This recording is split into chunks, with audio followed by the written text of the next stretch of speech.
Lexus. Okay. Just that cash flow. How much cash you make? Making my way to the tip top. Now they finna see me in tip top shape. Show me where you going with. Hold on. Baby, where you going with all that?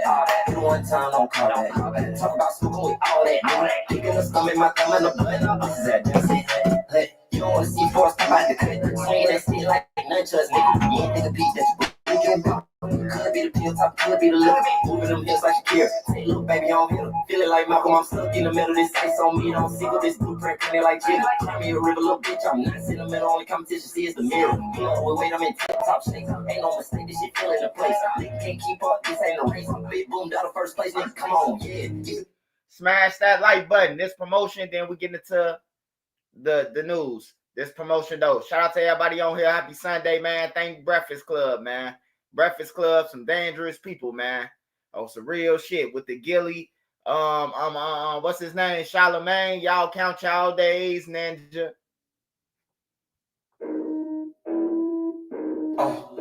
Lexus. Okay. Just that cash flow. How much cash you make? Making my way to the tip top.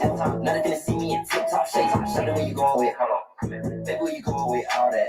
You one time, don't call that. Talk about smoking with all that. Kicking the stomach, my thumb in the butt. This is that just it. You don't wanna see force come out the cut. Swinging that stick like nunchucks, nigga. You ain't think a beat that you really can do. Could be the pill top, could be the lip. Moving them hips like Shakira. Say, little baby, on here. Smash that like button, y'all. Smash that like button. This Trenches News on Sunday. Smash that like button. Hey, Molly. Hey, Molly. Hey, Molly.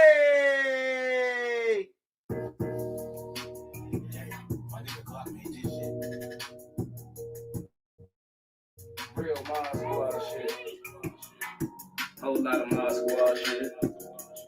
Shout out Trenches News, nigga. Shout out MC. Shout out Made Media. Shout out Spark. Shout out Queen. Shout out V. Shout out Nene.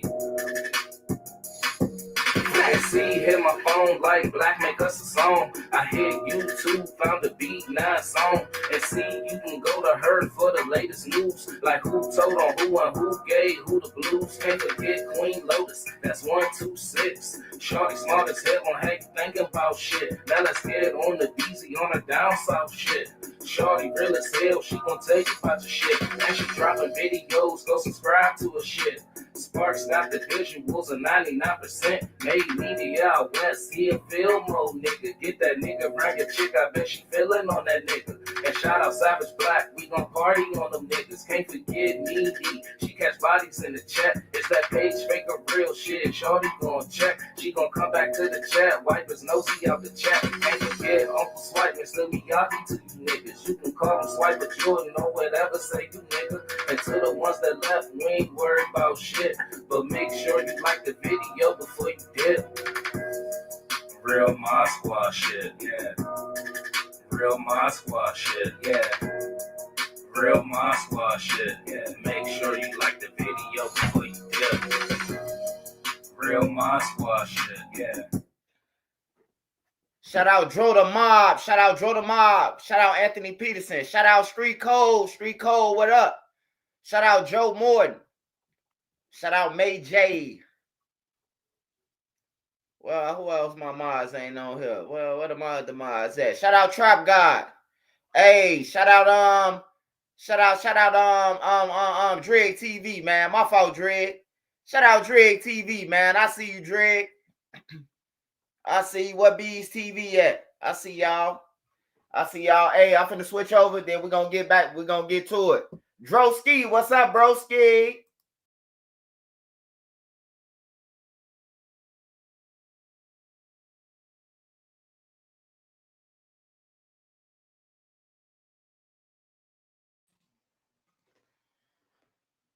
I miss y'all, man. I really miss y'all, man. Hey, Breakfast Club, man. I had to fight Breakfast Club, bro. I couldn't just let the strike go, man. Y'all know I had to fight it, bro. Like for real, man. They struck my page for when Lil Durk Daddy was talking, bro. They struck my page, man. And they wasn't talking about splitting no revenue or nothing. They wanted a strike. You hear me? I feel like I was targeted. It's all good though, man. Just gotta keep God with you, man. Hustling these sweatshirts and a native gathering. I'm listening. Hey, shout out Sparks, man. Hey, Sparks, I'm gonna order one from you. I'm gonna order one from you, Sparks. Make sure you send me the what's the name, man? Send it to my P.O. box. Hey, if y'all got clothes out there, y'all make clothes or anything, bro, and y'all be want me to wear them, I change clothes doing Vlad TV on everything, bro. Hey, you send me your shit, I will change clothes. You will see me with 3 different outfits on Vlad, bro. No bullshit. I'll help you out if I can, man. You send me that shit, you ain't got to pay me. I'm going to wear your shit on Vlad. I'm going to switch 4 outfits on DJU. Like, what you doing, Swipe? Hey, I'm promoting. I'm trying to get everybody on. Shit.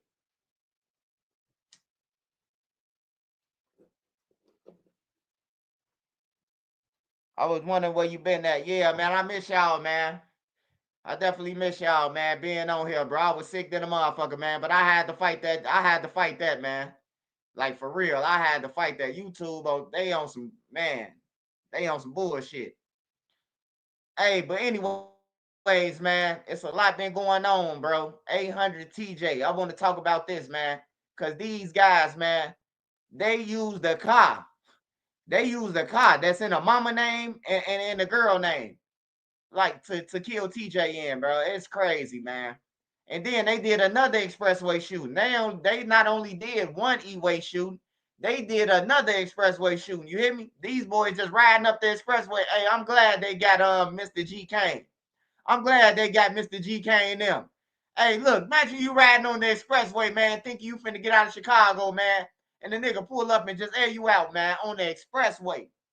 Even if the bullets don't hit you, you could just crash, bro, and die. You know, that shit dangerous, man. Motherfuckers doing 80 miles per hour and then you decide to stick your switch out the window like that. You got to go to jail, man. Fuck that, man.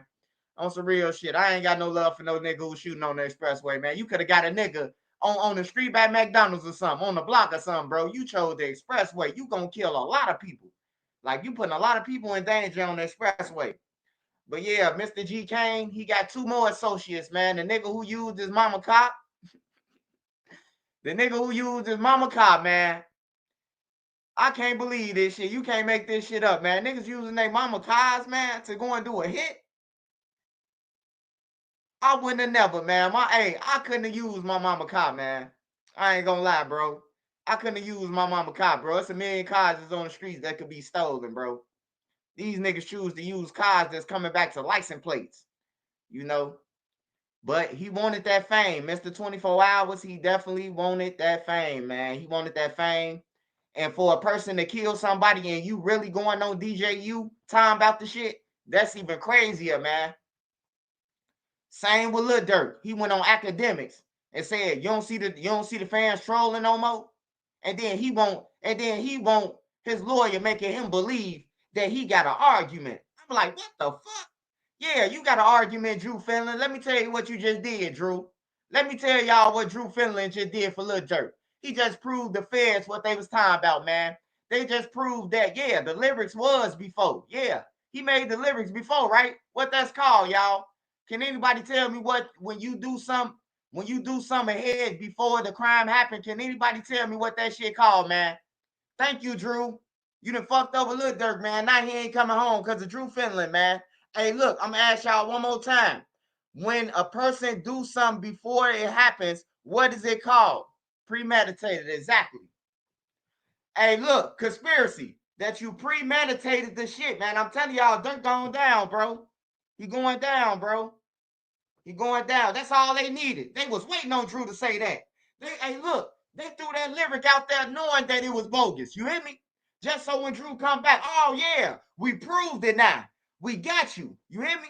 We got you. We got you red-handed. You just proved that it was premeditated.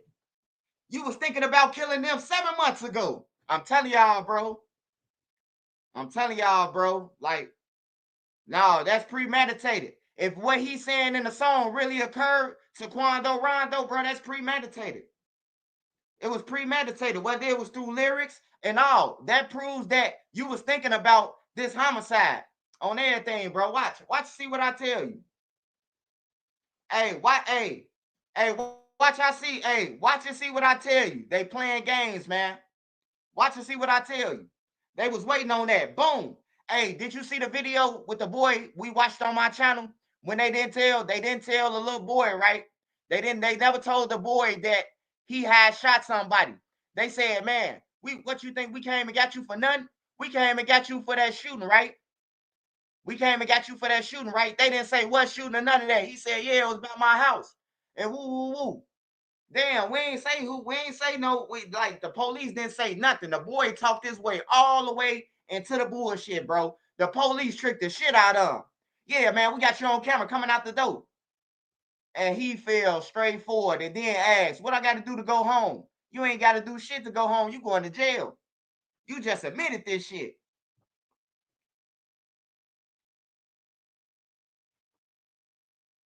Hey, look. Hey, dot again. Hey, look, just let me explain something to you, brother. Hey, they can't say that I want a black successful man go down, right? Because me and you was listening to the same lyrics, right? Me and you was listening to all these lyrics, and everybody thought they was cool when the lyrics was rapping, right? Damn, he said he's sliding. Ha ha ha ha. Now the shit coming back. Now y'all talking about Trenches News want somebody to go down. But y'all ain't saying him, the record label who paying for this shit and all that. Y'all ain't blaming them. Y'all trying to blame Trenches News, man. Stop it. On everything. I'm a reporter. I'm a news reporter. I'm a journalist. I'm going to talk about this shit until it's over with. I don't know what y'all thought. I get paid for this, bro. I get paid for this. For real. Don't. Hey, look, instead of y'all talking about a black man going down, start getting in this inbox and tell him, hey, look, Dirk, man, I think you should start rapping about that. I think you should stop saying trolling dead people with $40 million. I think you should stop. That's what a nigga should have told him if you was a real friend. Because I wouldn't let my friend with $40 million even play gangster. Hey, look, bro, you got $40 million, bro. Just stop it. You hear me? You ain't doing no slide no more, no gliding, none of that. You might as well start rapping about boats now. That's what I would have told my homie. But, you know, everybody ain't your homie, man. People only your homie for what they could do. They only your homie for what they could do, bro. Hey, look, ain't none of them niggas gonna tell Lil Durk he wrong. You know why? I'm gonna explain this one more time, too. The reason why people around Lil Durk don't want to tell him, man, no, don't do that. Because if they tell Lil Durk that, guess where they going? Back to Chicago, back to the trenches with no money. Now they got to start all over when they could have just let Lil Durk crash out and kept getting the money. You hear me? And that's what they do. That's what they do, man. But it ain't Trenches News' fault, bro. I just put it together for you, man.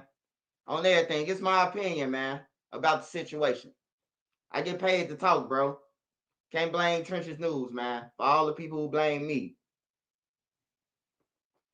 The record label don't want to sign you unless you rapping about sliding. It's a shame. Yeah. Hey, look. Hey, if you really think about it, bro, the record label should go down for murder for hire too. Cause look, you getting them the money, knowing that they rapping about this shit, that they rapping about it, that real people dying out here and everything, bro. It's real people dying, bro. That's been dying since they've been dying before time. But I'm talking about to the rap shit, like the drill scene. It's people been dying since 2010, since Tuka, and it haven't stopped, bro. And they dying for nothing, bro. They dying for bullshit. And the record labels is picking them up, knowing that they got bodies and shit, bro. They picking them up. Cause look, if you got a body, most likely you got a million ops, right? So I'm gonna get my money back whether you strike gold or you die. I'm gonna get life insurance. That's what the record labels for. The record labels is promoting this shit on everything. The record labels need to start getting RICO. I ain't gonna lie to you, bro. They need to be held responsible for shit that's going on, bro. That's just like, cause if an average street nigga gave Lil Durk some money or gave any one of these niggas some money who caught a RICO, and you gave them some money, you gonna be part of the RICO, man. You gonna be part of the RICO, bro. If anybody off the streets who got a legit job would have gave them boys some money and signed them, they would have been part of that RICO, bro. On some real shit. But since it's the record labels, they powerful. They just do what they want, bro. One record label got 12 dead artists over there, 12 dead people, and the rest of them in the feds. That one record label, the Arab dude, he got all dead artists, bro. No wonder why and people wonder, man, how he get so rich. He tell his story. Oh yeah, I came to the United States and I just started I figure how to get them more money. Yeah, you figure out how to get them more money because you gave them a fucking advance that's a tax write-off. You hear me? He getting y'all some tax write-off shit that he getting right back, and then when you die, he getting all of it. Cause like the family ain't getting shit, man. People still can't even put out their kids' music, bro. We ain't heard no more music from LA since that shit. LA got a whole bunch of songs. We ain't heard shit. We ain't heard no more Duck. We ain't heard no more nobody. You hear me? Once the record labels give you $1, bro, they don't care about your kids or shit, bro. They owning your shit, bro. They owning your shit. You got to go through all type of struggles to get them to release your shit, bro. Or a real nigga like Yo Gotti or somebody pay for your shit back, bro. Jay-Z step in and be like, hey, look, get Duck Mama his shit. You know, other than that, you would never see it, bro. They play Angie Stone, man. Angie Stone is a fucking legend, bro. They play her. If they play Angie Stone, they fucking anybody over. She got hits. She ain't no drill rapper. She got hits and got fucked over. And she wrote music for people. And they played Angie Stone. You know?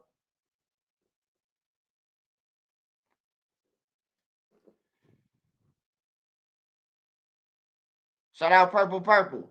E baby, what's up?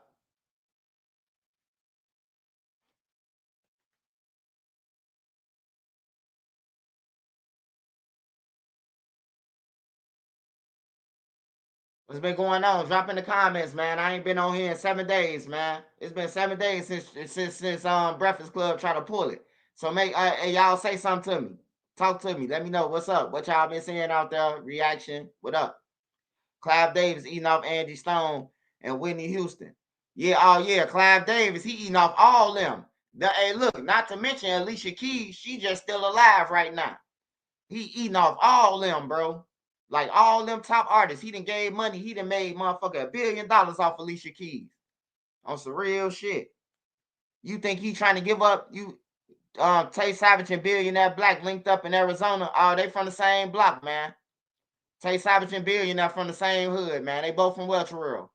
Like people be thinking Billionaire from Jarrow City because he was with Doug and them. Nah, bro, he from the low end, man. He just was over there. He was hanging with them more than Welch Rural, but he from Welch Rural. That's where he from. Him, Richie, Jerk. That's why I say everybody came from the low end that I know. That I knew that was over there. Everybody was from the low end, except KI and them. Except KI and them. And Lil P came from JoJo Rural. Like everybody came from somewhere else. That's like a motherfucking that's like a sanctuary city over there on 63rd. Everybody from somewhere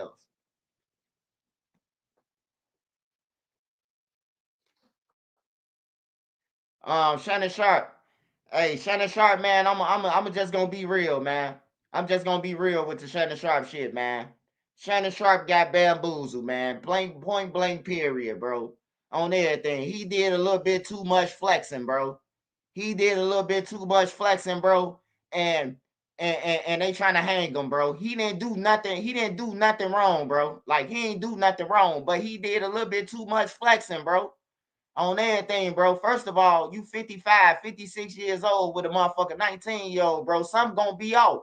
She's saying on the phone, stop playing games with my heart. You hear me? When a white girl tell you quit playing games with my heart, hey, you better stop playing, man. She burning cars, stay alive between love and hate. You hear me? I'm telling you. Don't let her hit the Backstreet Boys on you. Quit playing games with my heart. Then hey, that mean you touch me, you strangle me. That mean all that type of shit. I'm telling you, bro. Like it here different. You gotta listen to Backstreet Boys and shit like that, bro. Like for real, before you get with the whites, man. You gotta understand the whites before you get with them, bro. Just don't try to get with the whites and think it's sweet. On everything, your ass to be on Channel 9 News, man. For real, for real. You heard me? You'll be on WGN. Da-na-na-na. Shannon Sharpe has another legal trouble on everything, bro. Like for real, shit get real. But look though, I feel like it's a money grab. I'm gonna say this, man, to a woman. If something really happened to you, go to the cops. Go to the cops first. If you come out talking about a lawsuit, you lying. To Trenches News. You hear me? Because if you was really scorned and scarred and everything, you gonna want to get charges first. You gonna want to get criminal charges first. They going straight for the money, bro. They going straight for the money. They skipping the justice system now. They going straight for the money, bro. So I just feel like it's a money grab, bro. It's a straight money grab with them, man. And then Cat Williams, Monique, all them try to tell him. You hear me? Hey, I'm gonna keep it real with y'all. I thought Shannon Sharpe was like Lil J on everything, bro. I seen them making fun of Shannon Sharpe so much. They talking about he like Lil J, and you know what I'm talking about. He hopped out the car, just came from a Diddy party, and all of a sudden now he got a 19-year-old girlfriend. You hear me? And then he got a bitch off OnlyFans, bro. Like, what's wrong with you, bro? Out of all the girls that's in the world, you go and get some chick off OnlyFans, bro. Like all the people you be around as a football player, bro. You go and get a OnlyFans player, bro. Like, that's crazy.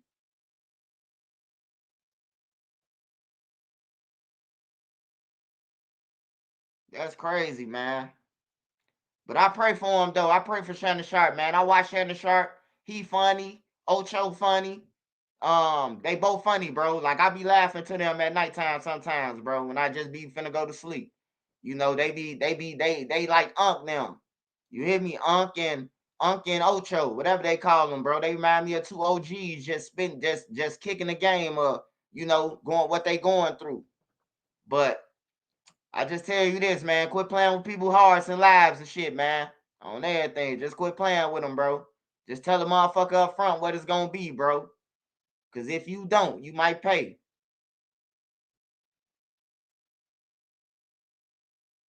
Yeah, man. Hey, look, this why I say it's fraudulent, bro. Because who the hell gonna have them many hours of tape? Like, why is you recording him? Like for real, why is you recording him without the police? Why did you call the police and tell the police, or did you wake up and say, I'm gonna get all the secret recordings? Why is he doing this shit to me? I'm gonna build a case on him. Like it's crazy, bro. That shit crazy right there with Shannon Sharpe, bro. That shit right, that's crazy, bro. I ain't gonna lie to you though. That is crazy, bro. Like she recording the whole thing, bro. She got so much footage. Like, and then the lawyer, he just thirsty. He money hungry than a motherfucker, man. Yeah, he gonna win, but you gotta think about it. You gotta think about it. He gonna win. Yeah, he got played. He gonna win too. But you gotta think about everything that he about to lose. Like he about to lose a lot of money, bro. A lot of money about to be lost. Not saying that he gonna be fucked up, but he about to lose a lot of money, bro. He was with Disney. He was with Disney first. The Disney is ESPN umbrella, right? So Disney on a lot of shit, man. So that means you off the air. But he still got his YouTube channel. You hear me? So he good. And then he's still an NFL player. He's still rich. But yeah, his reputation too, y'all. You know, everything damaged, you know, right now. And I don't think it should be that way, man. We got to start calling out these false assholes, man. They getting away with shit, bro. They waking up and just making up shit now, man. Like for real, they ain't even going to the hospital no more. They ain't going to the hospital no more. They ain't calling law enforcement no more. They look. They willing to repeat the cycle 4-5 times of what he was doing to her allegedly for her to get enough evidence. Like, come on, man. Hey, once you got grape, right? Who the hell ain't gonna go to the police? You hear me? Like soon some shit like that happen, you going to law enforcement. You ain't calling up Johnny Bigsby or whatever it Tony Bigsby, whatever the hell dude name is. You ain't calling him first and saying how much money we can get off Shannon Sharpe. He did this to me. Listen to these tapes. You know, that shit foul, man. I don't think that shit should be allowed, bro. Like for real. I hope she go to jail though. I hope she go to jail. That's damaging like a motherfucker, man. That's damaging like a motherfucker, man. People gotta start going to jail for paying for that shit. You know, like the girl with Jay-Z. Now she don't remember. I don't know if Jay-Z never paid her But now she's saying that she don't remember. Like, how the fuck you don't remember and you just said that this man did this to you?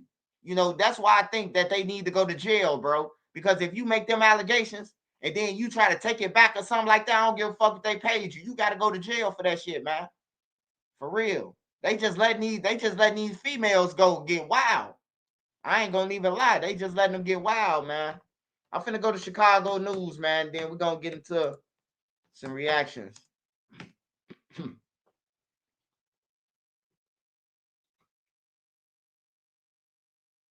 Yeah, you can't say you don't recall. You can't play Woody with shit like that, bro. You can't go in the courtroom and be talking about this dude that did this to you, and then you talking about I don't recall when it's time to for a motherfucker to go to jail. Like, you should go to jail for that shit. Anybody who play like that shit serious, man. But it's a lot of thirsty motherfuckers out here now. I see. Like, it's a lot of thirsty motherfuckers out here. Like, motherfuckers just money grabbing now. You can't even date a motherfucker no more, bro. You gotta watch who you date now. Motherfucker money grabbing.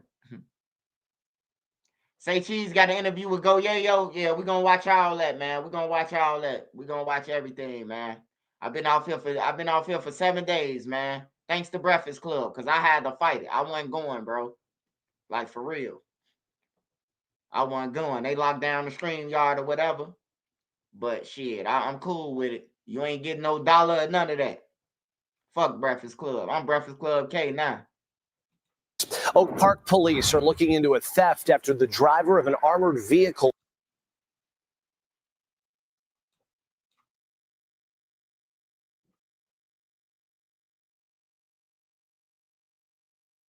Oak Park police are looking into a theft after the driver of an armored vehicle full of cash says people started grabbing thousands of dollars that fell out of that truck. A Brinks employee told police the back door of his truck opened at Jackson and Austin on Tuesday. The driver says 3 bags full of cash fell out, worth about $300,000. When the driver returned to the truck, they saw dozens of people taking the money and running away. Oak Park police. Hey, man.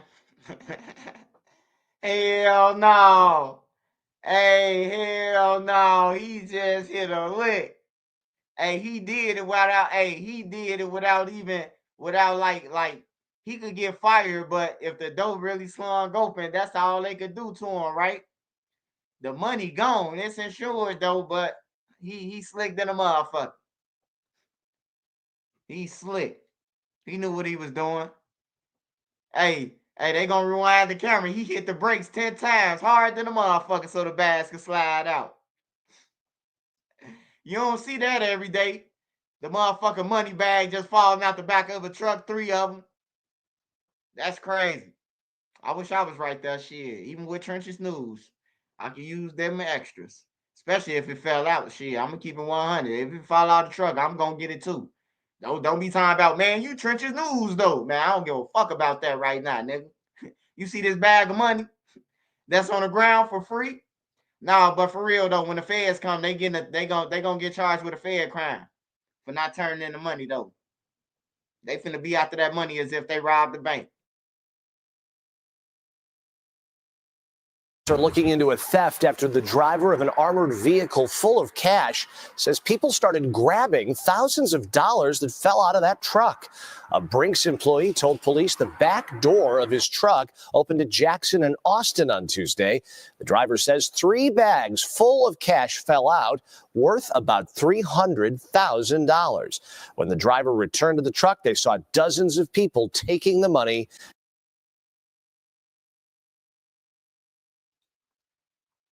Hey, we finna see the dogs out west with switches on them motherfuckers, man. Out west finna have robots running around doing drills, man. They done gave the broke motherfuckers some money, man. There's finna be a lot of more guns on the streets, man. God damn, man. Why them little 3 broke motherfuckers just happened to go outside, man, and walk to the store for a pack of blunts, man, and came up, man. Niggas was going to the store for a pack of motherfucking a pack of motherfucking good times, 89 cents. It came up on 300,000. Shit. They finna hire the pit bulls out west with switches and shit. God damn. Yeah, that money marked and documented, man. They catch you with it. They can run a serial. They could pull up with the serial numbers, and you good as gone. Hey, I know how a motherfucker gonna get caught though. They gonna hit online and get the bragging. A nigga who ain't never had a McDonald's job, he gonna be on there straight stunt or a stunt on his baby mama. Yo, broke ass. She gonna call 12 on him. Hey, he the one who found that he grabbed 2 bags of that money that found out. Feds gonna surround this shit. He going to jail. They gonna take all the money. She ain't get shit. She ain't get no tip money or none of that. She just wanted to see you go to jail and not ball, man.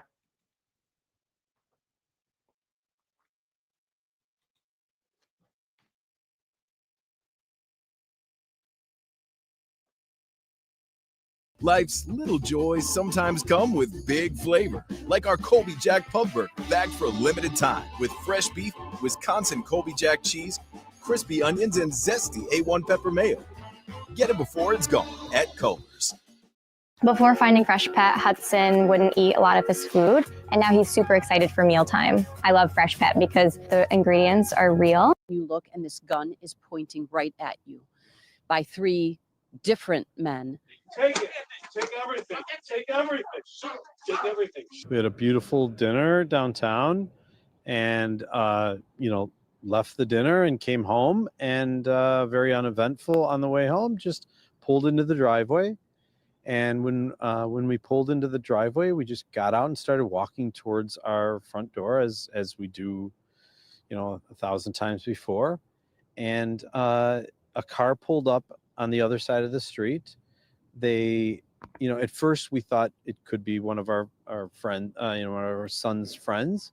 But as soon as we saw the doors open and 3 men rushing at us, guns drawn, we knew something was very, very, different than this time. And they immediately were saying things like, "Give us everything you have," and we complied. That's, I'll say, how I was trained, is give them what they want. Yeah. Try to keep the situation from escalating and give them what they want, and hopefully they leave. And there really was no other alternative, frankly. Sure. And you were very, quick to be firm and clear. Like, you hear it on the video, like, take it, it's yours. Why did that, thought process go through your head? I think the main reason is, listen, I was a nuclear reactor operator on a submarine, and living on a submarine, you learn out of the street.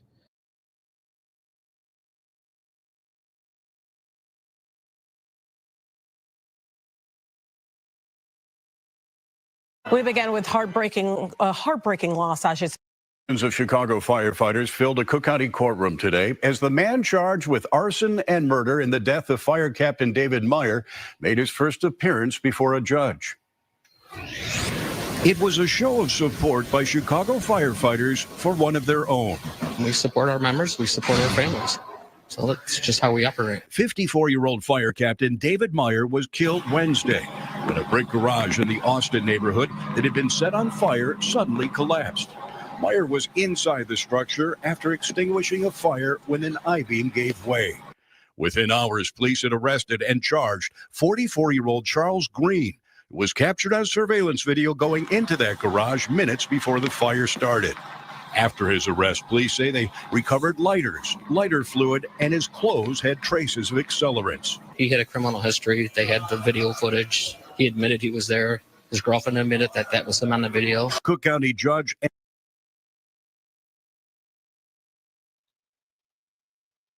That's some straight crackhead shit, man. Going around just burning people cribs down, bro. Like people like him need to be in jail, bro. I ain't no need to say free him, bro. Look at him. He look like Eddie Kane, man. He look like Eddie Kane, man.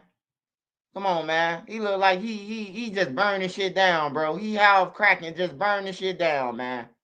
He done burnt the firefighter, bro. He going down. He ain't never seeing outside no more. He done killed the goddamn firefighter, man. Like, this shit crazy, bro. Little ugly ass nigga, man. Destroying people's lives because your lives fucked up, man. Like, this shit crazy right here. I don't care what color you is, bro. Like, this shit crazy. You just walking around smoking crack and fucking burning shit down, bro. Like setting fires and shit. That shit dangerous, bro. And Tara Nath Rivera ordered that Green be held behind bars until trial, calling him a danger to the community.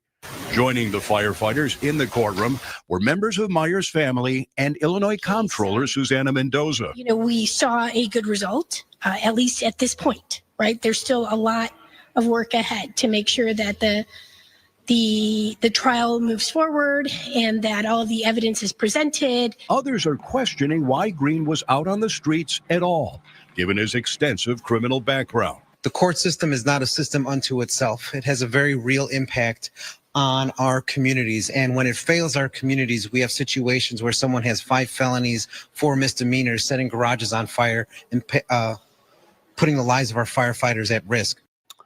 Funeral services for Captain Meyer begin on Monday with a private family visitation service. Then from 3 to 8 p.m., there's going to be a public visitation available to people who want to say their goodbyes.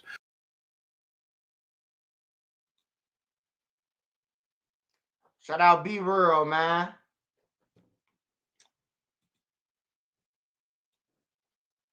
Man, just imagine getting killed by a nigga like this, bro. Bro, y'all just don't know. I'll be holding. Hey, look. Y'all just don't know, bro. I will be holding on to the fucking pearly gates. I will be holding on to the motherfucking pearly gates like, God, you gotta send me back. You gotta send me back. You said, what if he was white, though? Hey, man, white people commit crimes, too, man. But, hey, we ain't talking about no white person right now. He black, man. We ain't seen no fire right now that we talking about a motherfucking white person did. He black, bro. On everything. If it was a white person up here, I'd be saying the same shit. But it's a nigga up here. He running around off crack setting fires. He look like Eddie Kane.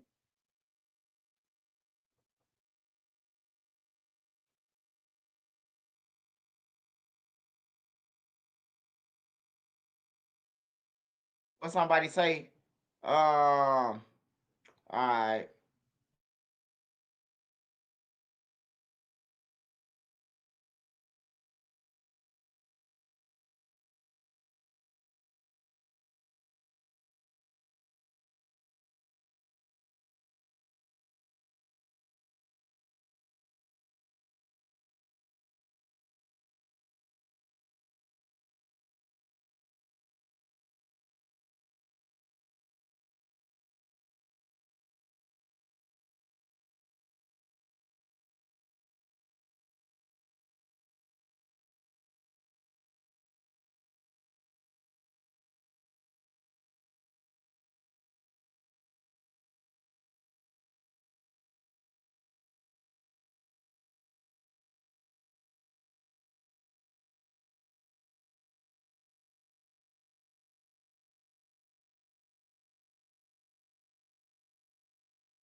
If you really want to be a CEO, want to be an entrepreneur, you should take the first step. Create the LLC. It doesn't really cost that much to create a company. Everyone's scared about like going out and just creating a company, right? Well, if you actually do it, that's like one step because now you have a company. Call back. I want to call them back like that.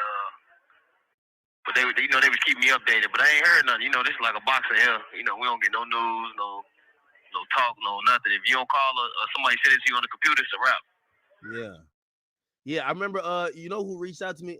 Duty Low hit me. It was just like, yo, send me an email. I'm going to give it a smirk.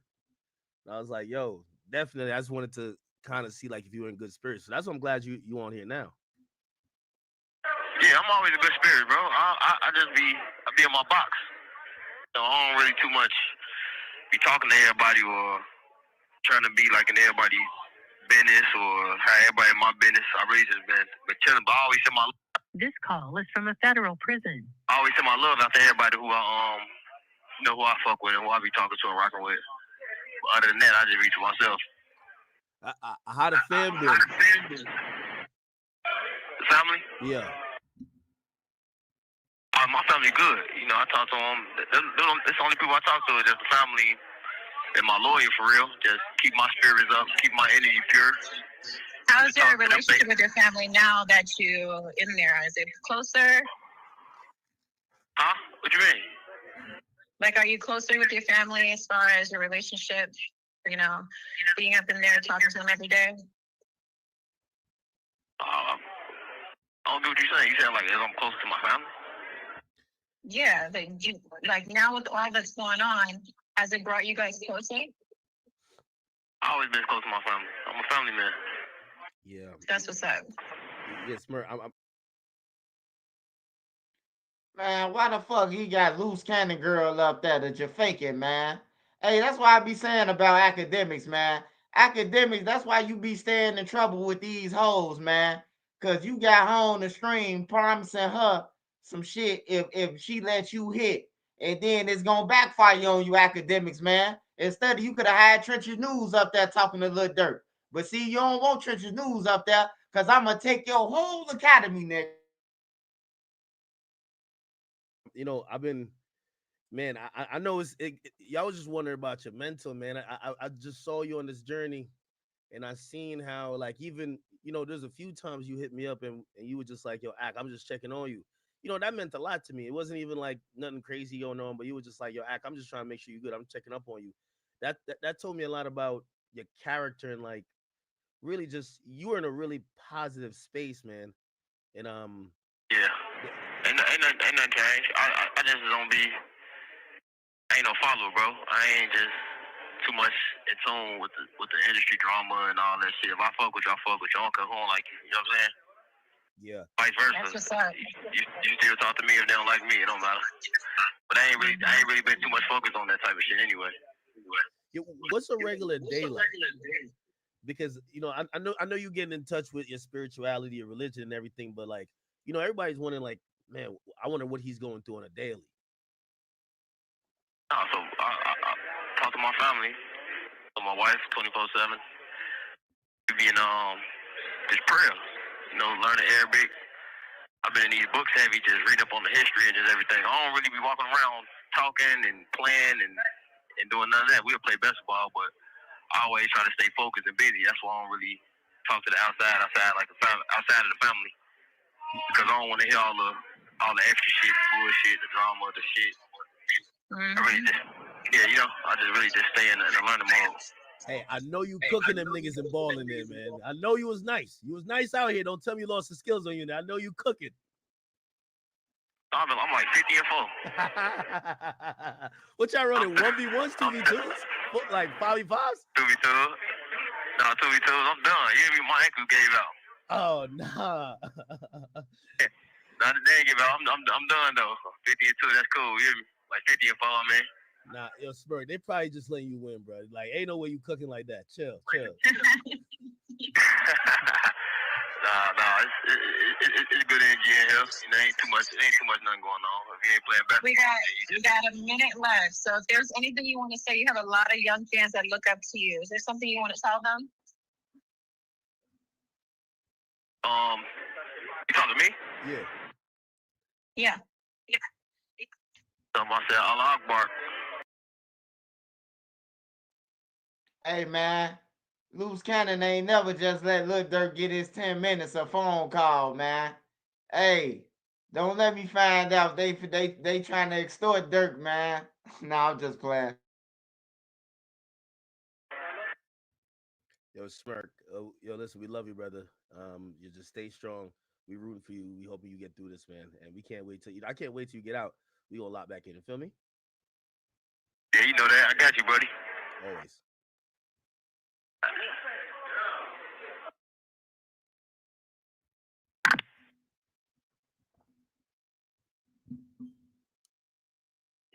Okay, there we go.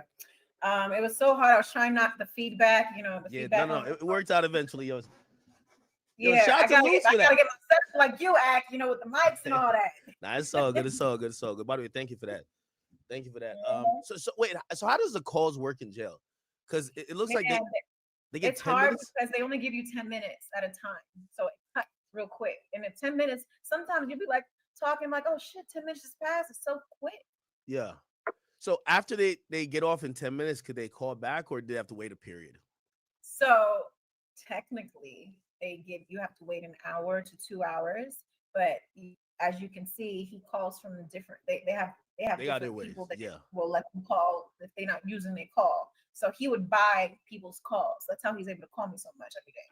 So when you notice when the call came in, it wasn't his name; it was someone else's name. Yeah. Hey, so let me ask you a question. So how did, and I didn't want to waste time asking. Man, y'all finna get Lil Durk in trouble, man.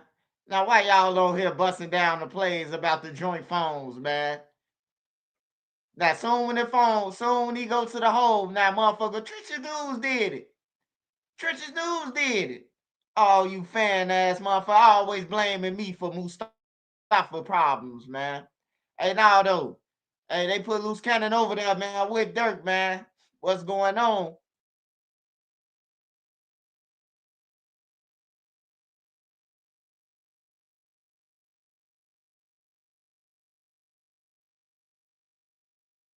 What's good? What's good? What's good? You know, lots of, I guess, brick. No, it's well. Listen, of course, you know we make money, but keep him in.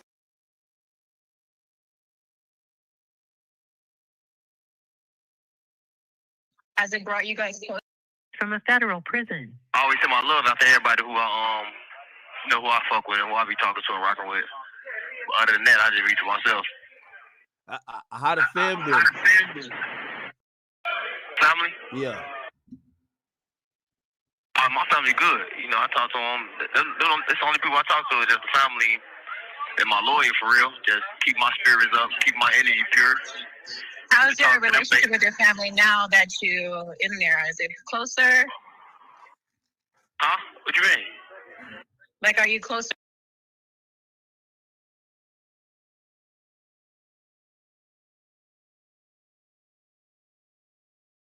Keep my energy pure.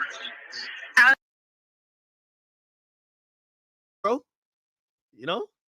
Yeah, I ain't. Yeah, I'm. You know, I got a lot of stuff going on, bro. I ain't really too much focus on the.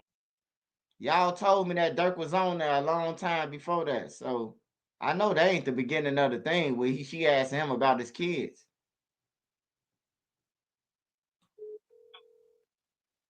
Okay, you're on. Yo. What's up, bro? Smirk, what's cracking with you, my brother? Killer, what you got going? Man, I've been chilling, man. We missed the fuck out of you out here, bro. How you been? I've been good, man. Mentally, spiritually. I've been on top of my shit. I'll be back out there, you hear me? Man, we can't wait, bro. We've been praying for you. Thank you. You know, I need all the prayers. I appreciate you. I was telling him, I'm like, I thought you told you I didn't want to talk to you. I'm like, no, I ain't said that. I just haven't been calling nobody like that. Yeah, nah, man. Listen. We all understand. I'm gonna put it on yours so that they can hear it. The audio's better on your end. Yes, thank you. Yes. Go ahead. Yeah, so unmute your mic on the live. Oh, okay, perfect. Yeah, Smirk, man, 100%. I don't know why that's happening. Yeah, Smirk. No, go ahead. Yeah, the whole hip hop waiting for you, man. I think we miss your presence. I know we locked in, and I seen what type of spiritual journey you was on. So, like, I'm hoping you keep that up, man. Yeah, you know, ain't nothing changed, bro. I just been focused on life, you know, my family and stuff like that. I'm trying to learn how to speak Arabic here. Wait, how you learn that? Like, how do you get to learn that? They got classes? You said, I can't hear you. Do they got classes for that? Or you just no, it's a couple guys here that know how to speak Arabic fluently. So I'm just learning the different words and tighten up my Arabic, just getting my knowledge together for real. Really on too much of nothing, bro. I don't even be thinking about the outside. Really? Man, yeah, I'll be. I see your father, like, you know, he was speaking about you, and you know, it brought me back to the conversation we had. Man, I see where you get it from, man. Like, you know, your father's a stand-up dude. Yeah, that's my wisdom right there. You know, he be on point. Love him to death. What you been working on? What you got going? Man, just, you know, hip hop is hip hop. You know, just did like some Kanye interview not too long ago, but you know, man, this shit boring, not you, bro. You know? Yeah, I'm really, I got a lot of stuff going on, bro. I ain't really too much focused on too much stuff that is like negative no more. You know what I'm saying? Nah, I feel you on that. We was bumping your album over here. How is even releasing that from where you at right now? Cause your fans love you. Honestly,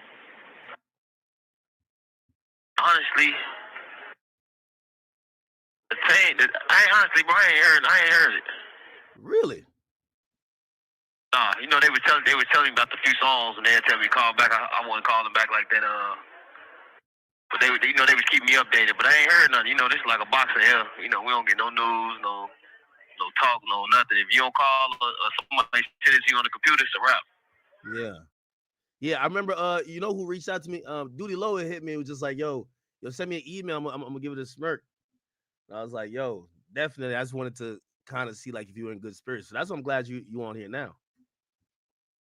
Yeah, I'm always in good spirits, bro. I be in my box. I don't really too much be talking to everybody or trying to be like in everybody's business or have everybody in my business. I really just been chilling, but I always send my.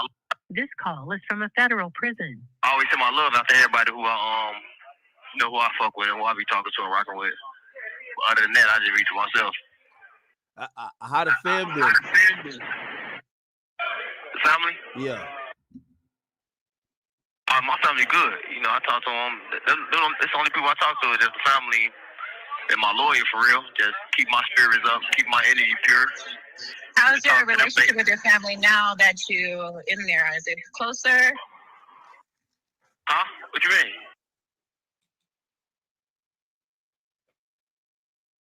How is your relationship with your family? Is it good or that you in there? Man, Dirk got the motherfucking okay the credit card still, goddammit.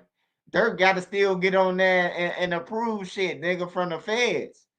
Hell yeah, his family gonna be tight. Shit, he got money. Let it would have been Trench's News 10 years ago. I would have been in that bitch starving and gang banging, working in the kitchen.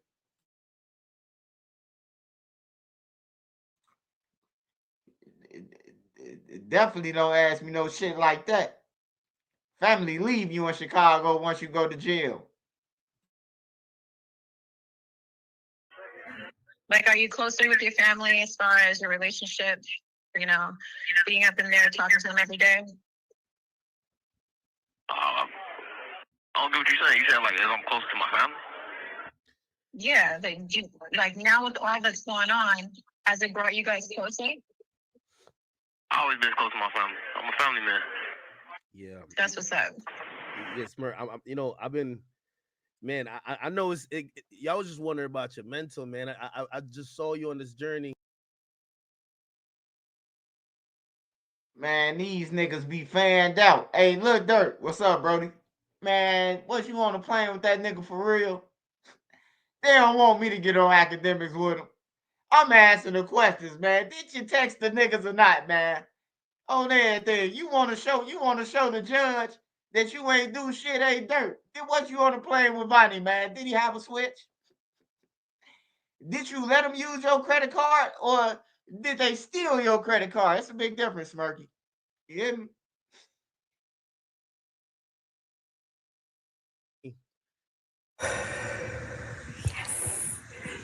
Yeah, you can teledoc that.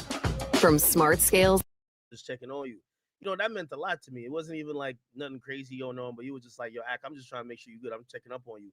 That told me a lot about your character and like really just you were in a really positive space, man.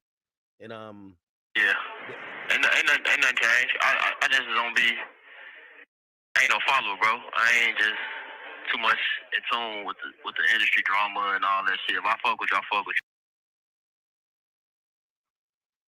Well, we definitely know you ain't no follower, man, because according to that paperwork, man, your name Mustafa, man. And the last time I seen Lion King, Mustafa was the king of the jungle. Don't come home like you know what I'm saying? Yeah. Vice versa. That's what's up. You still talk to me if they don't like me. It don't matter. But I ain't really been too much focused on that type of shit anyway. What's a regular day like? because I know you getting in touch with your spirituality, your religion, and everything, but like everybody's wondering like, man, I wonder what he's going through on a daily. So I talk to my family, to my wife, 24/7. We be in just prayer, learning Arabic.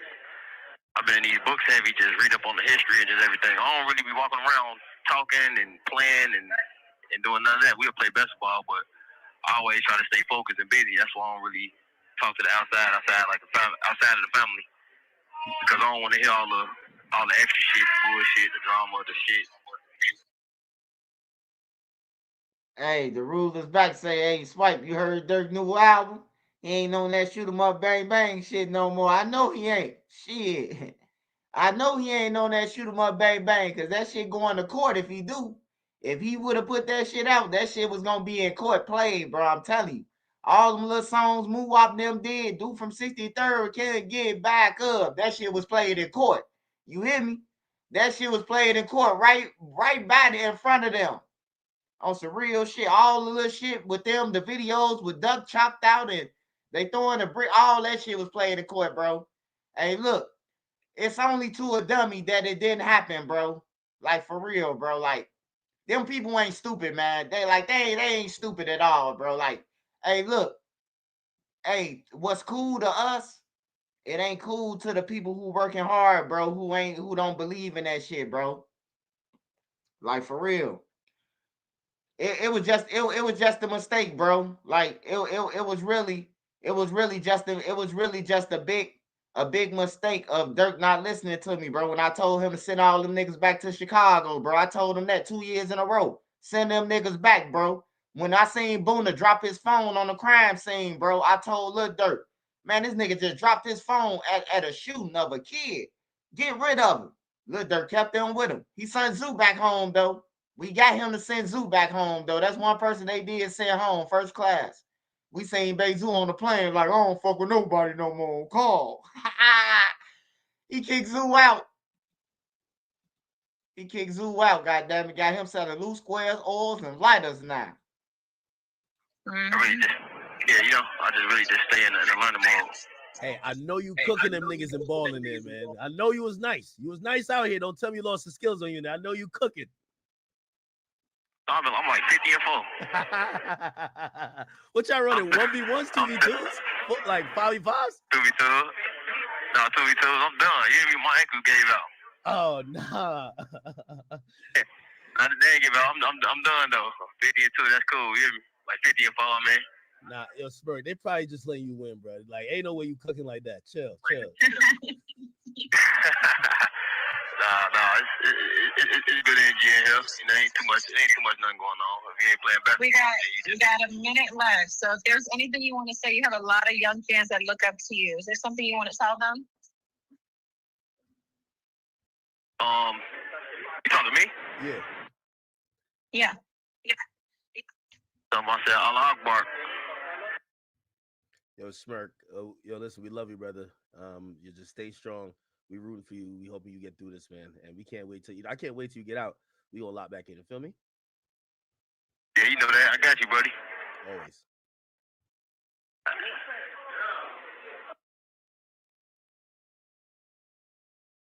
Hey, bro, like, this girl right here is like one of the biggest clout chasers ever, bro. Like, look. If Lil Durk calling home, I would have played like Act Did Ass, and I would have interviewed them for that 10 minutes on my shit. But I understand, though, man, your husband gone, the money short, you got to do what the fuck you got to do, you know? But I would have did that shit on my channel. Act would have had to get on my channel, on everything. We wouldn't have got on academics. We would have got on my shit. Oh, this Lil Durk we on. This Lil Durk on this motherfucker. We don't need your platform, nigga. That shit gonna go up just off Lil Durk name.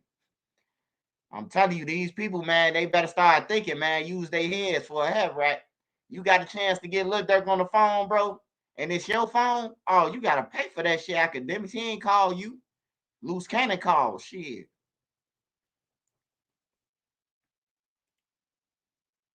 Yeah, she riding this wave. We love you, Dirk, and thanks for AK for not making it sound so bad.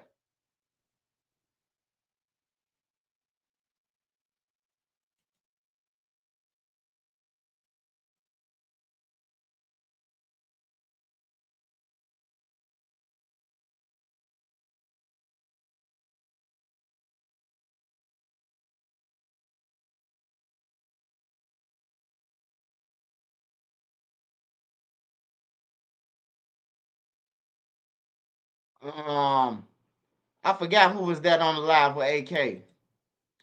That was decent though. That was decent though. That was decent for Lil Durk, man.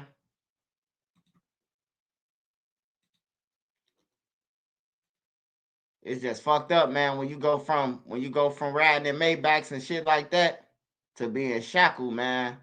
Like, I know that's got to be the worst feeling. Just imagine if you had a little money on your block. You was hustling to get a couple thousands every week. And then you go to jail. You got to go to jail for a year or two once you just start getting it. That's all you going to talk about in jail, man, how you was just out there getting it, you know? So just imagine a nigga like him, a millionaire, bro, who was in Dubai. Like, all his stories is exclusive. I done slept with 5 women and shit like that. Now you in jail, bro. Like, shit crazy. Shit, a nightmare for real. A real federal nightmare. All right, y'all. Let me see what the family on. Oh, go Yayo, go Yayo, go Yayo. Oh, let me see this first, man, because I'm trying to see what Chicago kid killed his cousin for a necklace. I see Top Money in there, so I'm trying to see. You watch Thug interview? No, where Young Thug interview at? If it's on Breakfast Club, I ain't watching it, man. Breakfast Club got a problem with me on everything.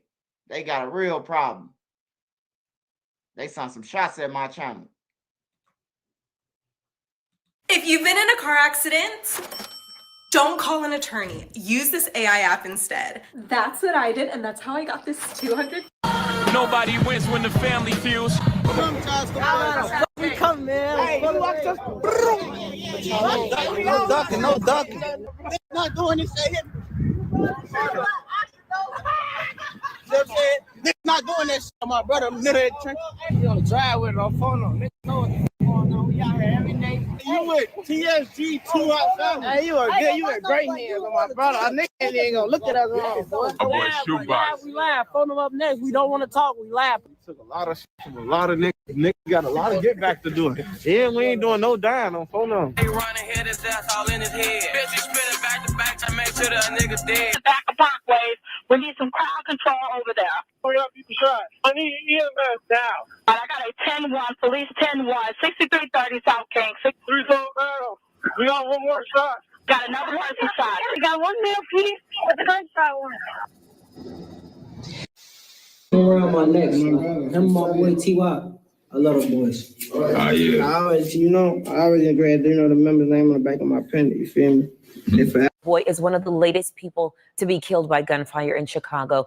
He was in Washington Park near a parking lot in the 5900 block of South Indiana when someone shot him last night around 6 p.m. Fam, the title you guys just saw, it's not a joke, nor is it clickbait. Today we talk about a young Chicago rapper. Oh, shit. God damn, man. This T-Roy and them cousin, bro. This T-Roy and them cousin, bro. He did get backdoored. I forgot. Lil Reese nephew. He got backdoored by this nigga right here. I was wondering what happened to him, bro. Yeah, I remember this. He got killed. Pebble's son, Lil Reese brother's son got killed. And whole time they dragged him in the crib and they said the ops did it. They said the MOB had did it. Whole time he did it. The dude right here with his chain on some real shit. This is a real story. I had to think about it. Who's now going viral from an interview he did just months ago after he was accused of killing his cousin and then putting his name on a chain. But then it get worse. The same situation happened in his great aunt's house. Today we go over this story. We pay our respects to the victim. We talk about where he's from, where he claimed, and where we stand today. But before we go over this one, I want you guys to remember, I don't give you no angle. I just give you the story. So with that being said, make sure you like, comment, and subscribe. We'll jump right to it. Fam, today we visit Chicago, Illinois. Go to a neighborhood known as Parkway Garden Apartment Homes. It's a Chicago apartment complex located in the greater Grand Crossing area on the south side of the city. Now, it's situated on the border of Woodlawn and Washington Park. The history behind this complex is that it was built between 1950 and 1955, known for its history as the first co-op-owned apartment complex for African Americans in Chicago, offering affordable housing during the time of segregation. While once home to Michelle Obama and other notable figures, O Block has become infamous for high crime rates and gang activity, serving as a hub for Black disciples and gangster disciples. But for the new generation, it seemed like BDs and GDs really don't matter. It's all about their game. And in order to tell you how we got to this point, we got to take it back to 2010. Gang activity skyrocketed, and Parkway Gardens became the center of one of Chicago's most violent blocks. The 6400 block of South King Drive was also known locally as Wick City, but began to be referred to as O Block, following the 2011 murder of a resident and Black disciple member, O.D. Perry. He was only 20 years old. The incident took place near the Parkway Garden housing complex. Police said he suffered multiple gunshot wounds, including one to the neck. The incident happened at around 11:35 p.m. on a Wednesday on the 400 block of East 64th Street. May he rest in peace. A love of condolences to his family. And shortly after, you had a 16-year-old rapper from that same neighborhood, O Block, who went by the name of Chief Keef, who managed to make that neighborhood known worldwide. Early on, his music often references the area, and his history there has been a source of controversy and media attention. I be flexing on these lights. I'm a old out there, can't change. I see the 4th Street model, man. And you know how it is in the hood, fam. Each generation is their new crew, different subsets, but still really just one. After Chief Keef, another worldwide artist will come from that neighborhood and put on for O Block, who go by the name of King Von. Bitch a hoe, met her at the store. You know how it goes, she wanna smoke. So I bought some dope and took her to the OB. Now during King Von's run with O Block, as mentioned in different subsets, a lot of his people will reference to themselves as Stretch Gang. Robbers and the killers with me too. Stretch Gang, put them on the news. But unfortunately, shortly after his run, on November 6, 2020, Davon Bennett, also known as King Von, was fatally shot in Atlanta, Georgia, at just the age of 26, following an altercation with another well-known Georgia rapper, Quando Rondo. May he rest in peace, and love and condolences to his family. Shortly after King Von's demise, the neighborhood would reference to themselves as Get Back Gang. But then shortly after King Von's demise, a lot of them would get arrested in a Fed case for the demise of the local rapper, FBG Duck, who was gunned down in downtown Chicago while shopping for his son on his birthday. But during this time, the youngest, that's 10, 9, 8, who looking up to the older generation, they started to get older and form a crew called TSG, but still under O Block, which is the most current subset in O Block, and why we're here today for this video. And TSG stands for Take Something Gang. Hey, niggas can't do this shit on their motherfucking neighborhood, man. Whoa. On the front line with it. Hey, you with TSG 2 Hot Family. Hey, you are good. You in great hands on my brother. Our nigga ain't gonna look at us wrong, boy. Oh, okay. Right past and look at them, they go, oh, so y'all like the younger generation, basically. Yeah, nigga, little body. They got some party little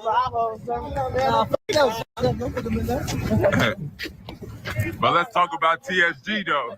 Let's talk about TSG. How TSG come about? I'm gonna tell you exactly how this tell you. We can tell you. Like, Slam them started. I said, who that be? Yeah, look. G-Nook is school. Shout out G-Nook is school. Baby school. G-Nook and baby school. My little brother. They know those. G-Nook is school. If you know, you know. No, hold on. What? Yo, phone up. Phone one of the biggest. The biggest take. You the biggest take, though. Been doing this shit. Let me tell you right here. We're going to ruin your day. 2 2 switch 1 Drake. They know I'm coming on Peter. We'll say on Peter. Wait, if you were a patient at any Illinois behavioral health facility, including Timberline Knolls, Hart Grove Hospital, or any UHS or Acadia facility, this is the And then the guy Too Hot they was referring to, some would say, would be the leader of TSG. He unfortunately lost his life May 1st, 2022. Bando Cap, as mentioned, also known as Too Hot. May he rest in peace and love and condolences to his family. Now, another well-known member who affiliates himself as TSG is another local rapper who's currently locked up. He go by the name as Ty Munna.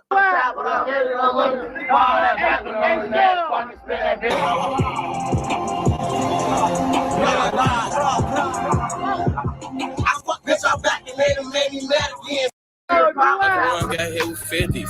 SRT, this bitch too fat. 12 can't get How long you living in Old Block for? 10 years. What's it like growing up here? It's a lot. You know what I'm saying? I can't explain that, but it's a lot. What's the best part about it? Shit, everybody know each other. What's the worst part? There ain't no worst part. You know what I'm saying? Everything good. Everything. What do you think is the future of Old Block? What's gonna happen to the community in the next 5 years? They probably made this motherfucker better. Now, at just 16 years old, Ty Moore had went viral back in 2022 after he was one of 4 people shot in a mass shooting in his apartment complex. To this day, it's unclear whether or not the shooter or shooters retreated by foot or automobile, but thank God he survived. That shooting remain under investigation. We know 4 victims who range in ages from 16 to 42 were brought here to UFC Hospital in varying conditions. Now, based off of scanner traffic, we also know there was a large crowd at the scene. We got a large crowd, got 362 in the back of Parkway. We need some crowd control over there.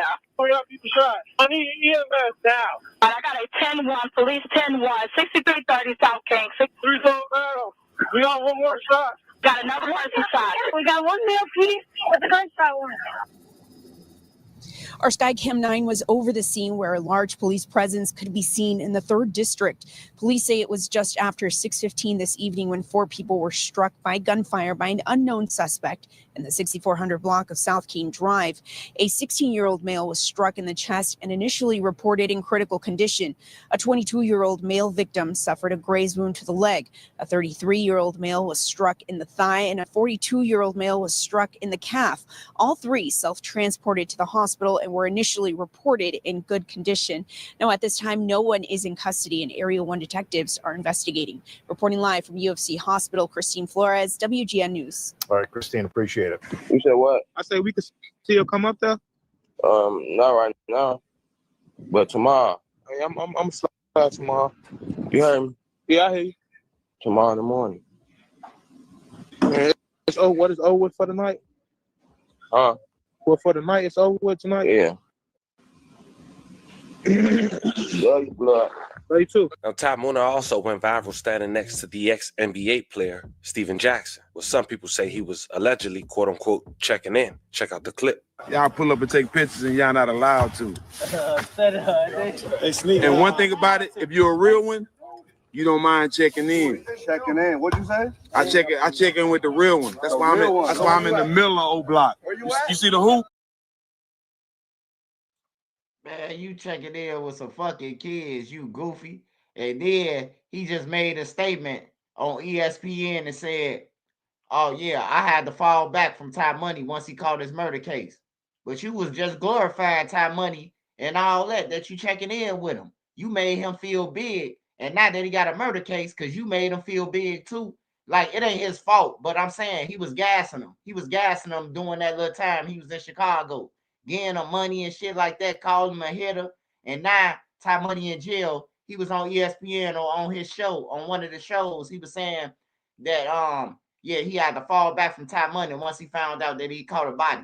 You know, like, get your goof ass out of here, you old goofy. You shouldn't even linked up with the little kid anyway. That's child neglect. Where you at? I'm in the middle of O Block. 6 months ago, Ty Moore would get arrested on his birthday and charged as an adult for murder. Police claim Ty Moore was 16 years old when it happened. The victim was identified as Elijah Addison, just 20 years old. Police say Ty Moore was one of several suspects who shot and killed Elijah as he was leaving his sister's house in the 6900 block of South Peoria Street. Addison was shot in the back and was transported to the University of Chicago Medical Center, where he was later pronounced deceased. May he rest in peace and love and condolences to his family. Now, another name that's starting to emerge from TSG/O Block is J4. Man, rest in peace, little Elijah, man. He was a college student at Northern University, man. Ended up running to them broke-ass O-blockers and got killed. Well, I ain't even gonna say O-block because they don't know OD. So that ain't even fair to OD. You know, none of them know OD. Probably about 5 of them over there know OD, who we see on camera. The rest of them niggas don't know who the fuck OD is, man. He died in 2011. It's 2025. They don't know him. They only been on O Block for like 5-6 years, most of them. Like, so it ain't fair to say OD, you know what I'm saying? But, like, yeah, it's crazy.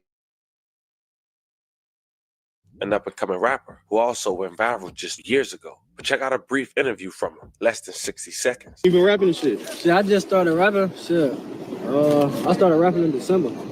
Word. So I just ain't never dropped no video. But I got I got a lot of songs though to just start rapping for 2 months. It seemed like all the guys behind you already though. Cause you know, everybody name dropping you saying you up next out of O Block and shit. How that make you feel? You ain't got no music out like that. Shit, like, bro, no been hearing my music, so like, I don't want them to lie to me. You know what I'm saying? Yeah. But that shit made me feel good though. Like, you know what I'm good. I'm good at what I'm doing. Yeah. You know what I'm saying? Who got you in the studio? Like, Oh, word. All right. you know that. It was like he had a free session type shit. Shit. He ain't want to rap. Yeah. Shit, I ain't know how to rap though, but I told him just pull up a beat, I'll hop on. Shit, You got a phone? And that's how I started getting cracked. In 2024, J4 was just 14 years old. This TY to the left and J4 to the right. Hey, bro. Hey, I hate this for old block, bro.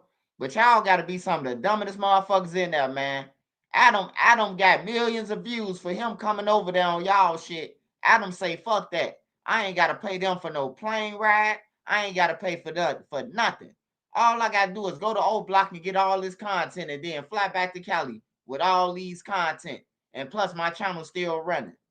They don't get paid no money. They don't want no money. Niggas just want them to come to the neighborhood, bro. Like, that's crazy. You know, this nigga a millionaire and he pay people to get content, or he gonna get paid off your content and you ain't gonna charge him, but you will say something to your brother for walking to the store. Hey man, what you want? Like, that's crazy, bro. That shit crazy to me, bro. Just to think about, you know what I'm talking about? Like, these niggas some slow motherfuckers, man. It gotta be somebody over there that's smart, bro. It gotta be somebody over there that's smart, bro. For real. That's crazy.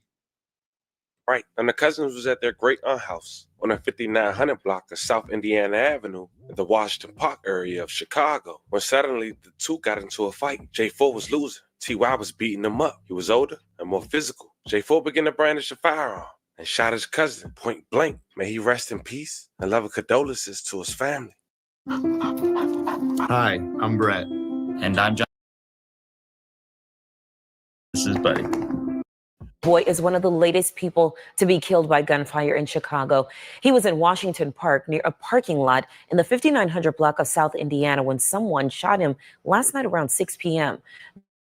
Been reported, and at least 3 people were killed in weekend shootings. 61 were shot, and we expect to hear more from Police Superintendent David Brown at a news conference. Now, fast forward 3 years later, J4, 18 years old, and he home back in No Block. 4 months ago, he did an interview with the well-respected platform based out of Chicago, Live with Baba TV, and he showcased a necklace and mentioned his cousin, TY, as him being inside dependent. Check it out. Hey, I ain't gonna lie to y'all, like, my boy Too Hot made me who I am today, man. I ain't gonna lie to y'all, like. Oh, yeah. Don't let Jada on my brother. You feel me? Them real names. Don't let Jada on my brother. Real names.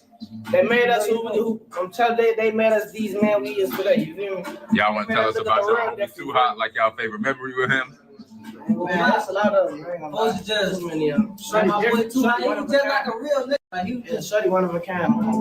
those are just too real for me, so that was my top. Too advanced for his age, and my brother. Hey, I ain't gonna lie. Those like I remember. Look, this how this started, man. Look, so this how I met Too Hot, folks. On the cat, this shit funny as hell, folks. So boom, I'm in school and shit. I was talking to this girl, folks. I ain't gonna say her name, but I'm talking to. Man, his motherfucking daddy probably selling weed in JoJo World or something. His daddy be around that area. He be around like 60 Ada, all that shit. E-Town. He probably around that selling weed shit. That's how he be getting his clothes. He don't be robbing motherfuckers. His daddy and his mama them. His mama the queen of thieves. Like going in the store, shorty OG mama could walk in the Gucci store and the shit just gonna attach to it. That's how cold of a thief she is. On everything, bro. She keep everybody fresh in Old Block, bro. Everybody, when I was over there in Parkway, everybody, bro. Like, she pop her trunk. This one, what's that shit? Hollister, Aeropostale, all that shit was hot then. This like 09, 10. Man, I'm talking about, bro. She had so much shit. Like, she keep on fresh though, but he just be on some stupid shit. He ain't no killer or none of that. His name Clarence, man. He just be, they his family deep in Parkway. This Zell Money cousin. So, they think they tough because who they cousins is. T-Roy, my cousin. HK, my cousin. So they just go off that and think they tough. to this girl, so on the guys, we get it. I get into it with the girl or whatever on the guys. So she's like, I'm gonna have my brothers get on your line. So I'm like, oh, get your brother. So the whole time she called folks. She called 205 folks. Oh, come on, man. So man, folks just chopping it up and shit. Man, folks was on house arrest. He had ended up getting booked and shit. And then when he got off house arrest, man, folks started hanging together. I ain't gonna lie, like my boy 2 he was funny, like I was a youngin'. Like, I smoked with him. I smoked my boy Beezy. I tried to come roll over with him the next day. He asked me how old I am and shit. I'm telling him I'm 13. He talking about, no, I can't smoke with you. I told him that I just smoked with you yesterday. He talking about I didn't smoke with you. I smoked with Beezy. Oh, I'm like, yeah, he one of them. Hey, no, they lied at first. Hey, Sparks, they lied at first, right? So look, they told his mother had called Lil Reese them, Lil Reese brother, because that's his son. That's Lil Reese nephew who they talking about. And after Shorty killed them, he had told them that MOB came through them. Like he dragged them in the hallway and everything, and then told him that MOB told his mama. So his mama called her cousin, which is his mom, which is the Shorty who got killed mama, and told her the story about MOB just came through here and killed. Now they got niggas looking through on MOB ready to go and slide. Whole time this nigga right here, the one who killed the nephew. You hear me? Like for real, he the one who killed him, bro. Like that shit was crazy, bro. I did a story about that. I did a story when it happened. I reported about it. Oh, that's my boy though. I love my boy. When I grew older, we grew up on. I ain't gonna lie, I'm funny. I got a funny ass story myself. Oh, no, man. Shorty right here, man. The shorty with the Nike on, man, with the Nike Tech. The shorty with the Nike Tech, man, him. He's still alive. The Lil Reese nephew dead. His name was Tyshawn. That's T-Roy and them cousins. T-Roy, Zell Money, all them Modens. I think he probably got Lil Reese them last name, though. He probably got his daddy, but if not, then he got the same last name as Zell Money now. The two how we in the studio. We in the studio. We out, man. More making an announcement. Everybody in the studio on phone. You go to sleep, we dress you. On phone the 2 hours. The first motherfucker went to sleep on my brother, man. Wait, I know we ain't dressing my brother. We finna dress on. Man, I ain't gonna lie, man. Don't even do that to my shawty on phone. He and that bitch trying to stay woke. He and that bitch just too thorough. Steady pumping his ass up. Oh man, go to sleep. Anybody gonna judge you on phone on shorty on phone? That's different. Yeah, if y'all know too hot folks for this. Yeah, if you know too hot, my brother. The motherfuckers know too hot. They know how Lil Bro is coming on my brother. Lil Bro genuine as hell. You funny as hell, but you make him mad, he get like that. Yeah, folks stay smiling. You'll catch him. You ain't gonna ever catch him mad, my brother. You never gonna catch him mad. You'll catch him mad, bro. That's the type of energy, bro. I miss some shit like Chino. You know, motherfuckers that's gone with the energies. Motherfuckers really mess around the hood. Like, that's the last memory I got, folks. Chino, you feel me? This the last picture. HK, them all genuine, you know? Genuine ones that left us early, you feel me? A lot of motherfuckers died when we was young, so motherfuckers really get a chance to experience life for real. I was gonna ask, even though y'all. That's why we live it up for our brothers, past that early age of my brother. I keep him around my neck. Him and my boy T.Y. I love them boys. Yeah. I always agree. The member's name on the back of my pen. You feel me? They're forever with me, my brother. This is family. This ain't no brother. This ain't no brother. This is a family. So. I ain't gonna lie. Like people think like they be knowing what's going on. Like we don't. Now, I know that could be a lot, but there you have it, fam. Before we wrap this video up, we do want to say once again, rest in peace to every victim we talked about. And love and condolences to you guys' families.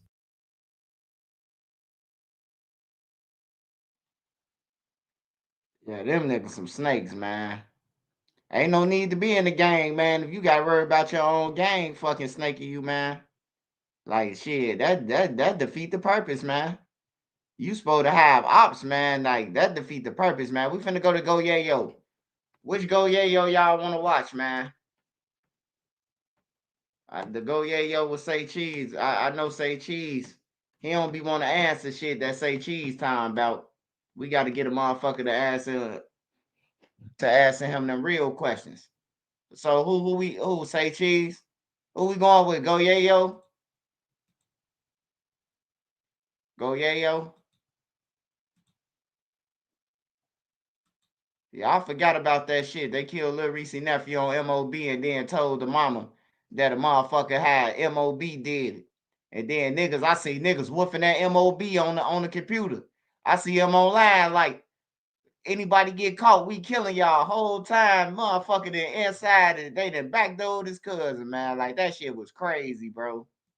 That shit was, I'm gonna find that story. I'm gonna find that motherfucker. I gotta look for it. I got too many videos.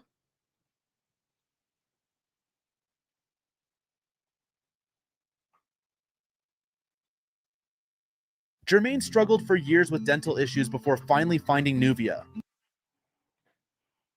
Smash that like button. What happened to him? That boy, he looked like a gargoyle when he just did that. Listen to what he wanted most after his smile makeover. I want to be able to smile at my wife with confidence. I want to be able to look her in her face after 4.5 years and smile without having to cover my face or look away from her.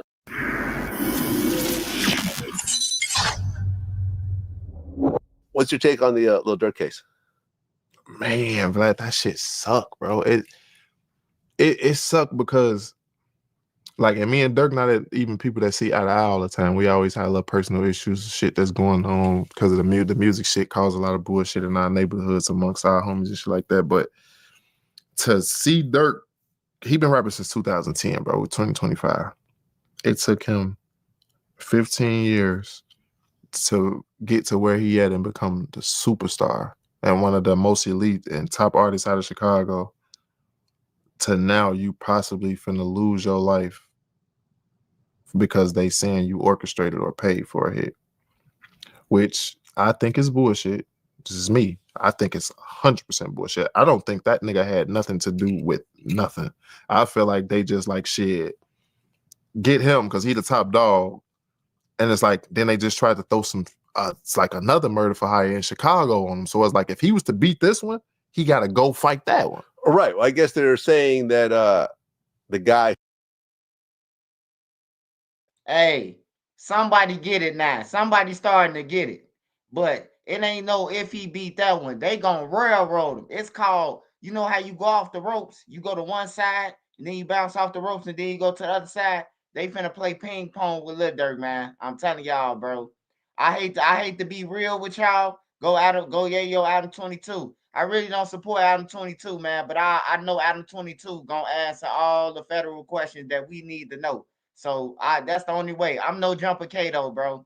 Like I don't like them, bro. Like he played with me for 3 months and not a heat on their ass. I'm glad too. God destroy everybody who rides up against me. Yeah, hey, they got way more. I'm telling you, hey, look, bro. They ain't let out an eighth of what they got, bro. They said they got 260 gigabytes. 260 gigabytes. Just get in the comments and tell me how many days, months, weeks is that? How much time is that? 260 gigabytes. How many albums is that? On everything. That's too much information to even bear with. If they ain't had nothing, why Lil Durk and them lawyer didn't want to go to speedy trial? They was gonna get clunked over their head. They would have did that 4-month speedy trial. That mean the feds got to come with all the evidence. They're gonna crack them. Crack.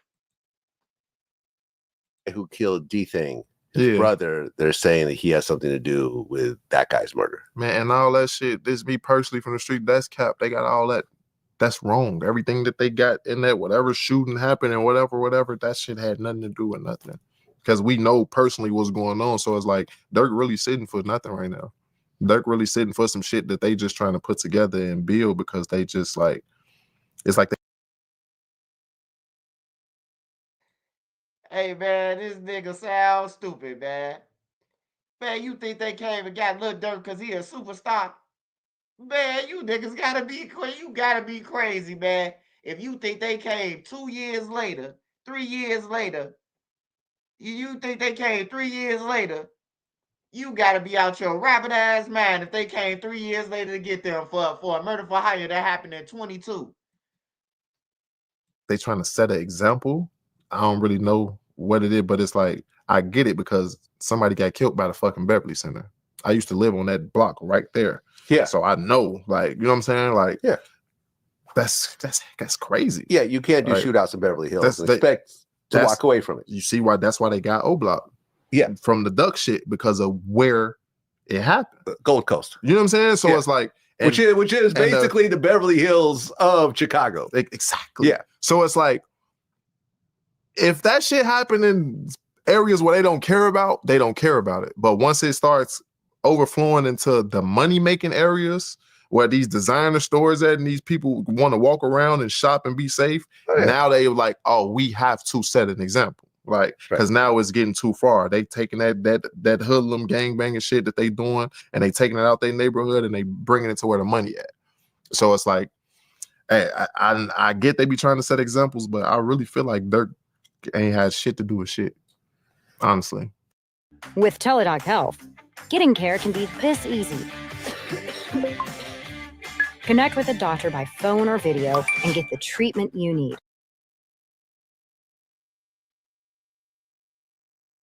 600 Breezy sound like Braxton off Jamie Foxx Broham, don't he?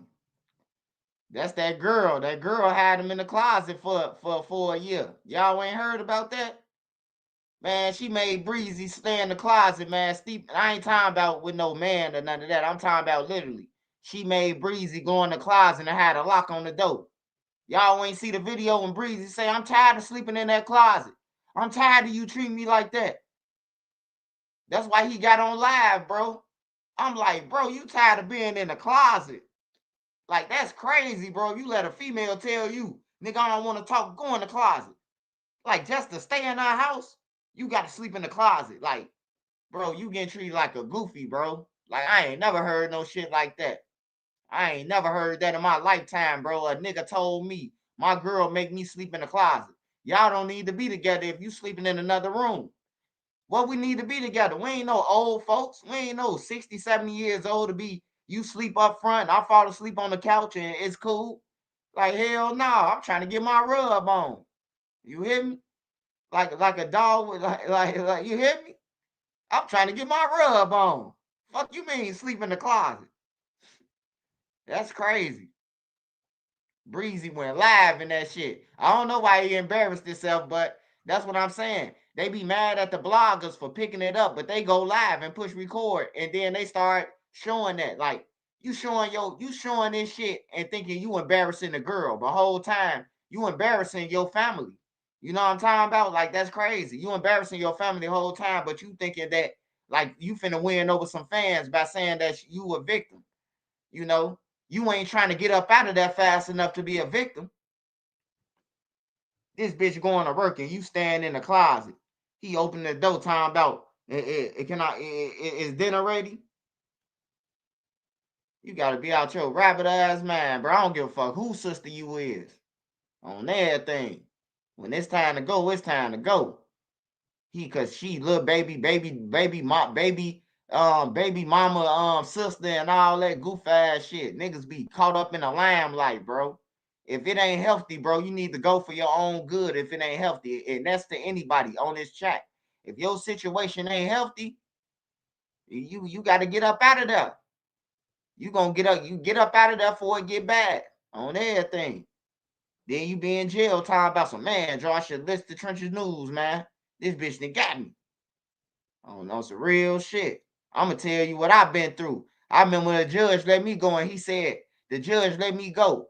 And I swear to God, bro, I still ain't seen this movie. The judge say, man, you seen the thin line between love and hate with Martin? And I said, yeah. He said, that's what you're a victim of in this situation. I believe you, man. This girl is crazy. He say, man, I'm going to let you go, but you need to stay far from away from us. She going to get you again. The white judge told me that, bro. His name Judge Coughlin, bro. Me and Easky had court together, the rapper Easky. We was up in there. That's the day we took dude's shoes. When I took the shoes off dude's feet. They wanted dude mics, and I'm like, fuck it, I'm finna go to the joint. Let me go ahead and, hey fam, who what you is? He said he was an MS-13 or something. I just packed him out and took his shoes for him. I thought it was DJU though. That's who I thought it was, because dude looked like DJU. He said he was MS-13 though, or he was a Larai. He was something. He was a black gang member, bro, but a Mexican gang. You know, and I took his mics and shit. And I went in there and the judge let me go. He said, man, I'm letting you go. But make sure a thin line between love and hate. I'm telling you. Matter of fact, I'm gonna watch that movie, man. I'm gonna make sure I watch that movie, bro, because I lied to him and told him I watched the shit. I was just trying to see where he was going with the movie part. Shit, was I going home today?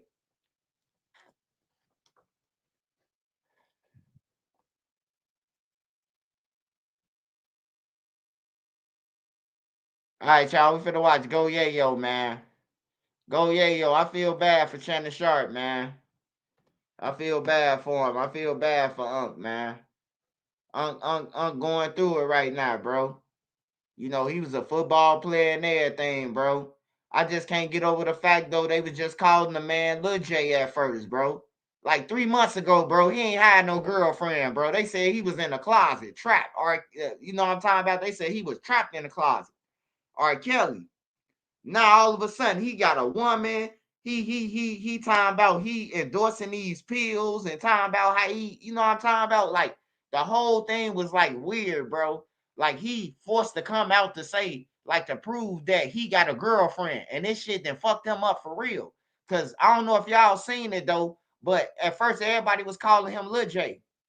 Like for the whole sum up, all that shit. They was like, man, that man Lil J, you know. And then it pop up. He got a girl. He got some pills that he talking about he used on her and be stretching her out and all type of shit, bro. Like that's crazy, man. $50 million, bro. 50 million. Like you ain't hurt. You trying to get paid, bro. Like these judges need to start seeing between this shit too. These judges really need to start seeing between the thin lines, bro. Instead of letting this shit go on. Anybody could see that this shit a money grab. This man finna lose all type of endorsements, looked at weird, all because this bitch wants some money. Cause he played with her heart, bro. He played with her heart, and now he, you know, like that shit crazy. Unc ain't do that shit though. Free Unc, even though he on the streets, free Unc, man. I don't need to say free niggas like that, but free Unc, man. Free Shannon Sharpe, man. Free Unc out that jam, man. He offered $10 million too. That's some stupid shit. If I ain't do nothing, man, I'm going all the way. We going all the way to the trial. I ain't getting you shit. You offering money, man. That make you look guilty, bro. Why would you offer $10 million, bro? It's a money grab. We all could see it. You know, he thought he was just gonna give her some money, and then he was gonna continue on with ESPN. ESPN was gonna say, "Hold on, dog, you paid her? Oh, you definitely got to get off the channel now." So I don't even know why he paid her. They was gonna kick his ass off regardless. Talking about he stepped to the side. No, he ain't stepped to the side. They sidestepped his ass. He ain't stepped to no motherfucking side. That bitch played games, bro.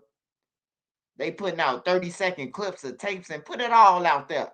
If you want $50 million, put the whole 10 minutes out there. Let us see the freaky shit he was talking about. Like, that shit crazy, man. But I support Shannon Sharpe, bro. Like, I watched him as a football player, him and his brother. You know, that's what I know him as. You know, I don't know him in real life, but he ain't never seen that type of guy. I thought he was really gay until, you know, the white girl popped up. I thought they were saying he was gay at first. He hopped out the car with some little pants on. They like, man, this man a fruit roll up. You know, this 3 months ago, 4 months ago. Then one episode I'm watching, and now he talking about he take pills. He taking Viagra. He got some Viagra pills. I'm like, man, this man trying to prove that he ain't gay, man. He just trying to prove to the world he ain't gay, you know. And then he popped up with a girlfriend saying him and Ocho, yeah, I got me a little young thing. I be blowing her back out. He all on the live talking about how he blow this young white girl back out. You hear me? And now she's suing him for $50 million, man. That's some bullshit, man. We can't let this ride, y'all. I'm telling y'all, bro.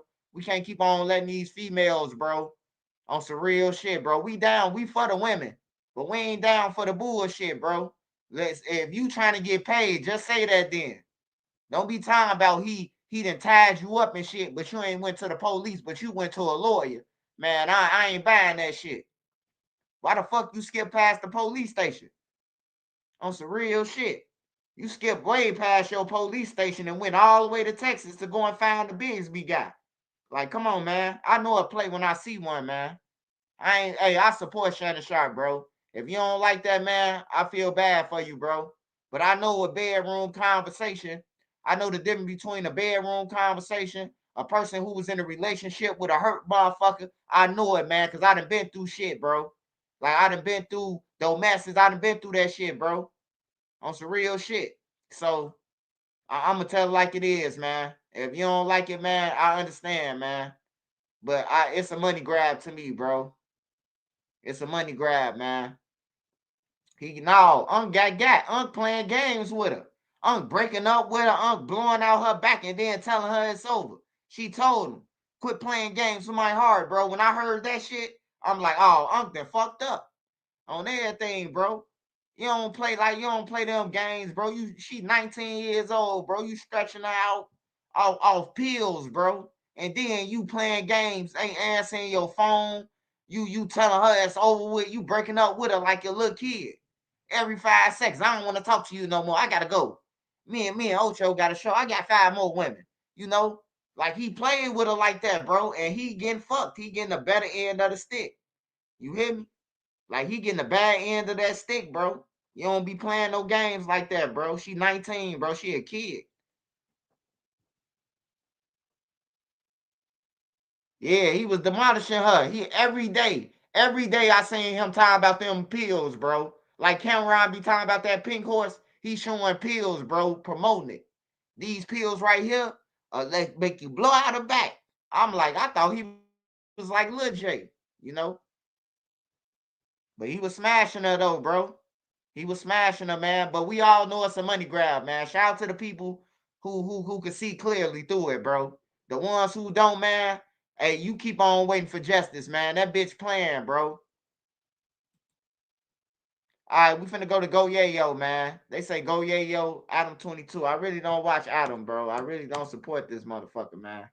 Like I don't hate nobody. I just don't like this motherfucker. For real. The shit in his backyard now though. Go Yayo and Sauce Walker and Peso. Hey, wait. How many it is? Adam and Wack featuring Rain.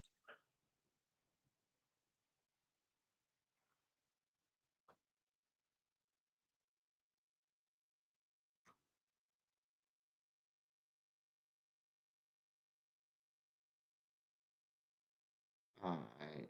So it's these two. All right. Protection can mean shielding those you love. It can also mean opening up a future of possibility.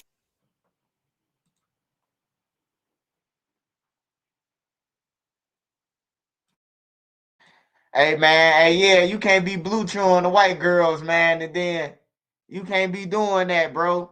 And then breaking up with them the next day after you smash them, and then you study playing, switching your phones and shit like that, bro. She gonna catch up with your ass that lawsuit. They got his attention. That motherfucker $50 million got his attention, man.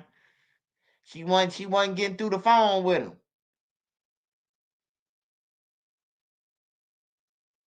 For sure. I appreciate y'all, man. I appreciate everybody. I've been off here for 7 days due to Breakfast Club. So if you support me, don't support the Breakfast Club no more, bro. They try to strike my page, bro.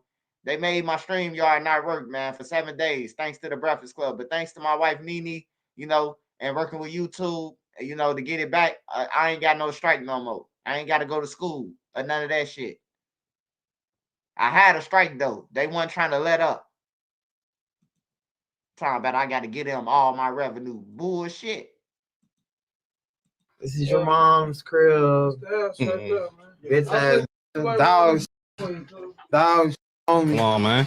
In LA with this. Dogs on me. Oh, shit. Saying nigga having a little paper. You know what I'm saying? It's here. Big rack A's, man. Nigga sign for this right now. Shit, I sign it right now. This little change chunk. It's nothing. We ain't brought it all with us, man. We ain't brought it all with us. That's made out here, right? We started yet? We started. Let's go. I just landed with this. No Jumper, coolest podcast in the world, and you already know. Hey, you know what's going on, big homie Yayo, man. We had to tap back in. Go Yayo in this bitch. Yeah, murder game, money game shit. You know what's going on. Big rack A's, man. Man, I'm back, man. You know what I'm saying? Long live Chucky, man. Long live Lil Runny, man. Choppers for Chucky, Cassie for Chink. You know what's going on. That's facts. Man, I was hoping to get you the first time around, but then you had to go back, do another run. Yeah, them crackers want to see a lot. They're too tough. Can we turn the noise off on that? Sorry. Right, yeah, I don't even worry about that. That's my hoes. They just wondering about me. Oh, yeah? You ain't got any out here yet? In LA? Yeah. Of course. We got some baby mamas for you. I might have one. Oh, I'm gonna have every kid I had is not for forever. I'm not gonna. I mean, it's not mine. I think you were one of the funniest rappers in the game because I was watching the Say Cheese interview and you say, I regret every baby mama I ever had. And he goes, well, not the kids. You go, nah, the kids too. Man, you know, that's just being 100. See, I'm not a nigga that can be canceled because I ain't in the industry. I can say whatever I want. Mm-hmm. Yeah. So shit, they can't cancel me. So when I said that, that's how a lot of people really feel. But people just don't want to spit it out and say it.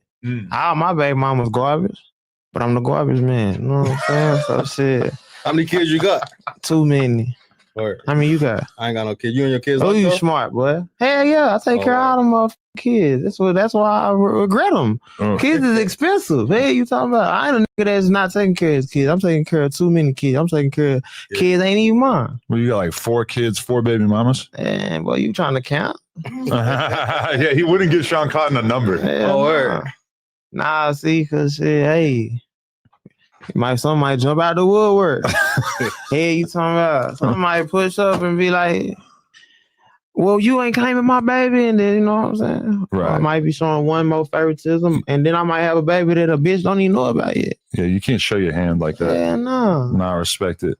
But so you only been home 10 days? Yeah, I've been home 10 days. What's different about this time as opposed to the last time you got out? How you feeling? My brother did. I'm fucked up. R.I.P. Ronnie. Nah, for real. Long live Chuck. You know, I'm super fucked up. Best gambler in Texas. I ain't never be the same. So, but it's not what they thought it was gonna be. Like it was gonna be one of the moments that make them be like, they know what the fuck going on. They know I'm not finna come home and be on none of that bullshit. I'm on bullshit. Fuck them niggas. I hate them niggas like they hate me. Yeah, you talking about? Damn, yeah. So, I mean, I was watching a couple of the Say Cheese interviews, and I watched the one that came out today, and it does feel like your whole vibe is a little bit different than the one that you did like 6 months ago, where Yeah, cause shit, shit's a little heavier now. It's nothing to even play. It's nothing to even play. It's like I ain't got no choice but to do this shit now. Everything I'm doing right now is like I ain't got no choice but to do. You know what I'm saying? It's just how it went. You feel like you got more of a purpose at this point? Hell yeah, I got way more purpose, but shit, I really feel empty than a bitch. I ain't never did this shit without my nigga. I ain't even want to do this shit. Right. Damn. Where was you at? You was locked up when you heard the news, right? Yeah, I was in the feds. How the word get to you? I got a phone. I'm rich. So I had a cell phone in that bitch. And I had just got that phone, literally, I swear to God, gang. That's how crazy the world is. Slid that bitch under my door like 4 a.m. Man, it wasn't even on. I had to get it cut on and shit. Yeah.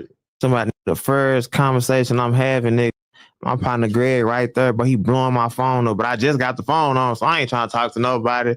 My bitch blowing me up. I ain't trying to talk, so I'm trying to hit my new hoes I ain't been talking to and shit. You know what I'm saying? So I'm just ignoring, but everybody blowing me up. So I'm like, man. And then I don't know how y'all Instagram is. Ain't nothing but fine hoes and shit on my Instagram. So that's all I see when I scroll and shit. So when everybody was blowing me up, it was abnormal. Like people didn't know I got no phone. So how they hitting me up like this? You know what I'm saying? But my people know I got a phone. So damn, I called, see Greg blowing me up. My bitch hit me. She hit me with a voice message. Like, I don't even know how to tell you this. I'm thinking she finna say she pregnant or some cheating shit, some bitch boyfriend, girlfriend shit. I ain't know she finna break my heart like this. Yeah. Hotel me talking about, They just killed Chucky at a car wash in Forest Hill. Man, shut up, bitch. I mean, ignored her. I ain't even respond to her. You don't know what you talking about, ho. That's really where your brain went, is you thought like that can't possibly be true. Man, I just knew it was something fake going on. I knew it was something like a mistake. Cause my bitch don't even be in nothing. The bitch don't be in nothing. Everybody know, bro. You know my brother the cool one. I'm the one that's tripping on game. Shit like that happened to my brother. That shit wouldn't happen to him. Now, if that shit happened to me and my baby or something, people have been like, oh, that's J.O. He act like that. Yeah. You know what I'm saying? People probably be fucked up, but it wouldn't hit as hard. It hit harder for my city, bro, because my brother don't be on nothing. And them niggas still did that to my bitch. You know what I'm saying? So imagine what they'll do to me. Yeah. I ain't got no love for these niggas. These niggas on the set. Them niggas know what it is, though. Because there was... niggas know I'm back. Them niggas know I'm home now. Them niggas know a lot of shit that go on never happen if I was free, nigga. We wouldn't even come around and do a lot of shit. Niggas know what's up for real. So at the time when people calling you, though, I'm pretty sure you had to see the video that was going around, too. The video went out yet. I finally called. I ain't gonna lie, y'all. Yeah. He died. He definitely died because of him. He definitely got killed for fucking with him. But this is what I want to say, though. He sound tough and he sound good. It sound good, right? But look, though. Ain't no niggas with money killed Lil Ronnie. Lil Ronnie had money. There was some broke motherfuckers who killed him. So he talking about what he gonna do. Hey, bro, this one thing I know about a broke motherfucker against some niggas with money, bro. It's just because you got some money, that don't mean you gonna lose. Them broke motherfuckers, man, they ain't got nothing to lose. And that's why they always win. When you see the wars, when the niggas with the money be losing to the broke niggas on the war side, you know, y'all know what I'm talking about. It's because of that, bro. They ain't got nothing to lose. They ain't got shit on everything, bro. So he better watch his ass, with our long story short. My brother back, nigga, and he was at the scene. And all my partners was at the scene. So imagine, yo, everybody just passing the phone around, and I'm in jail, bro. Everybody just passing the phone around, and my bro right there dead. That shit was crazy. I'm screaming, but I'm on a phone in jail, so, you know, I can't get caught with the phone, you know what I'm saying? Yeah. So I had to call my celly, like, bitch, come here. Like, what's going on, man? Bitch, come here. Whatever you got going, come here.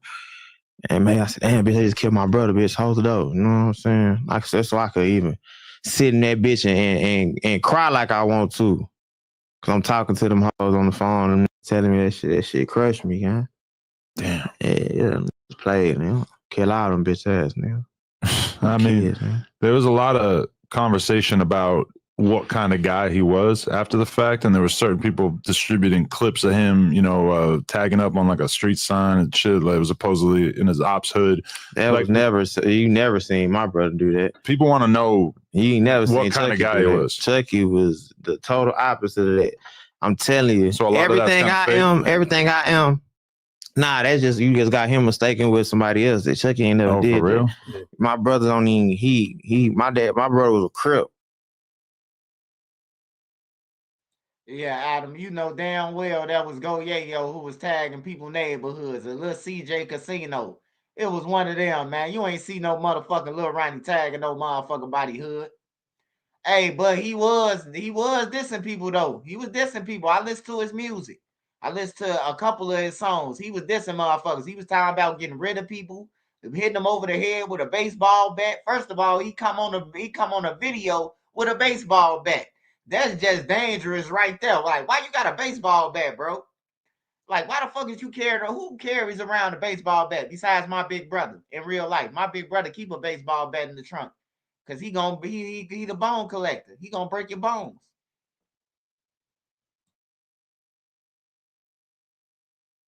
But he ain't even on that type of time. I'm telling you, my brother ain't on nothing. He gamble, calls. All my nigga do, you know what I'm saying? He'll fight and he'll keep his gun. He ain't no felon or nothing. Got a gun in his name. You know what I'm saying? Still burnt up crazy, gonna jump out with us. We all felons gonna jump out and run with our guns. He gonna jump out and run too. Bitch, you the only one don't gotta run, but he just that, he a hood nigga, so he like, shit, I ain't sitting there talking to these crackers. I'ma run too. That's how my brother act.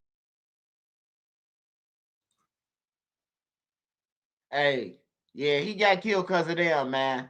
Hey, but ain't no way in the hell I'm likes to carry and my homies and them take off and I'm finna run. What the fuck I'm running for? That's some goofy shit. That ain't no real nigga shit. That's what I'm saying. Hey, in a black community, we gotta stop saying real nigga shit to some shit that's goofy as fuck. That's goofy as hell, bro.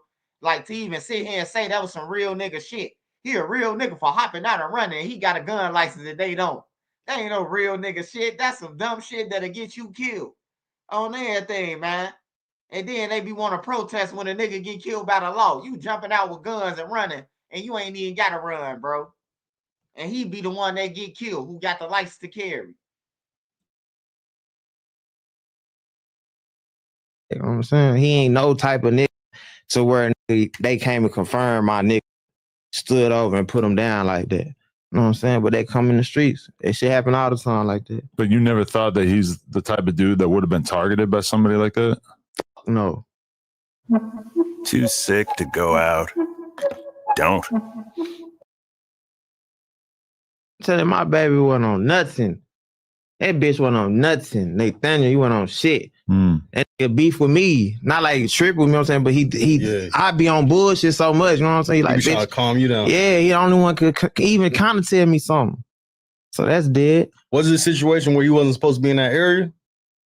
Or that's an area that he cool to be in? That's like I'm not gonna say suburbs because it get kind of hood, but it's not a real hood. It's like a little city inside my city. But that ain't nowhere you feel like you need a gun or nothing like that. Yeah. You know what I'm saying? But you need a gun everywhere in Fort Worth just because it's Fort Worth. Period. But that's not in a place where niggas is just gang banging and thugging it. That's why. You know what I'm saying? He that type of nigga to where he feel like I can just sit here and vacuum my car and shit. You know what I'm saying? I wouldn't even do shit like that. You know what I'm saying? Damn. I wouldn't vacuum my car at that specific one. You know what I'm saying? That if I had to vacuum my car right there, it's just because I ain't got nowhere else to go. You know what I'm saying? But all right, for you personally, or it's the thing, like, well, all y'all niggas know, like, he shouldn't have been there. Because you saying that you went in and did it, but, like, I guess he felt comfortable. Yeah, because he don't be in beef. Yeah. You know what I'm saying? My ops done seen Chucky. You know what I'm saying? Lil Ronnie is everywhere. Every club, any big gambling and shit, he the total opposite of me. When rappers and shit come to the city and shit like that, we push or serve them niggas or something like that. I ain't trying to kick it with them bitch ass niggas. Fuck them niggas. Yeah. I ain't trying to kick it with them lame ass because I'm serving them niggas. Y'all trying to go to the studio do a song? Nah, nigga, fuck you. I'm texting you on drugs, whatever. My brother not like that. He gonna come kick it with you. Might give you that shit. Man. There's nothing to him. I got my dick out on like cause I feel like they got it out on me. Fuck you niggas gonna come show us no love. I ain't got no love for you rap ass. Suck my dick. I'll rob you all ass. My brother don't act like that. He wanna bring niggas together and shit like that. I'm beefing with the whole state of Texas. Hurt my brother hard. Cause he really wanna fuck with them niggas. I talk shit to him all the time, telling him, you really wanna fuck with them niggas. I talk shit like that. And he just a never will though, cause you know. Yeah, man. It's sad to say, man, but it sounds like Go Yayo know that, you know, his homie got killed for being around him, bro. Hey, look, if a nigga wanna hurt you and he can't get you, he definitely gonna kill the person that's gonna bring you out, that's gonna make you cry.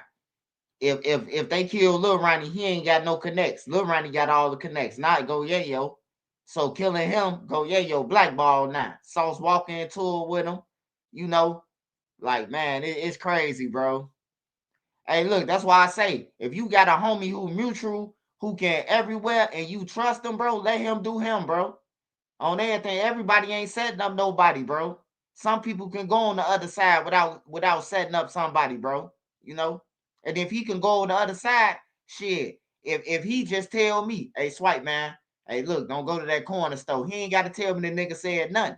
All he got to do is tell me don't go to that corner store. That mean the nigga told him on the other side to tell, hey, look, tell Swipe, don't let us catch him at the corner store. Hey, you ain't got to tell me again. That's called a warning, you know. But some people look at it like, oh, man, you playing both sides. No, he just gave me a warning. He saving my life, you know. Hey, we finna watch all of it, man. Don't worry about the part that's missed. It's 2 of them out, so we're going to watch it.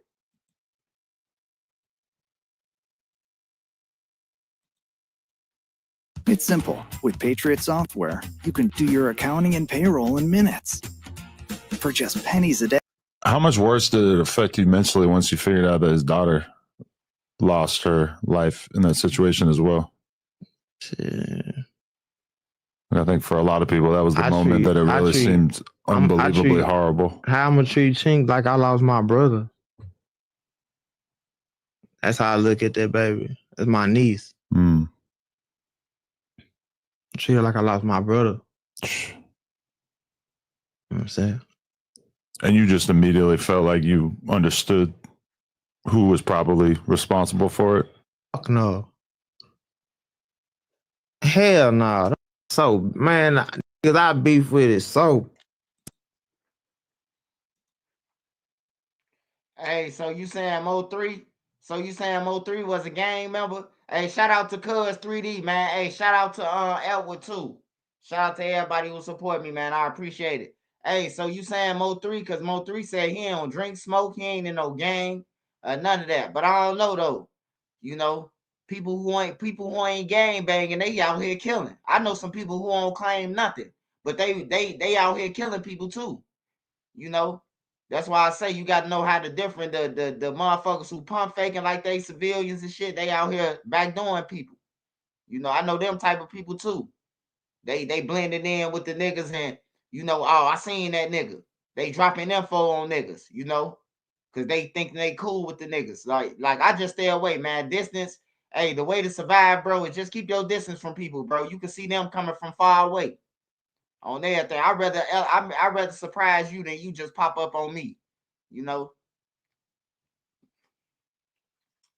Hey, shout out Cuz D, man. Appreciate that. You just gifted 10 people. Hey, Cuz D always gift people, man. So hey, it ain't my option of who get it or his option of who get the membership. They just give it to anybody, bro. Somebody probably get it who ain't even on my channel, bro.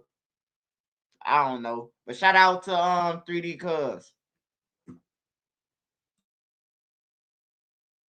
See, this ain't never did nothing. I couldn't believe that he was even do it. I just knew it had to have been some mistake or something like that till I seen the video and it was like, oh, them confirmed my nigga. It's something else. So what was your thoughts when you seen the two guys that got charged with it? I don't know them niggas. Freedom. Yeah, it's a lot going on in Texas, it seemed like. Cause then even like last week, your homie Beto, how you say that? That's my cousin. That's your cousin. Like, he got shot in the head and he was on IG Live and shit. Niggas get shot every day, B. Yeah. That bitch Lil, he took 3 to the head. And that's my second time getting shot in his head. And blessed. We blessed touched by God, man. You know what I'm saying? We gonna go through the most shit because they gonna give us the most in the end. Man. I'm gonna win in the end. You can't fuck with us. But when you see situations like that, when you just lost the homie and then the other homie just got shot, you feel like you gotta leave Texas? Tighten up. That's all it is. You gotta move militant. You know what I'm saying? Move strategic. You gotta tighten up. You know what I'm saying? But leaving's not an option? I'm gone now. Right, but I'm in LA with y'all. Probably not for that long, right? Hey. Or are you planning on staying out here? Nah, I'm not staying in LA at all. You're not on any kind of probation or anything? Nah, I ain't on no paper or nothing. Them folks can't do nothing to me. You know what I'm saying? I'm in it for the long run. Damn. Well, that's good, I guess. But I mean, do you feel like that more lively version of yourself that I was seeing in that Say Cheese interview from 6 months ago? You feel like that version of you is going to come back at some point, or you feel like you lost a part of yourself when Ronnie died? I felt like I lost everything when my brother died. But all I know is this, that these motherfuckers think that this the time where they gonna be like, yeah, this the one we're gonna finally see AL fall. You know what I'm saying? But it's so many people want to see me win. Of course I'm gonna beat them. I'm always that, because that's not nothing I cut on and cut off. That's just me for real. You know what I'm saying? I'm a Gemini. I might just be chilling. I could be spazzing at any moment. I'm fucked up like that. You know what I'm saying? I'm on whatever. I texted him and I was like, bro, I totally forgot Yayo is one of the funniest, best personalities in hip hop. Period. Yeah, they can't fuck with me. I'm who these niggas want to be. I'm who these niggas want to be. And that's it.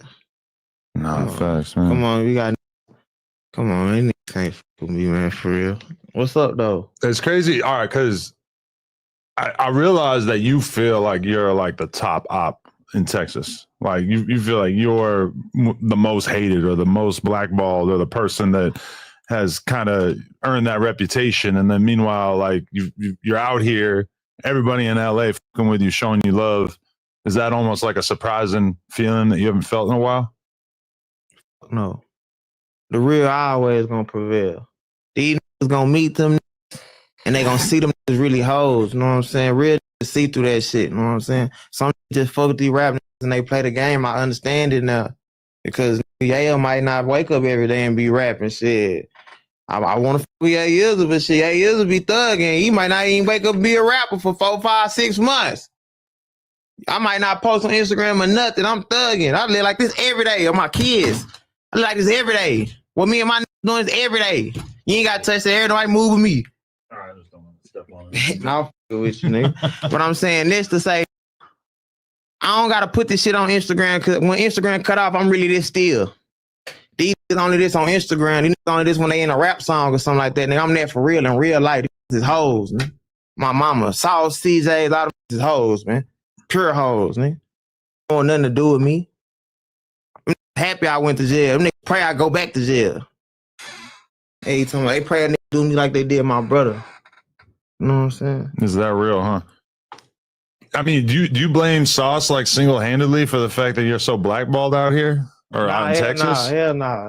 It's just general. He ain't got that much power. Okay. He ain't nobody to even be doing that.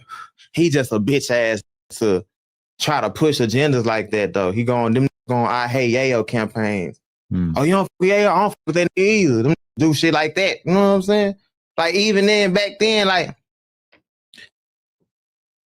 when I was cool with Walk and shit like that, I always still shout out to Pluto and Thug and shit like that. I stayed up out of that, but I would never just go over there and just run to them niggas on some shit because now that I'm beefing with you type shit, you know what I'm saying? Even though I do Thug.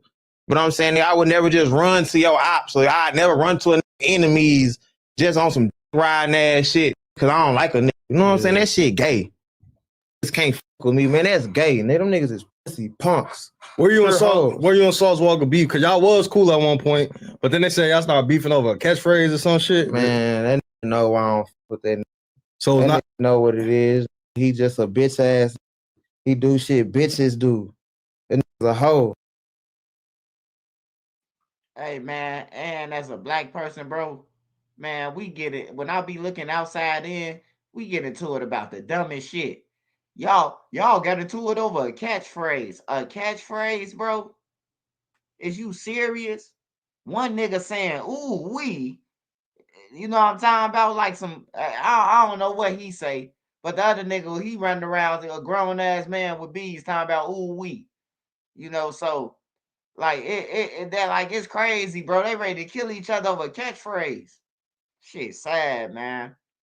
Hey, I wonder why I look back at high school and all my white friends that was in high school, they still got their whole family. Even their great-grandma still alive, goddamn it. They don't be worried about all the bullshit, bro. We'll kill our own family member. That nigga crossed the line. He owed me $10. Boom, boom, boom, boom, boom, boom.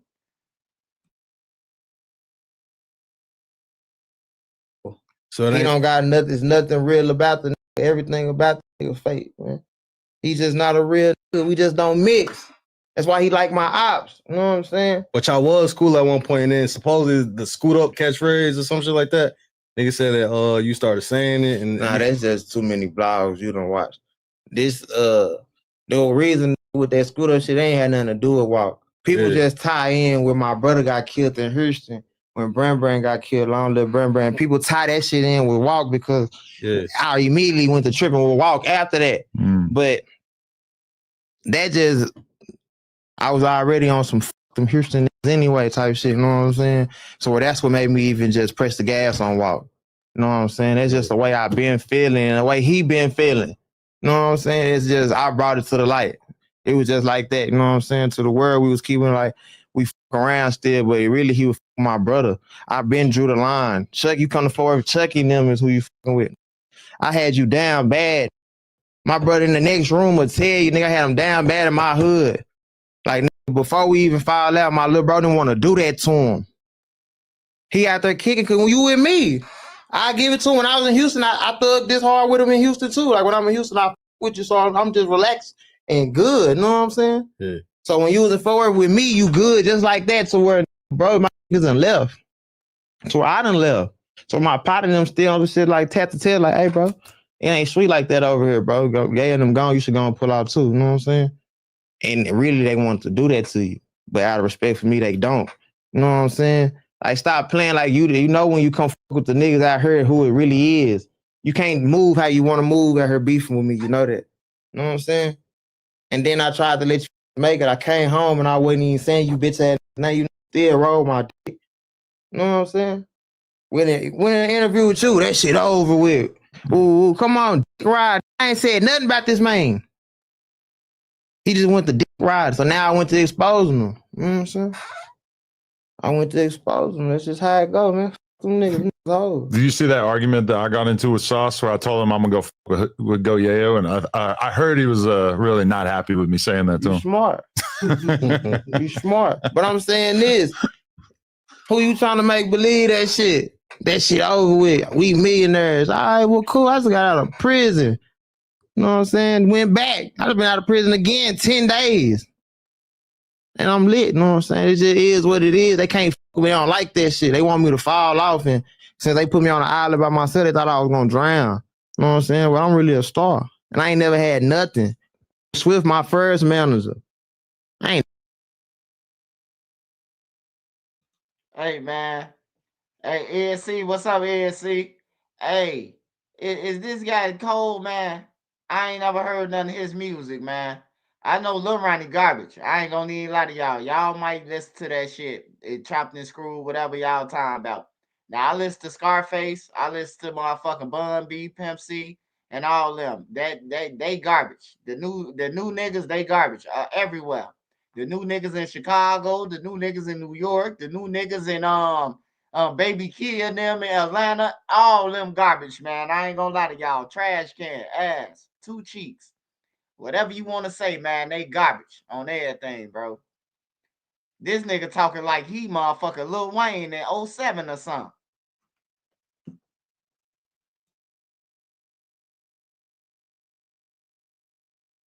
Ain't never had no manager. Hey, you talking about, nigga? I was going in the motherfucking me label deals and shit by myself, one deep. 19, 20 years old, niggas can't fuck with me. Hey, you talking about, nigga? I don't give a fuck about no rap. I'm just good at it. Yeah, I'm gonna admit to you, and I feel real bad saying this, that like I had very conflicted feelings during the pandemic because one of my most listened to songs. Yeah, I seen you liked that whole Gayo song. I seen you said that you liked it. Yo, that was a hard song. I felt bad because I've been with you since like 2017. You supposed to fuck with me because I'm the real one. I never posted it, but we played it on stream a little bit. That shit. They went hard. That shit is weak. That was a pretty good song. That shit is weak. Peso, a bitch, and then got in the interview and said, I wasn't dissing yo. I didn't even know we was doing that. Like, he reneged on it because he know. Throwing rocks and hiding his hands. Because Peso, your mama lived in Fort Worth, bro. You was terrified. Like, you know what I'm saying? Like, I really could have been handled them boys. That's what make me so mad that that shit went the way it went now. And it's like, you. Hey, to all the gang members that's out there who still gang banging, they thugging it, whatever you want to say.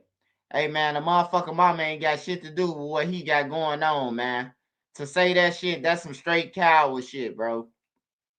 And I ain't gonna lie to you. Sauce Walker cold than all them. I ain't gonna lie, man. I heard Sauce Walker like 5 freestyles. He freestyled off the Jay-Z Hard Knock Life beat. It's a hard knock life. He killed that shit. I ain't gonna lie. They can't fuck with Sauce, man. And he wasn't rapping like he was in Texas. He was rapping like he was like in New York, bro. I ain't gonna lie. Sauce fucking them up, man. Ooh wee. Hey, don't let that ooh wee fool you. That nigga got bars, man. And he talking about making millions in real estate and scamming and shit. I'm telling you. I really feel like y'all can play with me. You know what I'm saying? Y'all know y'all not like that. Y'all want me to go against a whole city by myself. It's Houston versus Yayo. Come on, what That's what they wanted it to be. That's what made me just be like, Houston, even though I don't even feel like that. Nigga, I love Houston. I miss my Houston hoe. My manager from Houston. My baby mama from Houston. Mm-hmm. I got my favorite hoes in Houston. You think I don't miss on that 45 stick and in them hoes? You think them hoes miss me? Them hoes miss me. Them hoes. I buy Lotus and shit for them hoes, nigga. Turkey leg hood. I take hoes to turkey leg hood. 5, 6, 7 hoes, turkey leg hood. Everything free. We lit. $1,500 room, $2,500 room. We thugging. Didn't they shut down the turkey leg hut? Yeah, but shit, I ain't in here, so I don't give a hell you talking about. But I'm just saying, I'm that type of nigga. Uh-huh. I'm trying to go to what's that, Area 29? That's in Houston, ain't it? I'm trying to get, I got a hoe so tough in Area 29 right now. So you got too many ops there, so you just are done with the whole city? Hell yeah. Damn. I ain't going no motherfucking Houston, just giving myself up to them folks. I ain't going to Houston for nothing but some jury. They can't stop me from coming. I'm still pulling up. Yeah. Right. But I just want to go and thug and kick it. You know what I'm saying? But niggas hating. Ladies, hormones used to be our friends, but by age 35, they gradually decline, leaving us with weight gain, hot flashes.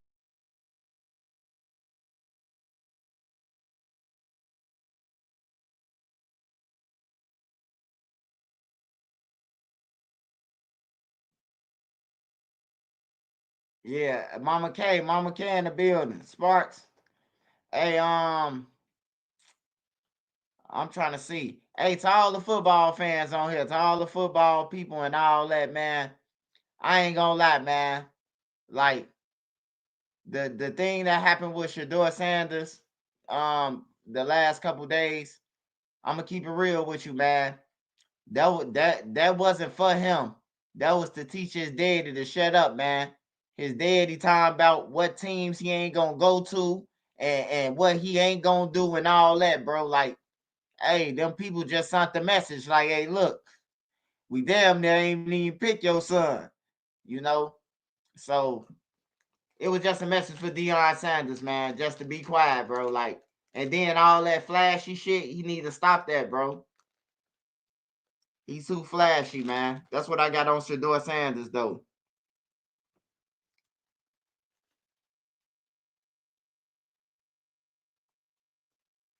Say Archie Manning did the same thing. Hey, yeah, but hey, look, that shit turned into a joke with Shador. When I seen him ain't go the first round, then the second round, I'm like, what the fuck? I'm like, I know he better than all them. Bro, he was better than a lot of them who went before him, bro. The white boy, bro. What's the white boy name? He can't even throw. And they picked him to the Giants, bro. Like, that was crazy, man.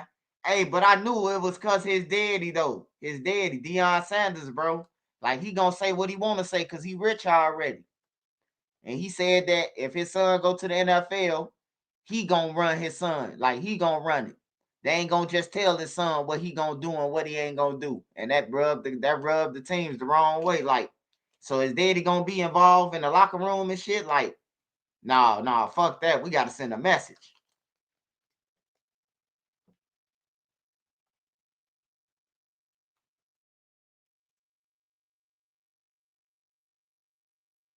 Then he told the Chargers to trade Eli. Oh yeah, that's a dirty game, man. But I'm glad he got in, and the other brother ended up getting in. So that was cool too. That the other brother ended up getting in. Shiloh, Travis Hunter, he went number 2. So it was decent. It was like 7 of them who played for Deion Sanders who came out of and went to the NFL. Some of them ain't get drafted, but they got undrafted. They got drafted. I mean, they got picked up. So shit, at least they still getting paid. At least they could say they was in the NFL.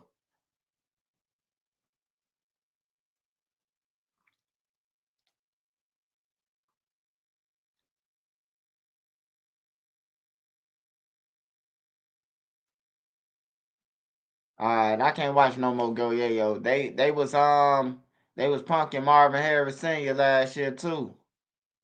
Yeah, a lot of them went to Tampa. I seen Charlotte gonna be actually good. If he can get bigger, he gonna have to put some more weight on him though. A little bit more weight. Put a little bit more weight on Shiloh because he could hit. He know how to hit. He know how to make you fumble that ball.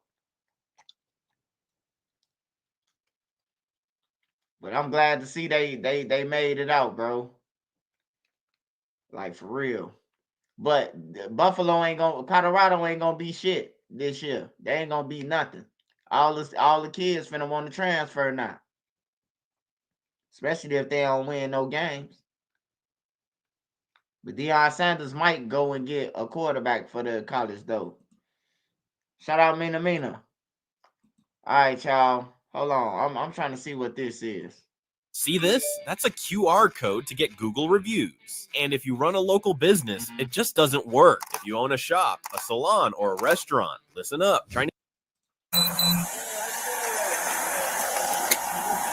Roll down your window.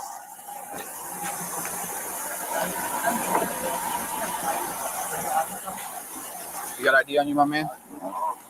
You know your social? You don't know your social? How old are you? 19. You still should know your social, man. You ever had an ID? Yeah. Okay. It sound all bad already. September 9th, around 2:45 a.m., Darren Blissett calls 911. He's been... Roll down your window.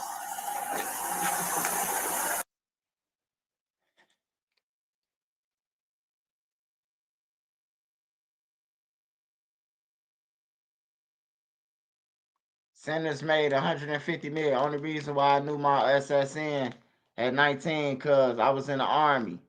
Man, if you don't know your motherfucking social security number, man, at 12, man, you bogus, bro. Man, I knew my shit at 12. I knew my shit at, like, I knew my social security, like, early, bro.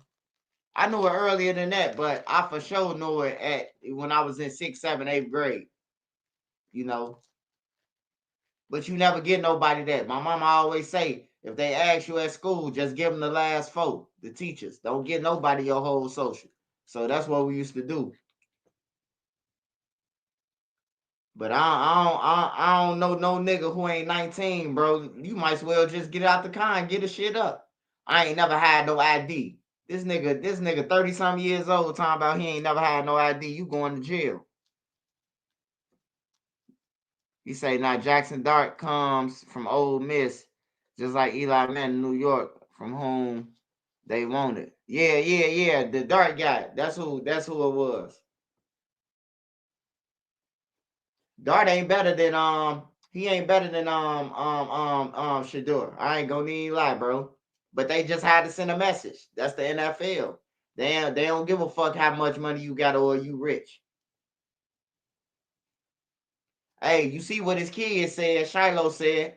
He said, man, they ain't even call our name, man. We got to get us a manager, man. We ain't get called because of you. He told Deion Sanders that.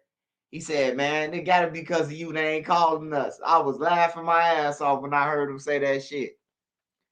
I'm like, this nigga Shiloh crazy the motherfucker. Hey, Shador wanted to say that shit, but Shiloh said it. Shiloh, man, like, man, they ain't called our names, man.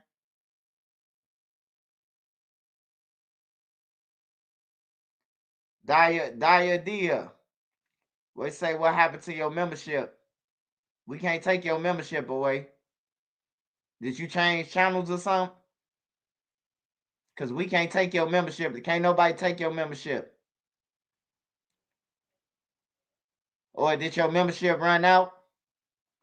Because we can't take your membership away. YouTube can't even take your membership. It can only expire. I fuck with you, Dia. You always support me. I know who you is. You probably changed your thumbnail, though. But I know who you is. Yeah. I fuck with Shiloh, man. Shiloh kept it real. He told Deion, man, they ain't called because of you. That shit was funny. Hey, somebody got to keep it real, though, man. Like, man, we know our identity, man. Just going on shows, talking shit, going to the NFL network, saying what he gonna do to the team when his son go there. Like, your son ain't that damn cold. I ain't gonna need lie, bro. Like, Shador cold, bro, but he ain't no motherfucking Peyton Manning or no Eli Manning or not Eli Manning. He ain't no motherfucking Tom Brady or none of that. No Lamar Jackson or none of that shit. He ain't no the dude off the Eagles or none of that. He ain't none of that. I ain't gonna even lie. He probably like in the football world. What's that guy who was just playing for the Bears? The white dude who got all the money, man, who scammed the Bears, man. He got all the damn money, man. Was garbage than a motherfucker, man. What's his name? What's the white guy for the Bears, man? Who got over on the Bears, bro? That nigga got like $100 million, bro, and kept and fucked the Bears over. Then he went to Miami and got $10 million for 1 year. What the fuck is his name, man? Jay Cutler. Jay Cutler, bro. Jay Cutler colder than Shedeur, though. I ain't gonna lie. Mike Glennon, yeah, he Mike Glennon. That's who he is. Shedeur like Mike Glennon, man. He ain't no motherfucker Watson. He ain't none of them. I ain't gonna even lie, bro. Trubisky, yeah. He probably a little bit colder than Trubisky, though. I ain't gonna even stun on this name like that. He colder than True, bro. Trubisky garbage. Yeah, Jay Cutler. Jay Cutler robbed the NFL, man. That nigga made the most money off sitting on the sideline, man. Shout out Barksdale. Paul, what's up, Paul?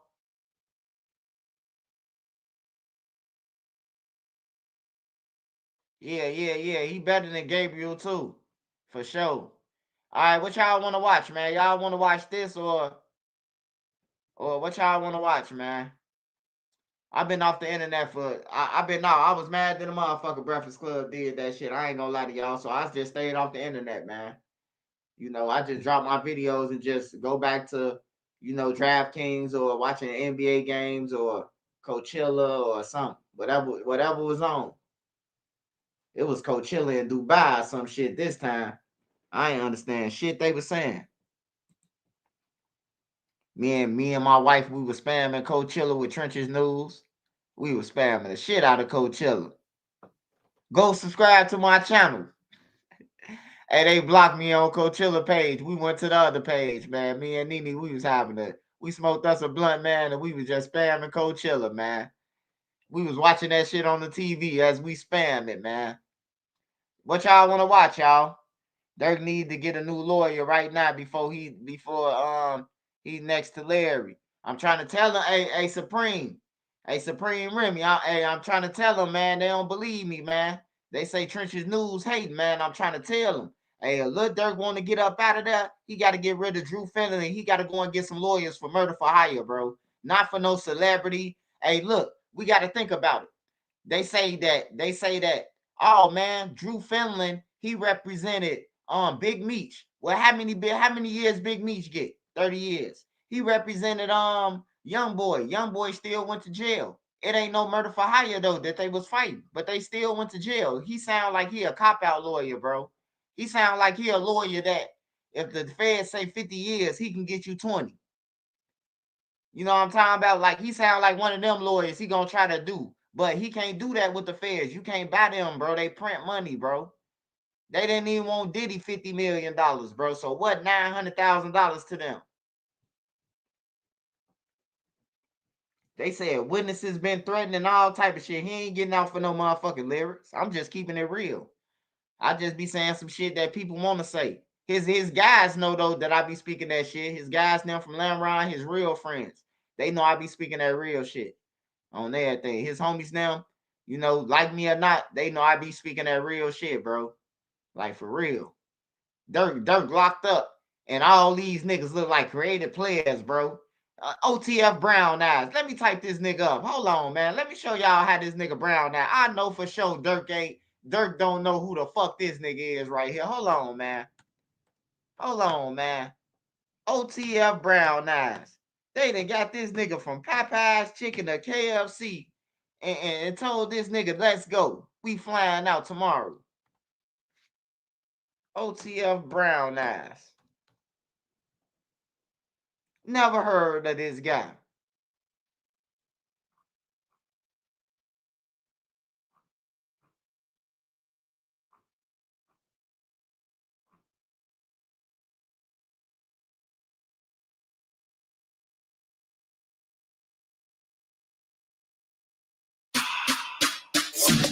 She got it all.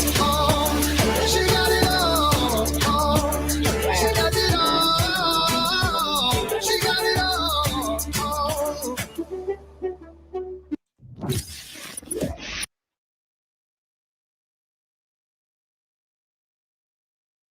are and who they're.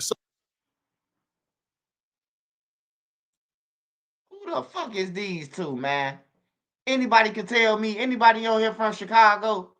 I know Chicago on here, bro, because Chicago is my number one support on what's the name. I got a lot of support, though, from Jamaica, everywhere. Africa, shit, Canada, but Chicago is the number one. So if y'all on here from Chicago, who the fuck is these two dudes? Motherfucker look like he worked for Data and Craig, man. On some real shit, man. Y'all had one job to do, man.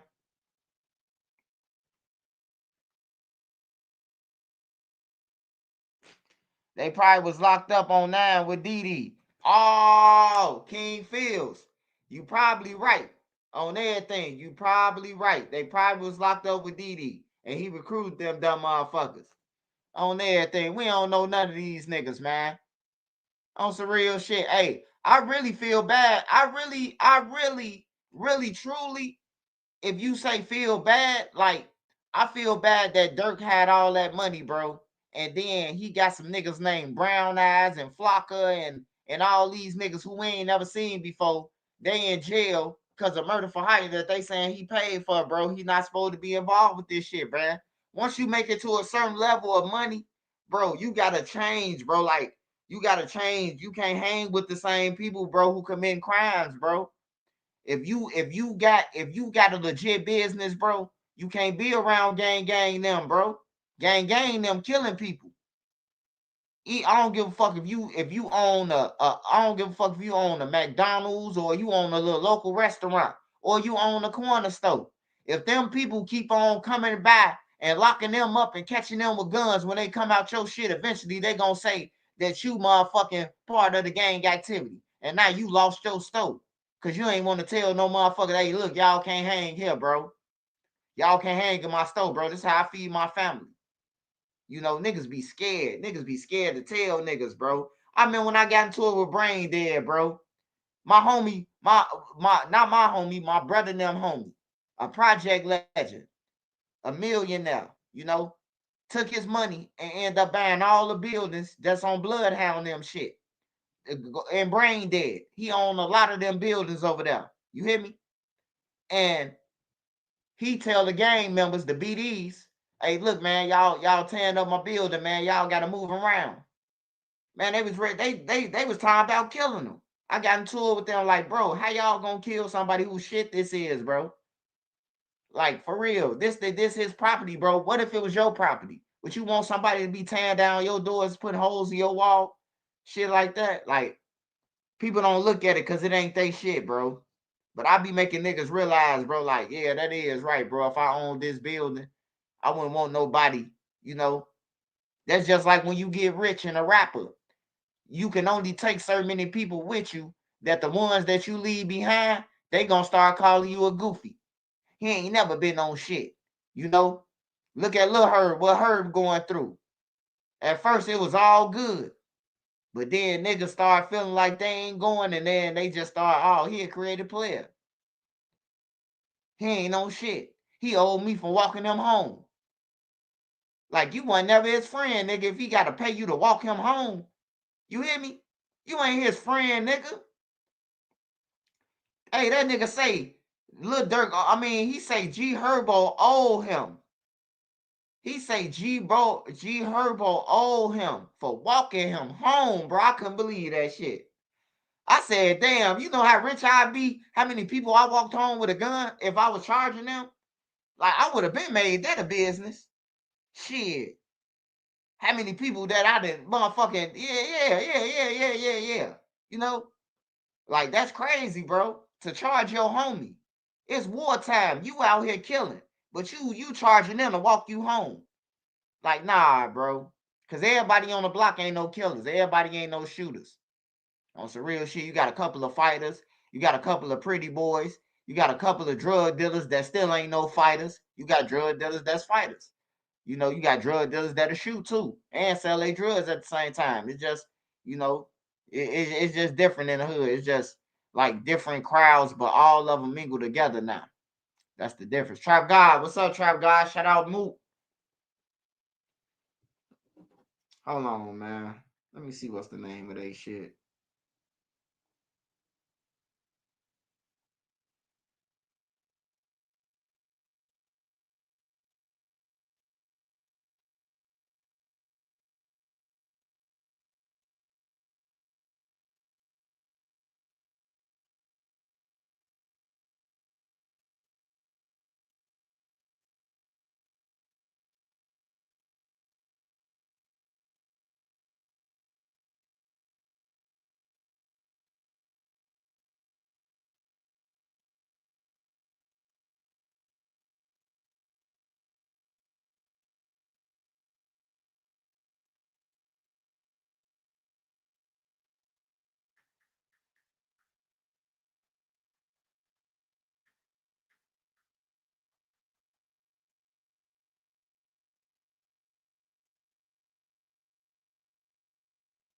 I ain't even finna do that now.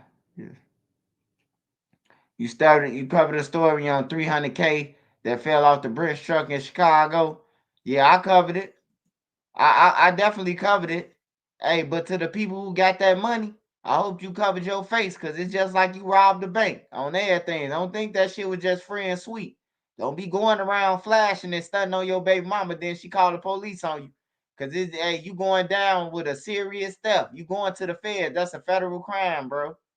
That money ain't free because it fell out no truck. So to all the people who took that money, hey, look, I hope you was wrapped up and I hope you enjoy that shit. That 300,000, goddamn.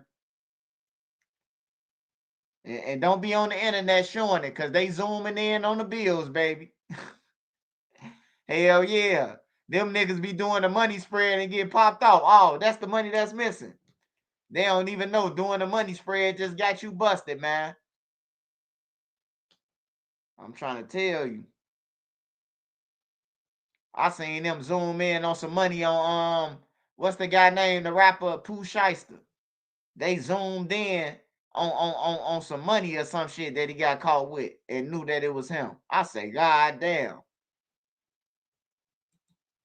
And I was just trying to show y'all these dudes. Yeah, we seen Lil Durk on the stream. He was talking about some shit, but he wasn't talking about nothing really because he need a new lawyer, bro. I'm telling y'all, man. Drew Finland, he ain't no good lawyer, bro. Y'all say he a good lawyer because he a celebrity, bro. When you fighting for your life, you gotta spend that bag on a real lawyer, bro. $1 million lawyer. You hear me? That's finna go all out. Hey, Lil Durk would have been better off hiring Brian Steele. I think Brian Steele would have gave the feds a better run for their money. If not a better run for their money, because you ain't getting them a run for their money. But he would have put up a better fight than Finland. Finland bullshit. Or just buy some dope and get it off with new bills. Oh no, you ain't even gotta do that. All you gotta do is shit. Start going to buy up shit. Send people in stores, goddammit. Send people in them stores.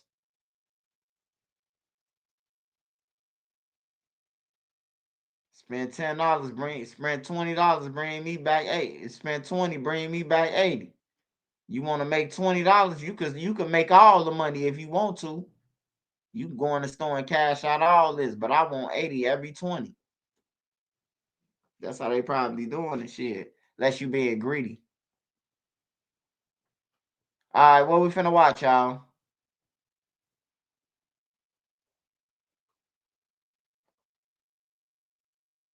You say Young Thug did an interview.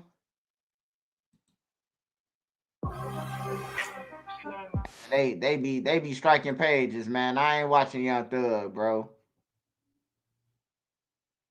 Oh yeah, take it to the casino. Hey, you sure right. You sure right, you feel me? Hey, the casino, you could bust that all day in the casino. You might lose it all, but shit.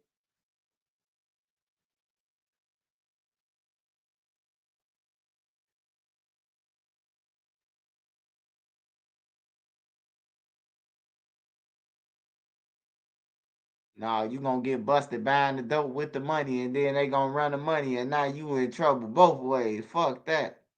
Man, you get $300,000. Don't try to buy no dope or none of that. Go and buy you a motherfucking like try to get your credit up first of all. Go and get your shit A1. Pay somebody to do your credit. Don't spend $1. Get your credit up first. So when you come on, you gonna fuck up their head. Hey, look, bro, I got A1 credit. What you talking about? What bill I spent on everything? I got A1 shit. You riding off your name, goddamn it, and just blend in the money.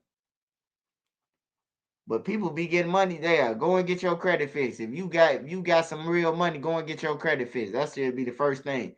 Cause you need credit, bro. I'm telling you, people be tired telling people they don't need credit. You need credit for everything, bro. You ain't gonna get no house. You gonna be a renter all the rest of your life, bro. If you don't go and get fucking your credit. I seen what's the name? I fuck with JT, but he was telling people don't get credit or don't use credit. It's a good thing, man. Hey, look, bro, you need credit. Fuck the bullshit, bro. Like, you need credit. You can't get no house or none of that unless you buying it from Lil Ray Ray and them and it's stolen. Credit is very important. I seen him saying that on his live. I jumped off, man. I said, what? You telling the people about credit? Like, you need credit, bro. It's what you do with your credit. If you go and get a loan for $100K and don't pay it back, then that's your motherfucking fault. But you need credit, bro. Like, I'm telling y'all, bro, you need credit. You can't go in no bank. And you can hide the cash, bro. You can have all the money. I'm going to give you an instance. You know what I'm talking about? You can have all the money. You could go in a car dealership right now with a whole 100. Hey, look, they not going to sell it to you, bro. They not going to sell it to you, bro. They're going to ask you what's your credit. They're going to run that credit, bro. I'm telling you. You can have the money for a house, to buy a house, all in cash. You got to have credit, bro. I'm telling you. You're going to have to go through a bank and you're going to have some credit, bro. No matter how much money you got. So always keep that in y'all mind, bro. Don't let nobody tell y'all nothing different, bro. You know, you need credit. And if you get some money, some thousands, go and get your credit boosted. It's motherfuckers out here who do it. Go and get your credit. You know what I'm talking about? Get them $400-500 and shit. Get your credit up. You got some motherfuckers charge you $1,000, but you gonna get there to the 800 mark. You hear me? On everything. And then you can go into a dealership and then ride off for nothing, for zero. You know what I'm talking about? But yeah, get that credit up, y'all. I appreciate y'all, man. So I'm gonna tell y'all what's real. Go and get that credit up. JT bigger figure telling motherfuckers credit and all. I'm like, what? Like this, I know you believe in Islam and shit, but man, you must be talking about credit in Africa or something, nigga, because in the United States, you need that shit. You definitely need that shit in the United States. Africa probably don't. Look at Trap Lord Ross. He done put some more bodies on 051 Melly.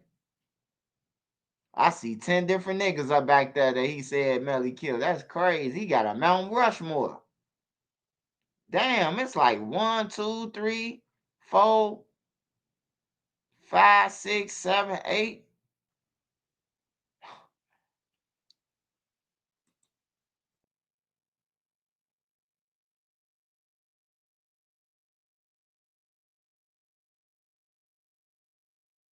Smurf told, what's up? Say nigga street credit fucked up.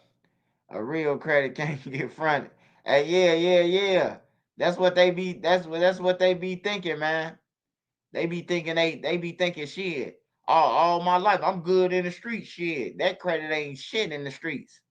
When you trying to get a house, or some niggas probably don't plan on doing that shit. Some niggas probably plan on just living off a female for the rest of their life. I know niggas like that. You know, gonna eat up all the kids' snacks and donuts and all that shit. Sitting around the house farting, ain't going outside, you know. Ain't bringing in no money. Not $1. I know niggas like that. Niggas ain't helping. Savage Black, what's up, Mo? Hey, make sure y'all go and download that Party by Savage Black, man. Savage Black gonna come out with some more music, man. He been over there streaming, though. Make sure y'all go and check out his stream, too. He be playing GTA. I'm waiting on 6 to come out now. I'm ready for 6, Savage Black. I done mastered 5 already, bro. I done mastered 5. Me and Nene, we on motherfucking YouTube. We on all that shit trying to figure GTA out. I finally figured it out, bro. GTA 5 was lit. I flipped that already. I'm waiting on 6 to come out. I ain't gonna lie. I'm waiting on GTA 6 to come out, man. What up, Unc? I'm waiting on you to get on the RP with me.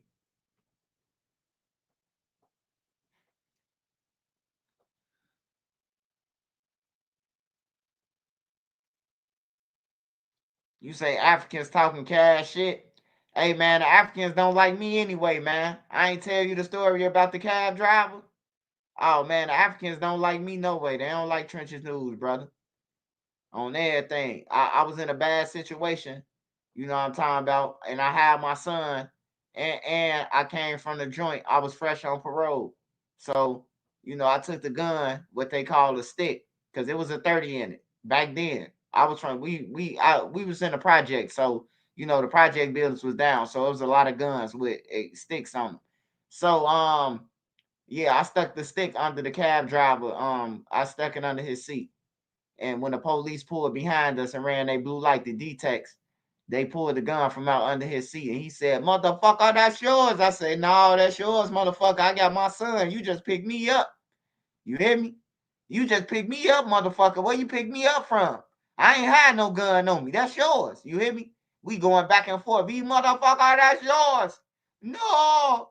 You hear me? They threw his ass in handcuffs. I say, officer, he got my $50 bill too that I just gave him. You hear me? He got my $50 in his pocket I just gave him, officer. Officer went in his pocket, thumbed through it, got my $50 bill.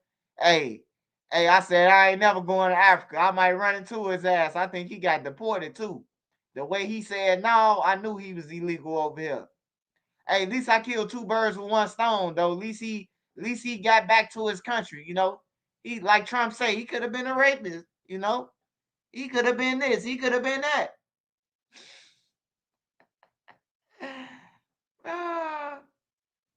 Hey man, hey man, you in the cab, man, and the slickers pull up behind you. I'm like, man, why the fuck is they pulling up behind us? I just got in here with my son, a baby.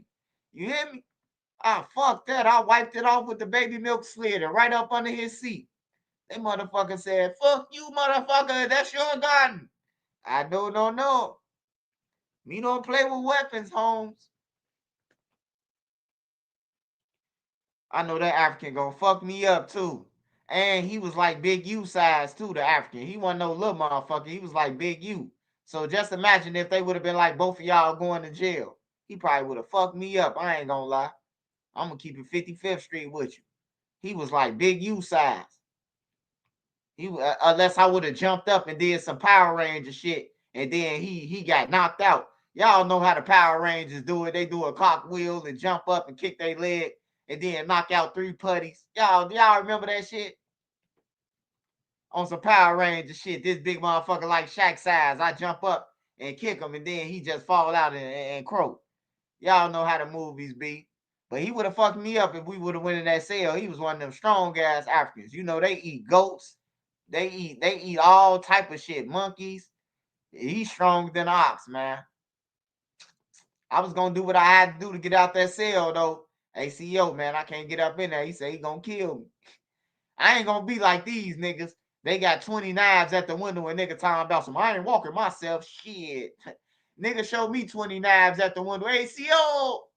I can't go over there, man. I think they the ops, man. You know? Shit. Niggas be scary as hell. I got an Uber driver with an African. I got an Uber with an African driver, and he was listening to Western Hate Christian radio.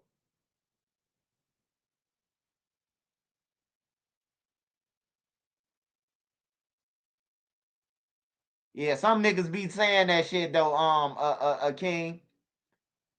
Some people be saying that shit though on the real. Some people be lying and shit. They get out of jail, be like, man, I with 3 niggas in the bullpen together. They lying like a motherfucker. It got to be 3 weeks. Hey, if you got 3 boss tops though, it's a possibility that that shit can happen.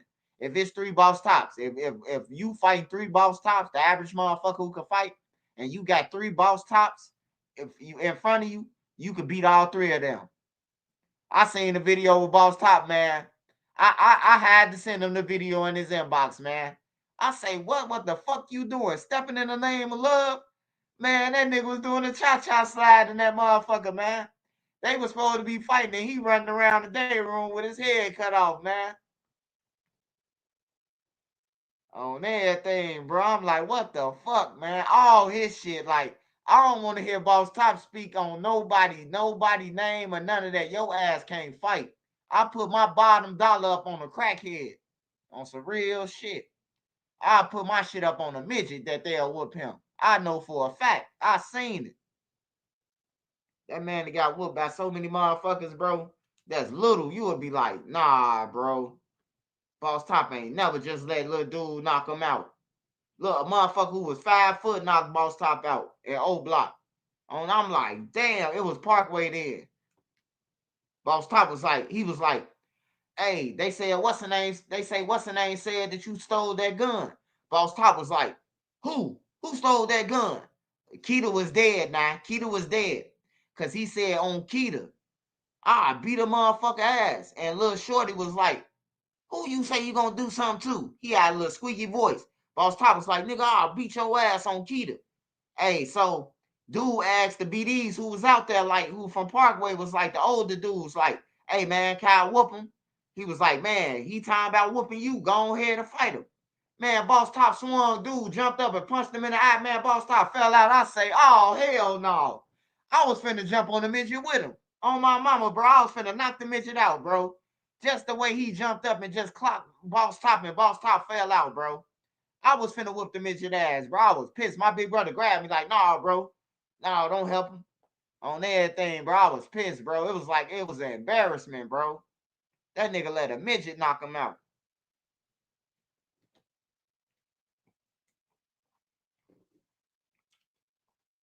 That shit was embarrassing. That was the first time I seen him get knocked out, bro. Then, old Block Joy with the one eye, he did a Mayweather. He did a Mayweather style on him, made him hit the pole, made his face hit the pole. Boss Top woke up talking about some, who punched me? Nigga, you know who punched you. The nigga who just swung on you. He walking around talking about some, who punched me? He was drunk than a motherfucker. Shorty had him drunk. Shorty gave him that, ducked in, huh. Boss Top ass was like, who hit me? You know who the fuck hit you? The nigga who you just squared up with, who you was just woofing with, nigga.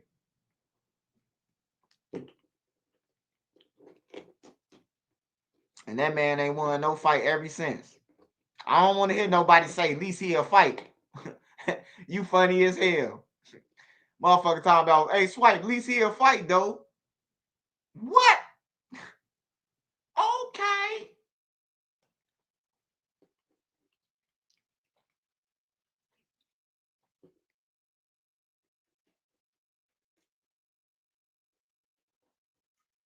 Yeah, though, man. Hey, what we watching, though, man?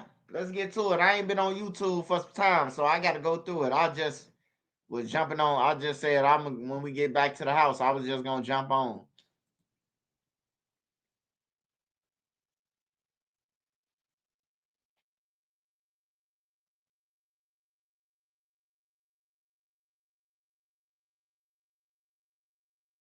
Hell yeah. He got up all tough, too, talking about who hit him. Nigga, you about to get knocked right back out on everything.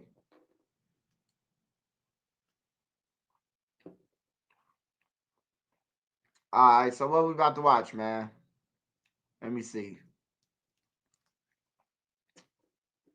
I can't watch the we can't watch the Young Thug, man. They striking pages. That's GQ. I just got into it with Breakfast Club.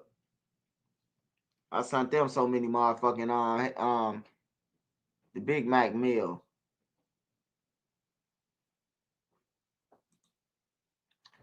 What a boxer who Boss Top was with on TV. Man, I don't know what boxer he was with, man, but I know he shouldn't get online talking about what he'll do to somebody, bro. Like, he got 50 videos alone, bro. That's without y'all saying what I seen. what y'all saying, you know what I'm talking about? Like, come on, bro. You can't even punch a nigga, bro. Like, I ain't never seen nobody that can't punch nobody, bro. Like, he had a hard time. A nigga was on the ground and he still couldn't hit him. He was fumbling. It's like his hands froze up and his kneecaps buckled. And he was just like, he was on top of the dude, bro, and didn't hit him. You feel me? He was on top of a nigga and didn't hit him. He was on top of the nigga punching him. Hey, look, he had dude in the headlock, bro, and couldn't hit him. How do you have somebody in a headlock, bro, and can't hit him? Like, imagine if a nigga put his hands around your neck and your head stuck in between his arms and Boss Top punching him. I thought they was on some wrestling shit, bro, some WWF type shit, bro. The way Boss Top was hitting him, bro. Like some fake wrestling shit. They say go to Brick Baby. Man, Brick Baby ain't talking about shit, man. Brick Baby and them try to run the play. Not Brick Baby mad because Loose Cannon over there with Lil Durk. And Lil Durk, Loose Cannon told, hey, look, Loose Cannon told Lil Durk what Brick Baby was doing out here. Hey, remember Loose Cannon was checking Brick Baby about why is he going on podcasts and that he got Lil Durk and Rico, he helped.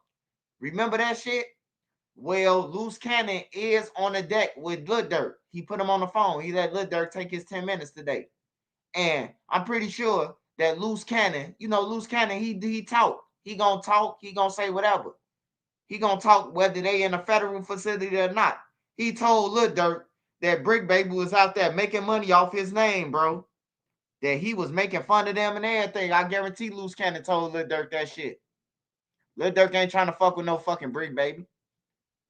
Brick Baby's out here. Like, it's one thing for Trenches News to report about you, but you a gang member who say you OTF with OTF or Lil Durk your brother, and you reporting about them playing around, and all that goofy shit.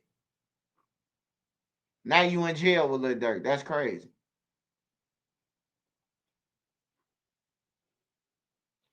Brick Baby ain't got nothing new, man.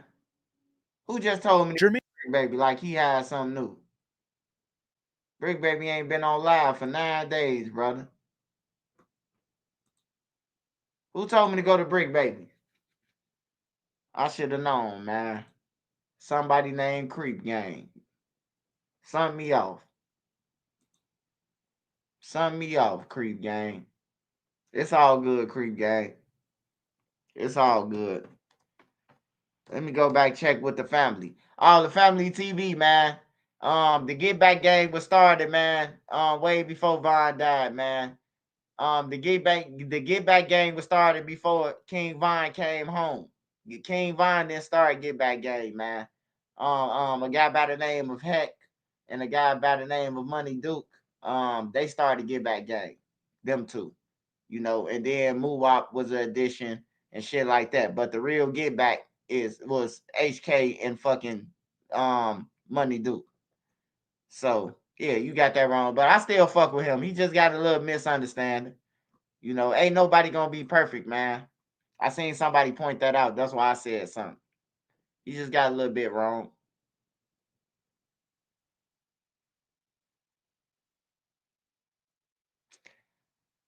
I don't even want to do it, but I gotta do it. Man. Nobody wins when the family feels. Anything I say, you're just gonna like get mad at, and you're just gonna hang up on me. So I feel like I'm not gonna hang up on you.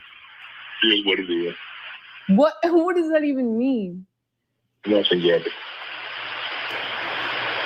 You want to be a dick to me now, so. I don't want to be. Don't manipulate me. Oh, Lord have mercy. If you say that one more time, I'm gonna choke out of you when I see you. I believe he's going to release a 30-second clip of a sex tape that tries to make me look guilty and play into every stereotype you could possibly imagine. That video should actually be 10 minutes or so. Hey, Tony, instead of releasing your edit, put the whole video out. I don't have it, or I would myself. You know what happened, and you're trying to manipulate the media.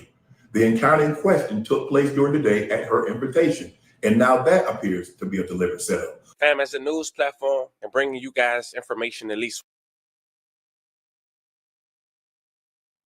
Bro, he got lined up. I ain't gonna lie, bro. And look, he got lined up so blatantly that it's like, bro, everybody know that this girl lying, bro. And I can't even believe that they still even going along with this shit. A court system to even allow this shit, bro. Like, for real. It's crazy, man. You can see the line up. I feel bad for Shannon Sharpe though, man. I watch him and Ocho. They both funny to me. Ocho funny as hell though. I really watch it because Ocho funny than a motherfucker. He don't care. I really like Ocho because he be like, man, I'm rich as hell, bro. I eat McDonald's. Like, he say he don't give a fuck about no hibachi or none of that shit. He say if he got to go somewhere where it's the steak $50, he say he going to McDonald's. That's how you keep money, bro. That's how you keep money, bro. Like, that's how you stay rich, bro. He understand it, bro. I'ma live by my means. I know this 15 million. This 15 million ain't enough to last me, man. Especially if you ain't got no money coming in and you got habits. I respect the shit out of Ocho. Some people call it cheap, but I think I just call it being smart.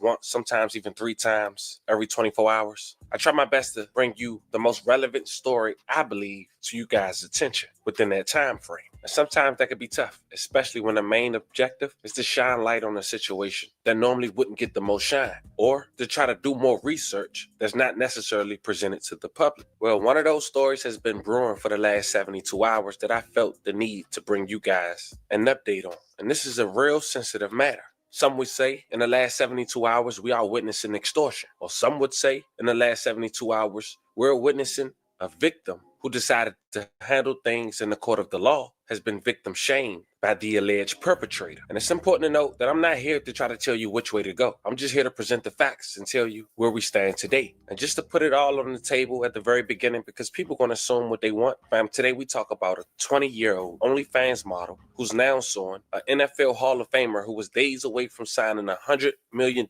media contract, is now getting sued for $50 million by the alleged victim, putting everything that he worked so hard for, now in his late 50s, post-career, at risk. Now, since this news has broke out in the last 72 hours, dating back to Sunday, we got clips from Shannon Sharpe and his legal team responding to phone calls being leaked, at least snippets. Not to mention, he identified the alleged victim. On top of that, his co-worker at ESPN have responded to these allegations. And on top of that, the true motive and the history of the plaintiff's lawyer has also been brought up as well. Today, I give you everything in chronological order and where we stand today and get you guys' thoughts on what's to take place in the near future. But before we go over this one, I want you guys to remember, I don't give you no angle. I just give you the story. So with that being said, make sure you like, comment, and subscribe. We're going to jump right to it. Now, I'm going to say the obvious because before we go over the facts, it's imperative that we all know this.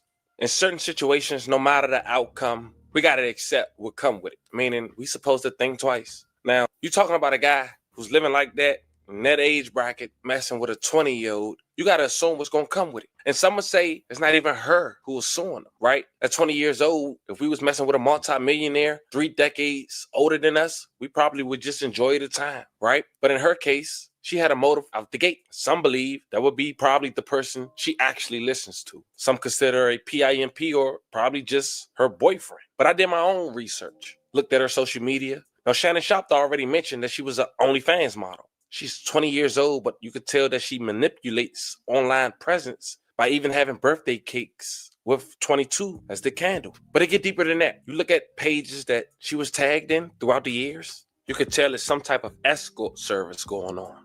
Now, does Shannon Sharpe know that? Who knows? But at the end of the day, when we talking about a man who have so much at risk and still have a conversation with a 20-year-old woman upset that she won't go out in public with him is crazy. It makes you wonder, what was Shannon Sharpe thinking? Now, of course, like we mentioned, we're about to go over the facts, but at least we can all admit and say, hey man, no matter what happened, certain things you should know better from doing. Fam, meet the internet's favorite uncle, Shannon Sharpe. Born June 26, 1968, growing up in a family passionate about sports, he was inspired from a young age to pursue athletics. His older brother Sterling Sharpe was also a talented football player, which further fueled Shannon's ambition to succeed in the sport. Shannon had attended Glenville High School in Georgia. where he distinguished himself as a standout athlete in football and basketball. His exceptional performance earned him a scholarship to the University of Savannah State, now Savannah State University, where he played college football. Despite facing some challenges early on,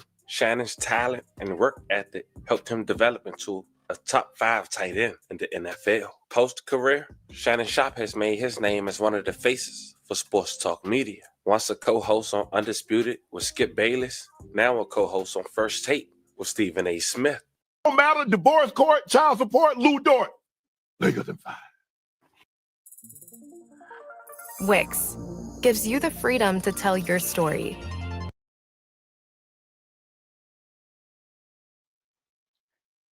He say, Trenches, search Shaq. Man, I ain't thinking about no motherfucking Shaq, man. Hey, yeah, hey, people are always throwing some other extra theories on that, man. The white bitch, man, she battered, bro.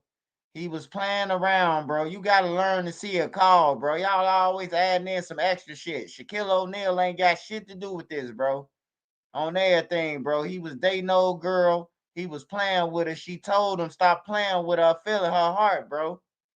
And this what comes with it, bro. Y'all believe anything y'all see on the motherfucking internet, man.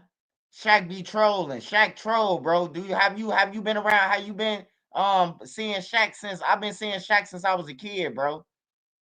On everything. I've been watching Shaq on movies and all that shit. He been trolling, funny, hater, whatever you want to say. He been doing that shit, bro. Like for real. It's like 50 Cent. Soon when somebody down who 50 Cent up, he gonna come trolling, bro. Y'all gotta stop. You believe anything you see, bro. Don't tell me to go and type in no what's the name, bro. And I ain't gonna stop my channel for your motherfucking comment, dude. The Thunder, a Boost Mobile bundle, WWE Royal Rumble. Lakers in 5. OKC, KFC, UFC. Lakers in 5. Houston Rockets. I don't care nothing about no light socket, a court docket, or my empty pockets. You can say SGA, PGA, USA. Lakers in 5. Phoenix Sun, Capri Sun, Mohegan Sun, the sun about to set. And Lakers in 5. CP3, C3PO, it doesn't matter. Star Wars and Luke Skywalker. That's who he is. Lakers in 5. It doesn't matter. Chris Paul, Cliff Paul, Jake Paul, Logan Paul. Lakers in 5. You can have Harden, you can have a pardon, you can get a garden. Lakers in 5. Serge Ibaka, Chewbacca, Waka Flocka. Lakers in 5. White side, backside, sunny side. Lakers in 5. Shannon Sharpe has been doing well on the airways. He even known for his podcast Club Shay Shay, with an interview with Cat Williams with over 89 million views and counting. Not to mention, he had a guest with Monique who gave him some advice on what he need to do for his love life. Check it out. I'm grateful I'm not 56 and trying. But you tried to say what you tried to say. I'm looking right at you. I ain't backing down. You better take your old ass and get somebody to love you. Damn, no. Now I'm looking right at y'all. Let me tell y'all what Shannon needs. Let me tell you what my baby needs. He need him an old fat gal who can bake good cakes, make some smothered turkey wings, who gonna rub his feet at the nighttime, okay, and gonna have a sip of his cognac to make him feel better about himself when he come home at night. That's what Shannon needs. You don't need no 26-year-old girl. You don't need no 36-year-old girl. This is your auntie talking to you. Take your old ass and get you an old bitch out there that can love you old. You trying to hang out with these young bitches and you can't do it, Shannon. You just can't do it. When they want you to go for Hey, see Monique them try to warn them, bro. And that's what y'all talking about some Shaq and all this goof ass shit. Like Shaq always, if you his op, just like 50 Cent, if you 50 Cent op and anything bad happened to you, they gonna say 50 Cent did it because 50 Cent gonna be the first motherfucker on the page to troll. Or he gonna get the info and troll about it, you know? But this was all him stepping out of bounds, man. On everything. He fucking with a kid, first of all, even though she grown, he fucking with a kid, bro. And then he playing games, turning off a phone, you know what I'm talking about, not talking to her no more, blowing out her back, and then just treating her like she a prostitute, bro. So she made him, you know what I'm talking about, like this her way of making him pay. Her fourth round, you looking at her like, bitch, listen, you want some money to go to Starbucks? Yeah, because I can't go no further. But if you get your older girl, when you get to that fourth round, she's gonna say, hold on. Let me go get you some eggs. Even a year old, but it's something about Shannon Sharpe's legendary comedian guests somehow speak truths as if they know something before we do, like Cat Williams and now and even Monique. Now everything is in jeopardy. On Easter 420 in 2025, a lawsuit will come down from a Houston-based lawyer named Tony Buzzy, known for representing victims of SA. Now, it's important to note that he represented a number of victims, like Deshaun Watkins, at the time the QB for the Browns, who was accused of SA with different masseuses, over 20, and 23 of them reached settlements. Now, he recently became popular in 2021 after making a hotline for victims against P. Diddy. Hello, everyone. My name is Tony Busby. I'm a lawyer here in Houston. I'm licensed in Texas and in New York, and I'll introduce other members of our team as they speak. As many of you know, our law firm has been at the forefront of some of the most important litigation in the United States. Hey, bro, to take the law system, bro, and use it as a pimping tool, bro, that's dangerous, man. Like, that's dangerous, man, to have these lawyers like they ambulance chasers, bro. The shit don't even be real. Hey, look, this is what I'm gonna tell y'all, bro. Just to prove to y'all that the shit ain't real. If a motherfucker really got treated like that and it happened like that, bro, why ain't there no police reports? Why did she go to a lawyer before she go to law enforcement, bro? That's backwards. That's backwards, bro. That's backwards than a motherfucker, bro. She ain't gonna get shit, bro. I'm telling you. She should have took that 10 million if he offered it. Now she ain't gonna get shit. A judge gonna see through that shit, bro. She ain't gonna end up getting nothing now, man. I'm telling y'all, bro. You ain't going to get the rape kit or none of that. But this man supposed to did this shit to you, but you ain't go to the police. You called up Johnny Bigsby. Come on, Busby.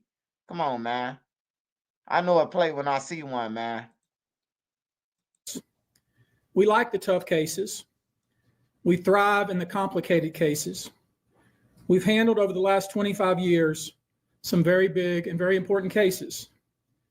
I believe that this one may surpass them all. Now, Tony Busby has been called out for having accusers for lying as well, going against people like Jay-Z, with Jay-Z countersued for defamation. He also had accusers who withdrew their lawsuit against P. Diddy as well. Now, speaking of the PIMP, we'll later get to that. But it's also noted that this young woman is from Las Vegas, Nevada. And on Easter this past Sunday, Las Vegas District Court, by attorney Tony Busby, seeks damages for pain and suffering, suing Shannon Sharpe for $50 million, alleging he and threatened her during a 2-year relationship. But Tony Busby now claiming that his client is suffering psychological and emotional distress, mental anguish, embarrassment, and humiliation. The woman identified in the complaint as Jane Doe alleges Shannon Sharpe, 56 years old, first approached her while she was working out at a Los Angeles gym in January of 2023. She didn't know who Sharpe was at the time, but the lawsuit said the pair began a consensual but deeply manipulative relationship. Now, before we continue, she's 20, and the suit alleging that the relationship. Hey, I'ma say it one more time. Now, Shannon ain't going to jail. See, you missing what I said, Supreme. You missing a big thing that I said, man. She didn't go to the police station or the hospital. She went straight to the law firm, man. Is y'all not getting what I'm saying? She never went to the police. She never went to go and get a rape kit. She went straight to Johnny Bigsby, whatever the fuck the lawyer name is, man. Like, for real, bro. I don't respect shit like this, man. Like, for real, bro. Because there's real victims out there, bro. You got hoes like this who doing this shit, bro.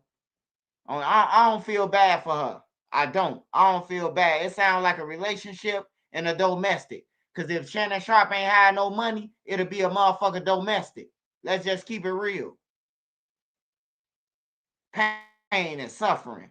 Come on, man. Hey, look, if somebody raped you, man, and all that shit she talking about, bro, you will want a criminal suit, bro. Why are you going straight for a civil suit?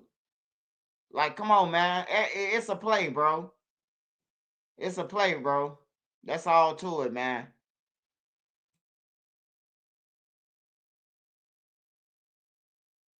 Relationship lasted for 2 years, meaning she was 18 years old, allegedly, when these allegations had started. Over the next 2 years, the suit said, Sharpe became increasingly controlling and physically abusive, choking and hitting Doe on multiple occasions. Sharpe allegedly threatened to kill Doe numerous times for resisting his sexual advances and accusing him of infidelity. According to the lawsuit, Sharpe R. Doe twice in October of 2024 and again in January of 2025. It also accused Sharpe of repeatedly recording the two having sex without Doe's knowledge or consent. Now, Busby released a brief audio clip to several media outlets Tuesday, in which Sharpe allegedly said he'll choke Doe if she accused him of manipulating her. In a conference call later that day, Sharpe's attorney, Lanny Davis, said the audio was edited and wrapped in distorted way. I don't think you have a choice in the matter. Anything I say, you're just gonna like get mad at, and you're just gonna hang up on me. So I feel like I'm not going to hang up on you. Here's what it is. what? What does that even mean? Nothing, Gabby. You want to be a dick to me now, so. I don't want to be. Don't manipulate me. So you've been injured in a recent car accident and you want to get a major check like this right here. Here's what you're going to do. Use this app. Hey, man, sound like a bunch of bullshit to me, man. Sound like a bunch of bull, y'all.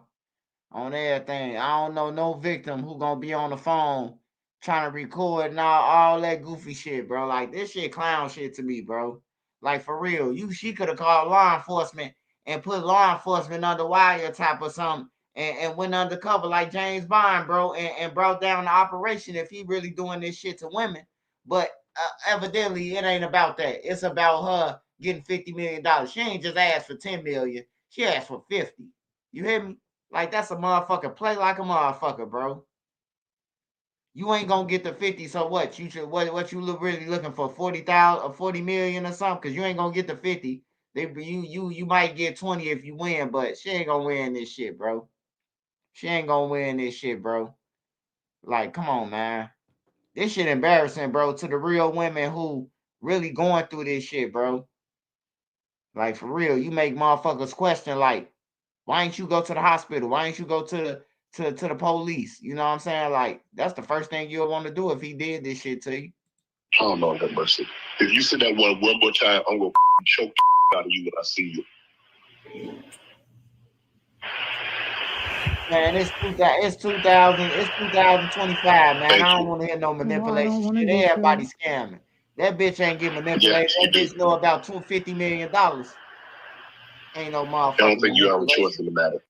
Now, it's important that Shannon Sharpe has not confirmed this, but Davis says Sharpe offered Doe at least $10 million to settle the case before she filed the lawsuit, but she declined. Shannon Sharpe had came out the day the first clip was released and said this. Supporters and colleagues, I want to speak to you directly and from the heart. This is a shakedown.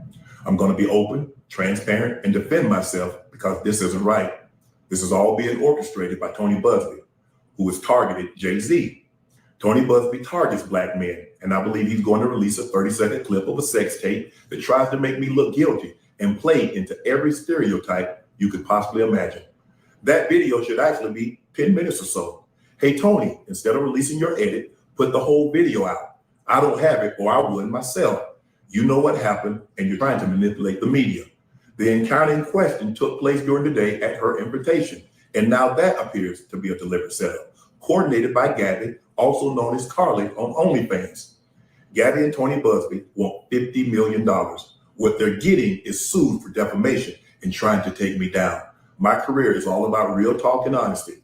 I know my family and fans know exactly what this is about. And I'm going to be out there telling you whatever I just like I always do. I love all you guys. Thanks. I don't know how that worked, releasing her name, but they did release a recorded audio that he wasn't aware of as well. So then the next day, Busby released another clip. Check it out. Well, you're coming to LA tomorrow? Yes. Well, I don't know why you want to go out. Don't worry about it, Gabby. Well, okay. Okay, what? Well, I'm not really interested in getting choked, so I guess we're going. Yeah, I might choke you in public. Big black guy chokes small white woman. It's not a good look, Shannon. Not a good look that you did what you did to me. Okay, well, Well, what? Well, what, Gabby? Now, it was looking bad for Shannon Sharpe, but he started to make sense of allegedly while he was saying choke. Allegedly, that's how they communicated. He releases some alleged text messages between the two, where she quoted, "I want you to put a dog collar around my neck and choke me while you're F me." Quote, "I know you missed this big juicy 25K each cheek." Quote, "You better crave it, because you're going to be stuck with it for life after you put a big black baby in me." End quote. And we're just shocked that Shannon Sharpe put herself in this. Hey, man. Hey, you can't rape the willing, man. Hey, that don't sound like, hey, put a dog collar on me. Put a dog collar on me. What? 25 a cheek? Man, I don't know what the fuck this nigga Shannon Sharpe was in, man. $25,000 a cheek.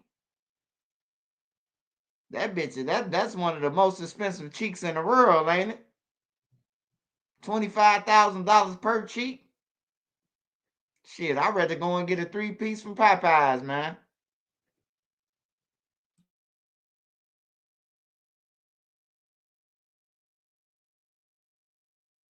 Well, what? Well, what, Gabby?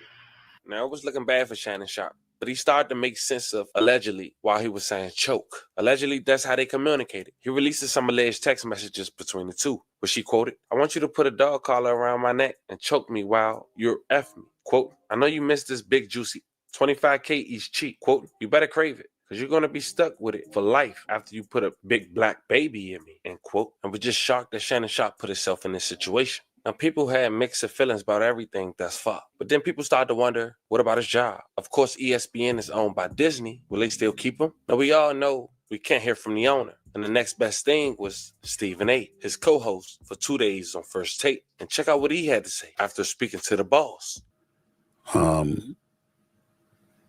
With that being said, it's important to point out a couple of things. Number one, I was not there. I can provide no eyewitness account.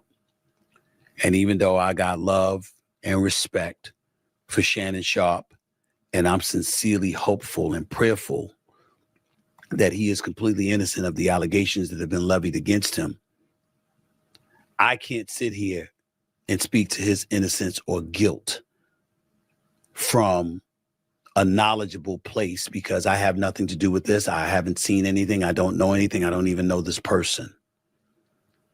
I know what the reports say. I know the reports, the things that have been reported on a multitude of outlets, from the AP to the New York Post to Forbes to TMZ and then everything in between. I mean, I can't even count the number of publications that have talked about it or written about it, networks, etc. It's all over the. Hey, Shannon Sharpe, man, that nigga ain't your friend. Man, Stephen A. Smith, you a motherfucker. You gonna get on here talking about some you ain't see it or you don't know the person. Man, what about Jay-Z? You said Jay-Z, I'm defending Jay-Z and he didn't do anything. Was you at that party, goddammit? Was he at the Jay-Z party? Was he at the Diddy party? Because everybody be saying they ain't at the Diddy party, but Stephen A. Smith said, I'm defending Jay-Z. He didn't do anything, and I'm very confident that this will get thrown out. Like, damn, bro. You ain't defend your colleague like that, brother. I'm just saying, though, brother. The internet, it's everywhere. And I know that. I'm fully aware of that. This is not a criminal case. So there is no concern about him going to jail. This is a civil case. which means that he can either be found liable or not liable. The accuser in question is seeking $50 million. That was confirmed by Shannon Sharpe on that video today. According to the reports, it's somebody that he met in 2023, who was 19 years old at that particular moment in time. According to some audio that was put out earlier today by attorney Busby, you hear the accuser, the female, talking to somebody who is alleged to be Shannon Sharpe. We don't know whether that's true or not. And the person in question, again, we don't know whether it's Shannon or not, other the words choke, as in I will choke the hell out of you if I saw you. And so because of that, knowing that audio was probably going to come out along with additional tapes, whether they be video or audio is unclear at this particular moment in time, Shannon Sharpe felt compelled to come out in his own defense. How we interpret that? Let me be very, very clear about where I'm coming from. I'm a bit torn in terms of his response. On one hand, Tony Busby has sued Jay-Z. He did sue Diddy. He did accuse them or represented the woman who was accusing them of assault, of sexual assault, and said that she was 13 years of age at the time when talking about Jay-Z and Diddy, and Jay-Z went ballistic and emphatically denied it, wouldn't let it go. The case was dropped, and now he's suing Busby, mentioning words like extortion and other things. So when Shannon Sharpe brought up Mr. Busby in that video that we aired and talked about him being extorted,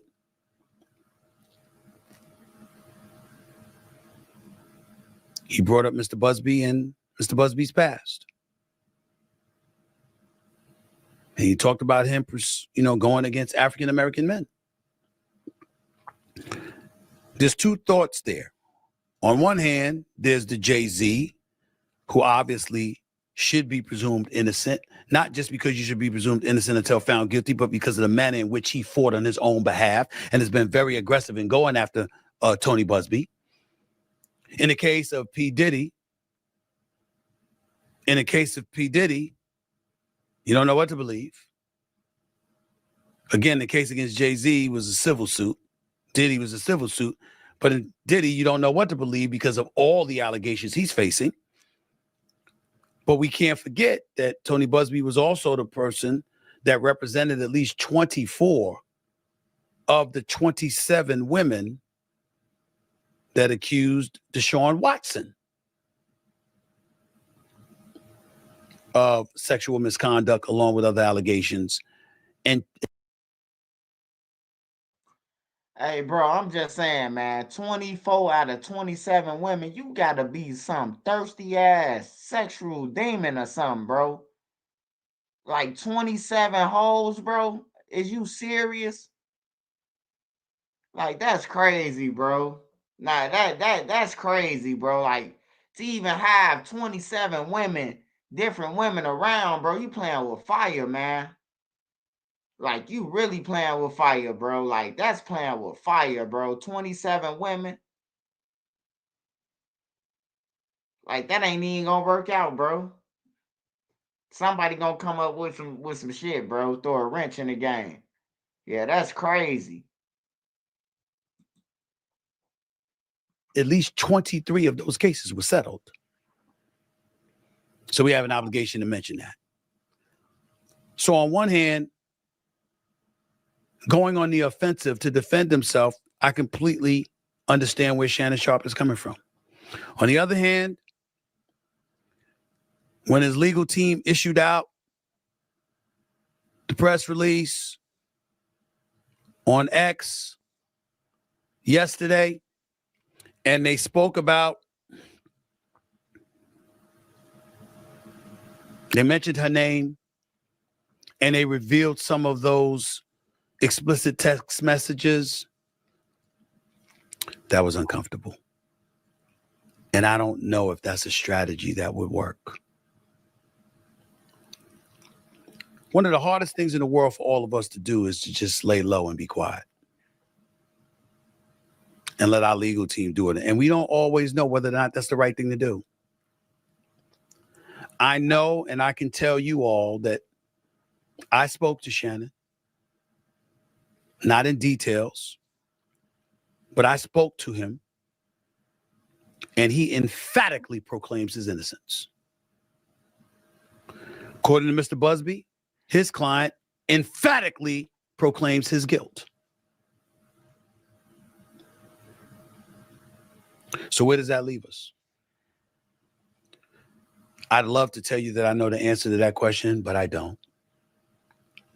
I am the executive producer of First Take on ESPN. I recruited Shannon. I went and got him and brought him to ESPN. But I'm not the boss. Those are other folks. There are layers to this, and there are certain layers even I am not on. I can tell you, I also spoke to co-chairman of Disney, the boss, Jimmy Pitaro, who made it very, very clear we are taking this matter very seriously, and we are looking into this very, very closely. And once we gather as many facts as we possibly can, we will go from there. And that is all he said. And I can mention his name because I received his permission to say that. I don't know what that means. In my perfect world, this equates to Jay-Z, where the case ultimately dropped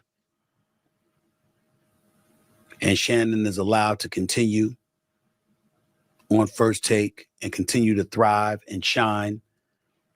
And not just that, and have an illustrious career in the podcast stratosphere, doing Nightcap with Chad Ochocinco, doing Club Shay Shay, and ultimately gets this $100 million deal that he was all over the news about to sign just a couple of days before this report came out.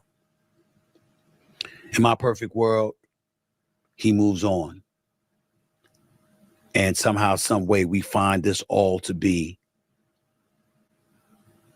false. But it doesn't seem like that's the way things are about to go down, considering who Mr. Busby is and how emphatic his client is proclaiming that she is right and she's telling the truth. I don't know where this is going to go. I can't speak to anything else. I don't know who Shannon Sharpe's legal team is and what they're suggesting. I imagine that everything that has transpired has been at the behest of his lawyers, not just himself. I can tell you again that when I spoke to him, he is emphatic in stating his innocence, that this is a shakedown, to use his words. How wise is it to use those kind of words when a civil matter of this nature is out there? When you have a podcast and you have advertisers and sponsors and you work for ESPN and they have advertising sponsors, I don't know. What can we say if any of us were in that position and we felt or were proclaiming we were innocent? I don't know. And I'm not about to pretend. I just wanted to make sure that I echo to all of you that the only reason I spoke on this issue is because he works with me 2 days a week. He's on national television. He was on national television with me today. He was on national television with me yesterday when the story came out Sunday night. I didn't know anything about it until we got on the air. But he was on air. And if you know him in part because of all the work that he's doing with me and what he's doing in this industry, I know everybody's been waiting. Like, Stephen A., what you got to say about this? I got to say what I just told you. I don't know what's happened. I know I got love for the brother. I know that I'm wishing that he's innocent and all of this stuff goes away and he can continue to thrive with me on ESPN and thrive in his own platforms that he worked so diligently over the years to build. But anything else would be entirely irresponsible for me to speak on.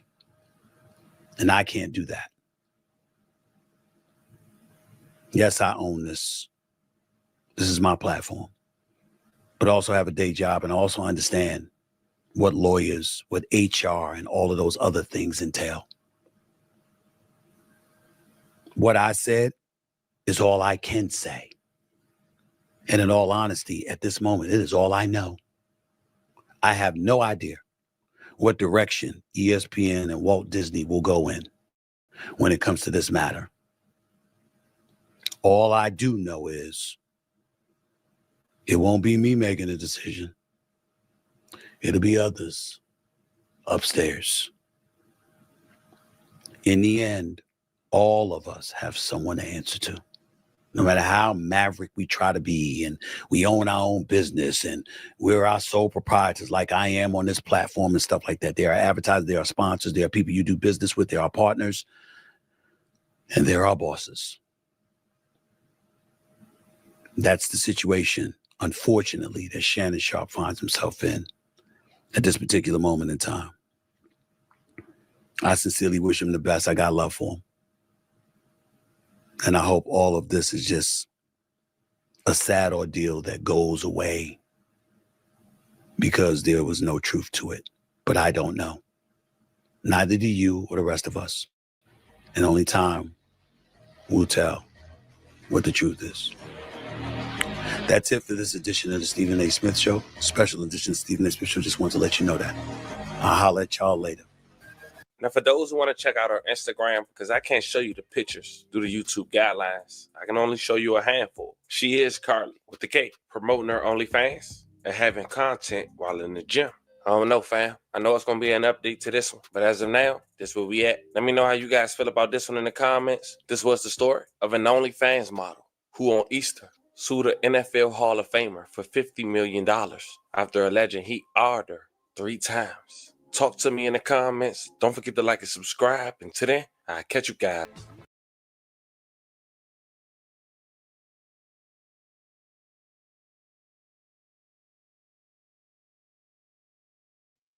Smash that like button for me, y'all. Make sure y'all support the channel. Go to Nene and purchase your signed copy of my book at Nene Marie 37 on Instagram, man. Make sure you support the channel. Smash that like button.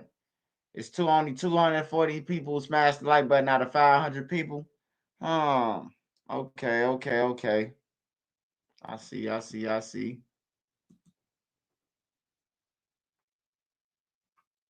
Nobody wins when the family feels. But my Let you let him get bad. That's right. I do some shit I ain't never seen. You can bring whoever. You know me, I'm not running from nothing. You gotta do no rapping. I don't need my knife. I got my hands and I ain't running from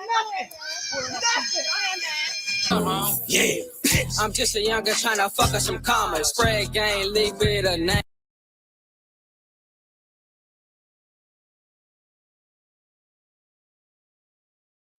We ain't even gonna play like that, man. Them little kids, man, they better find them something to do, man. Nobody wins when the family feels. But my we're gonna roll you over real quick, okay? Roll to your left side. I need to check your head. No, I just got shot in my head. Nobody wins when the family feels. Gerald Pryor's parents tell me they don't know why their son would have been out here at the corner of 49th and Primrose early Saturday morning.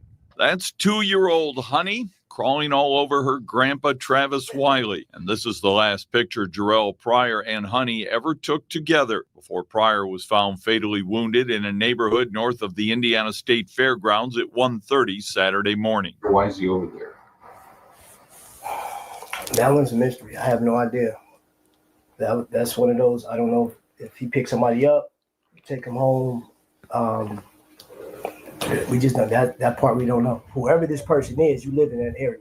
When neighbors reported they heard multiple gunshots and police found shell casings in Pryor's car. The details they gave us was basically there was somebody else in the car with him, right?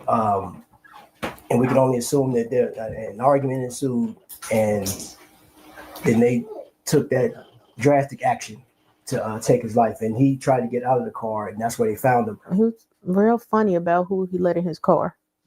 So he's very particular about who can ride in his car. Today, an IMPD officer was hanging out in the neighborhood in case anyone wanted to talk about the killing, as evidence of the futile struggle to save Pryor's life remained on the street. Pryor graduated from Lawrence Central, was working steady, taking care of his daughter, and did not have a criminal record. Whoever done this, they took my heart. It was my baby. There are Ring doorbell cameras on some of the houses out here at 49th and Primrose, and maybe detectives can cobble together a case based on the video evidence they find out here and whatever they discover in Jarrell's cell phone to solve this murder. With Indy Unsolved, I'm Russ McQuaid. Fam, if I ask each and every last one of us about social media, probably have our own experience and explain why. But it really boils down to two outcomes. Social media can become a very dangerous place or tool to use, or it can become a very useful one. Now, let's be honest here. Online dating has become the modern way to find love, connection, and companionship. On top of that, it's a tool to promote, sell, advertise, and even enjoy entertainment. But beneath the surface, there's a darker side that many don't see. Scamming, racial profiling, the ease of creating fake profiles, the danger of deception, and the risk of being even set up. These are real threats in the digital world. And all I ask at the conclusion of this video, fam, is in 2025, can you truly block an online presence? Nonetheless, today we dive into the hidden dangers of online dating and how simple it is for someone to manipulate, deceive, and even set others up. Let's just say, today, we try our best to uncover the truth behind the screens. So before we go over this one, I want you guys, I don't give you no angle. I just give you the story. So with that being said, make sure you like, comment, and subscribe. We'll jump right to it. Now, those might be familiar with the hit TV show Catfish. That TV show was inspired by real-life experiences related to online dating scams and the broader phenomenon of online deception. The show was created by Nev, who was himself a victim of an online scam.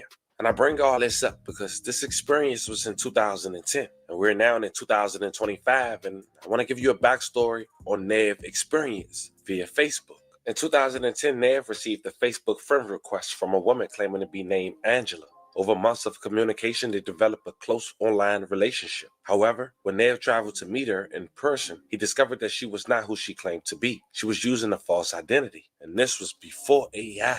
And can you imagine how far a scammer would go with AI? But like many others, this experience had deeply impacted Nev and made him realize the prevalent and sophisticated online deception can be. All right, Jack, it's time to see if the woman you've been talking to online is actually the woman you've been talking to. I'm kind of nervous, man. You know, it's been 3.5 years. You know, I got my good cologne on, my Gucci Guilty. You smell that? Yeah. You smell great, man. How the fit look? It's good? You're looking great. You sure? Yes. Let's go make sure this is the woman you've been talking to. Come on. Whew. My heart about to sink. How are you feeling right now? I'm feeling great, man. I just want to wrap my arms around her right now. This moment could change the rest of your life. I know, so go get her, please. Got you. Let's see. Come on, baby. Were you or a loved one admitted to an Illinois behavioral health facility? A global settlement may be coming in facilities allegedly.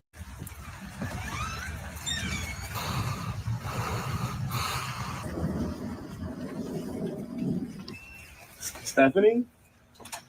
Hi. Stephanie, can you come outside, please?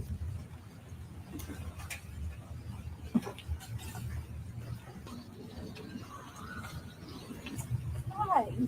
I know you fucking lying. Fuck, I believe this shit.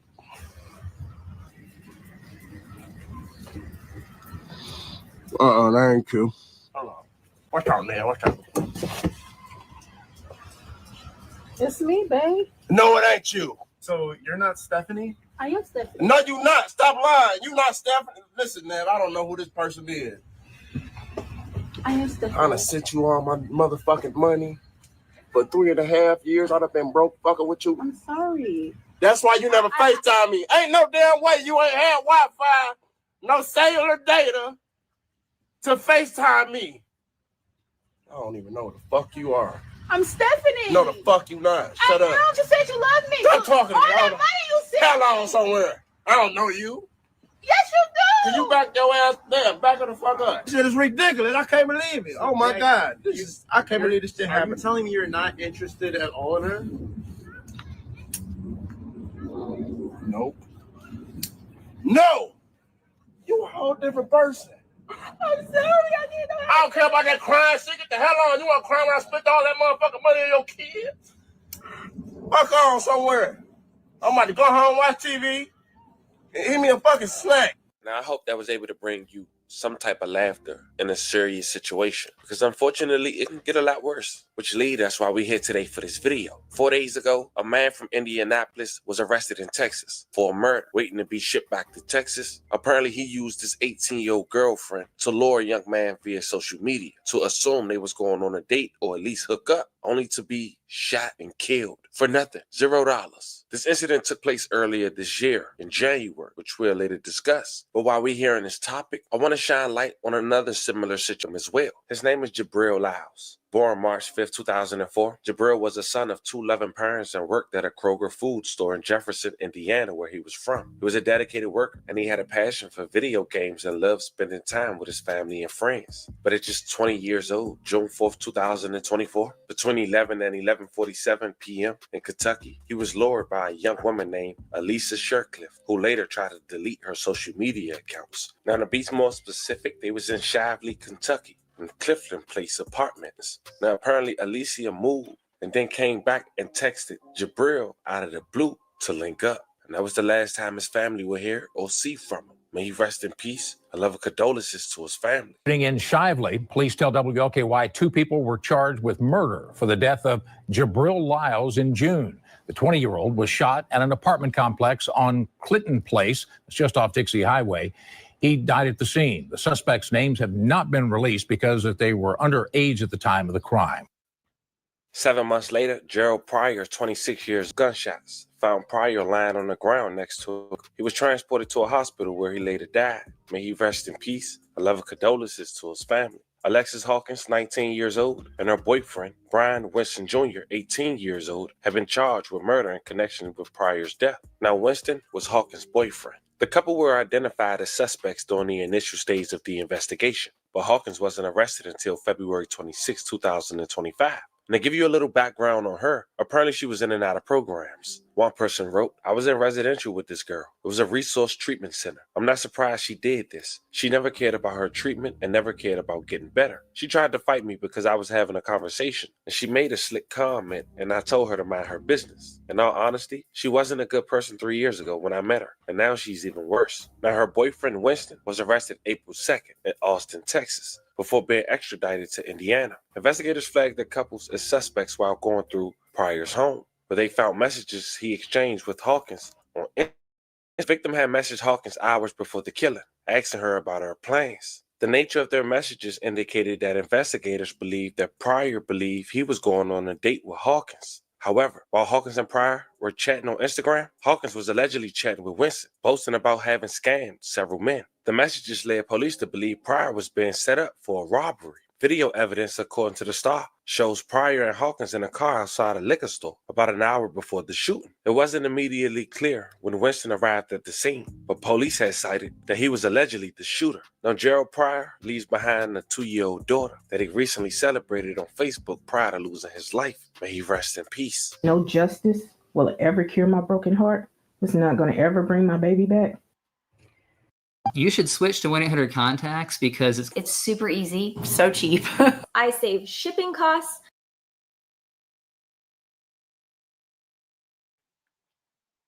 Hey man, hey, find your own girl, man. I'm telling y'all, man, it's a lot of tender dicks out here, man. Find your own woman, man. Trying to go and link up with somebody, man. And it was a murder on the it was a back door on the back end. They planning on robbing you and stripping you.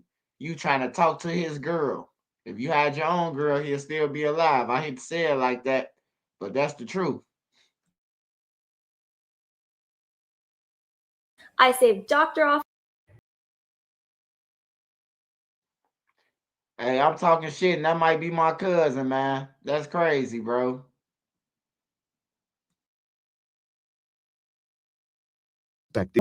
It's not going to ever bring my baby back. It really doesn't matter if they spend the rest of their lives in jail.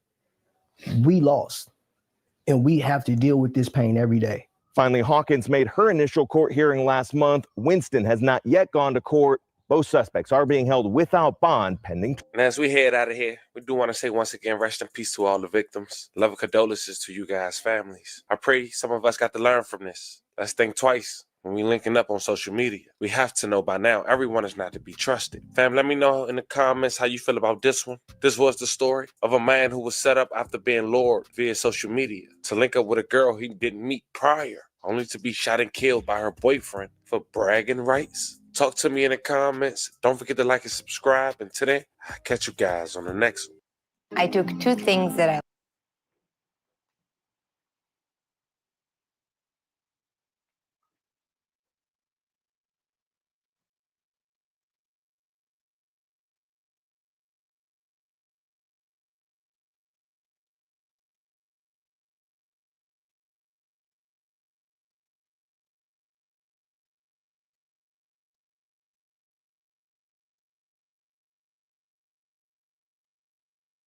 My head, they said. Yeah, I'm looking. I'm just making sure there ain't nothing else. Like the biggest op in the city, man. And it's like, I don't understand why when you such a cool nigga, like, for real, bro, like, I don't really just see why niggas just don't be like, man. You wanna know why? Cause you fuck a rap nigga, I don't need him. Hell now I don't know these people. So I'm catching up shot like a lick. Put up the joint. I'm out of city, so I ain't got the drakes. I bought all the switches with me. Just trolling me, man. I bet not come back to the city and see no shots at none of you niggas. Why y'all just killed an innocent little girl, man. The feds is finna be on y'all. You know what I'm saying? You niggas is finna go down. You know what I'm saying? I bet not come out there and involve myself in none of the nonsense you niggas got going on right now. But when the smoke clear, oh my God. Oh my God, when the smoke clear. It's a deadly war going on in Texas. Now, we're not here to do police work, but we are here to present the facts. And 2 + 2 = 4. And over the past couple of months, this one group has been getting built down there in Texas. And it's unfortunate because this war has left a 5-year-old girl deceased just last month alongside her dad at a local car wash that managed to be captured on camera. But just a month later, his best friend would be shot in the head. And this is not his first time. This was his second. He was allegedly with his girlfriend as well. His homie was also shot, but then they managed to go live while in the ambulance and even when he got to the hospital. Today, I go over his story, see what possibly led up to this, talk about his criminal past, who he affiliated with, and the most known rapper affiliated with that crew who just came home this month from the feds. It might be best he pack up from Texas. But before we go over this one, I want you guys to remember, I won't give you no wank. I just give you the story. So with that being said, make sure you like, comment, and subscribe. We'll jump right to it. Fan meet Brandon Humphrey, a.k.a. Beto, a local rapper from Dallas, Texas. Now with all these Ricos coming down, it's probably best we stop saying the gangs these people are in, even though they making it public. Let's just start saying who they affiliated with. Now the neighborhood he rep is an area called The Grace. Now we also close friends with the Dallas, Texas rapper Go Yayo. Yayo got a song titled New Red Bottoms, released 4 years ago with over 6 million views and counting. They ain't even see this coming. They be like, where you been?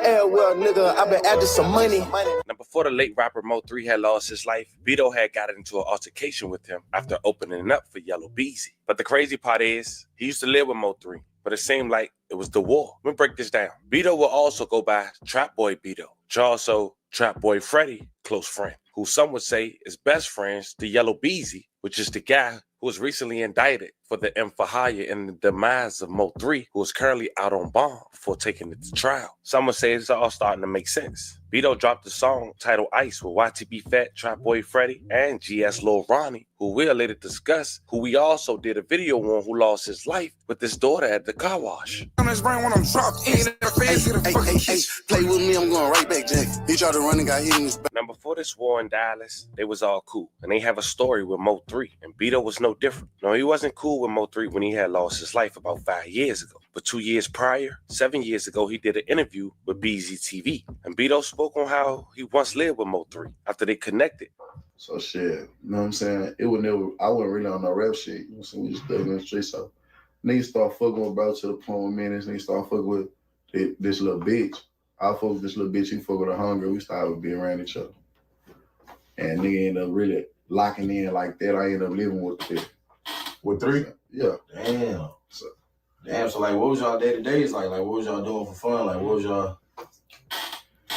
Shit, sometimes I ain't gonna lie, bro, a ditch a nigga had leaving nigga. We had it was sometime like it was Now, over the years since Vito did that interview in that clip 7 years ago you just saw, he was shot twice in the head on 2 separate occasions. One, which we later discussed, that happened within the last 24 hours. And all this come after he just came home from doing 7 months for a gun charge in California. Not to mention, within the last month, he lost his best friend on top of him getting shot in the head and his best friend daughter. And he still somehow managed to be considered Dallas top op. Like the biggest op in the city, man. And it's like, I don't understand why when you such a cool nigga, like, for real, bro, like, I don't really just see why niggas just don't be like, man. You wanna know why? Cause you really a whole ass nigga when the cameras turn off. Nah, that ain't what it is. I ain't gonna like, it's like this. Growing up, when we was beefing, you know what I'm saying? I hope there's some stirred up, no old beef, but no bullshit. We are from the Grove, right? So you know the Grove, a hood, right? Right. You know the grimiest hood in Dallas. You know the Grove. Yeah. Whatever you want to say is for real over there. Nigga, wicked. Yeah, I believe. Nah, for sure. So then, boom. We not talking about the Grove, but then I'm coming from 6'5". But then we not even talking about 6'5" and 6'5". We talking about Lake June Village, these apartments, right? So you got the Lake June Village apartment boys. They got their little clique.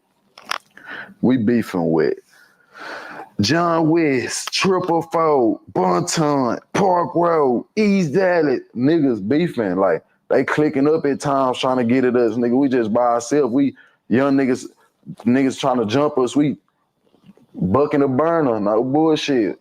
However way it came, but we was really like standing on that shit. It was a lot of niggas. So growing up, nigga had a lot of beef with a lot of different hoods to where that's what a nigga raised on, nigga. Not to like me. You know what I'm saying? I was a household name in the beef. My name was, I started the beef. Like, I went to jail for attempted murders, dropped a 4 aggravated assaults called serious bodily injury on some shit like that. The other side beef. Probably know one of the niggas, I ain't finna get in all that, but one of the niggas like name out here right now, popping. You know what I'm saying? But you gotta think about it. He ain't finna wanna fuck with me. Like, nigga shot me when I was little, nigga. You know what I'm saying? Damn. Nah, for sure. It's like this. So, of course, I ain't gonna get no love when, like, damn, nigga, you grew up beefing with everybody. Then you got older and you was beefing with everybody. Nobody like you. Cause then you linked in with Yale. Don't nobody like most Yale. hated. You hear me? Don't nobody like Yale. This is what's going on. Like, nigga, we are raised to not like you niggas. Like, nigga, my little cousin came into my motherfucking house. Nigga, turned out my motherfucking partner music. Nigga, looked at us like, sized us up like her ass, nigga, and put on J-Dub, on Jesus Christ. Oh yeah, I forgot you got people before. Now, Vito and Go Yayo, as we just mentioned earlier in the video, took a huge loss last month after the passing of the late rapper GS Lil Ronnie and his 5-year-old daughter at a local car wash on the first week of March. And best believe they expressed their feelings via social media, and you can tell they was hurt. And we'll later speak on what they said. But first, I want to speak on the update with the passing of GS Lil Ronnie and where we stand today with this case, and if anyone has been arrested. On March 6, 2025, just 2 days after the hit, police arrested 24-year-old Adonis Robinson in Livingston, northeast of Houston. A second suspect, 21-year-old Jacoby Russell, turned himself in a day later and was arrested by U.S. Marshal, both facing capital murder charges in the shooting death of 30-year-old Lil Ronnie Sibley and his 5-year-old daughter. Now, just in case you don't remember, on March 3rd, 2025, the Forest Hill police responded to Slappy's car wash at the 6500 block of Forest Hill Drive at around 10:50 a.m. after hearing gunshots in the area. When the officers arrived, Lil Ronnie was found on the ground near the car wash, and his daughter was found in the passenger seat of a Dodge Challenger. Emergency crews performed life-saving measures, but both victims died at the scene. May they both rest in peace, and love and condolences to their families. Now, one of the suspects used a girlfriend as the getaway driver and used her car. Then he left his license inside the vehicle, and that's how they was caught, after she cooperated after getting pulled over. We obtained new details about the shooting at a Forest Hill car wash that killed a father and his 5-year-old daughter. Both suspects are in custody for capital murder after that shooting 1 week ago today. Fox 4's Deion Anglin is live with what those court documents reveal. Deion? Hi there, Hannah. Disturbing details from court documents today, yet still no clear motive has been laid out. Adonis Robinson, arrested in Polk County on Thursday, is now in the Tarrant County Jail. On Friday, 21-year-old Jacoby Russell was also booked into the jail. Check out all of our digital coupons on the My County Market app. Tons of great penny pincher deals are available every month. Both men are facing capital murder charges in the Forest Hill car wash deaths of rap artist Ronnie Sibley and his 5-year-old daughter Armani. Court documents in the case include an arrest affidavit for Robinson. And while it does not reflect a motive in the ambush killing, it does include details that played out a week ago. It indicates Sibley was vacuuming his car when two men got out of a 2016 white Kia Rio. It states the suspects were armed with an assault-style rifle and handguns. Investigators describe how they approached Sibley and immediately opened fire. And they continued to fire and chase Sibley as he tried to run and get away. The document reveals Sibley's 5-year-old daughter, while in the front passenger seat of his vehicle, was struck and killed by those flying bullets. Further information indicates Fort Worth police located the white Kia Rio at an apartment complex, and surveillance video obtained shows two men dressed identical to the suspects arriving a few minutes after the fatal shooting. They park the car, get out, and toss objects into a grassy field before going into an apartment. It was Robinson's girlfriend, according to the affidavit, who identified him. She was seen driving away in the vehicle. Police stopped her and brought her in for questioning, where she told investigators Robinson borrowed the car after dropping her off at work, then called her later. Now, after the passing of G.S. Lil Ronnie, as mentioned, Go Yayo was hurt. He was incarcerated when it happened. And when he got out, he quickly went to social media and expressed his love for Lil Ronnie. He wrote, "I don't know what to say, big brother. You gave me the game. You put me in front when you didn't have to. You told me everything. You took me under your wing when Zach died. And I've been glued to your hip ever since. You was my coach. I never had brothers, so y'all became my brothers. I remember sleeping on my mama Frida couch. Rest in peace. I remember you introduced me to Black. You introduced me to Greg, Cross, Big Money Kevin, Kunta. Zach gave me the name Yayo, but you who stamped it. I should have took the QC deal. You told me to, but it was too small and I couldn't repay you for everything. And when they laughed at me, you told me they was all gonna come back running when we got the millions. I finally signed my deal. You was more happy than me. They took a good nigga. They took my coach. Cause I go against God for you. Big bro, I can't even look at myself knowing I'm back in jail. I can't even see you get put to rest. They took Cheek. I know what her and Yanni mean to you. I remember when your brother Eric died. I was with you every day. We lost Zach and Easy the same year. I cried on FaceTime with you when I was locked up. When your T. Jones passed. I'm crushed. I'm lost. You never did nobody nothing. You told me leave the streets alone and rap, but I ain't listen. I was supposed to save us, but I failed. I'm sorry, cuz. I'm sorry, bitch.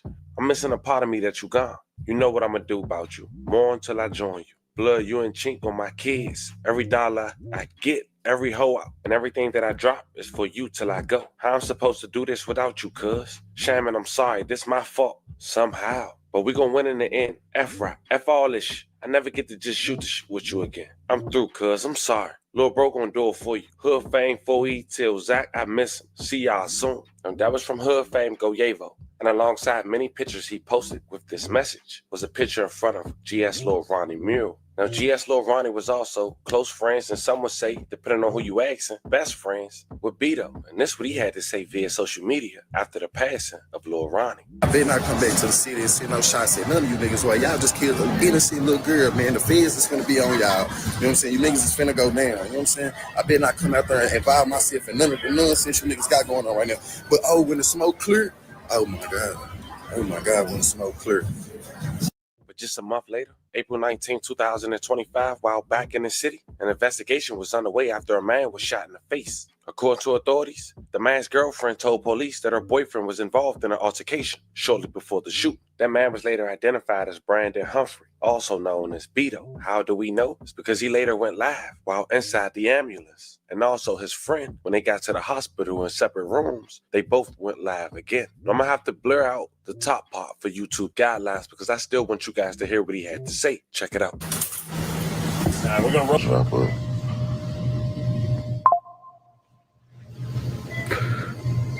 Damn.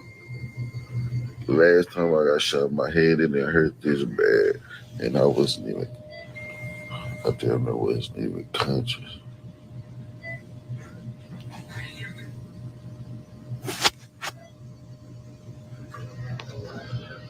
Boy, good. Damn, they need to let me see my made me feel bad. I thought I got my kid. No. Nigga. Look, we sitting at the stove arguing about who gonna pump the gas, right? The car pulled up, it passed by. I already see that. I'm not knowing the car off. I put that in reverse and tried to push that, but that wasn't on.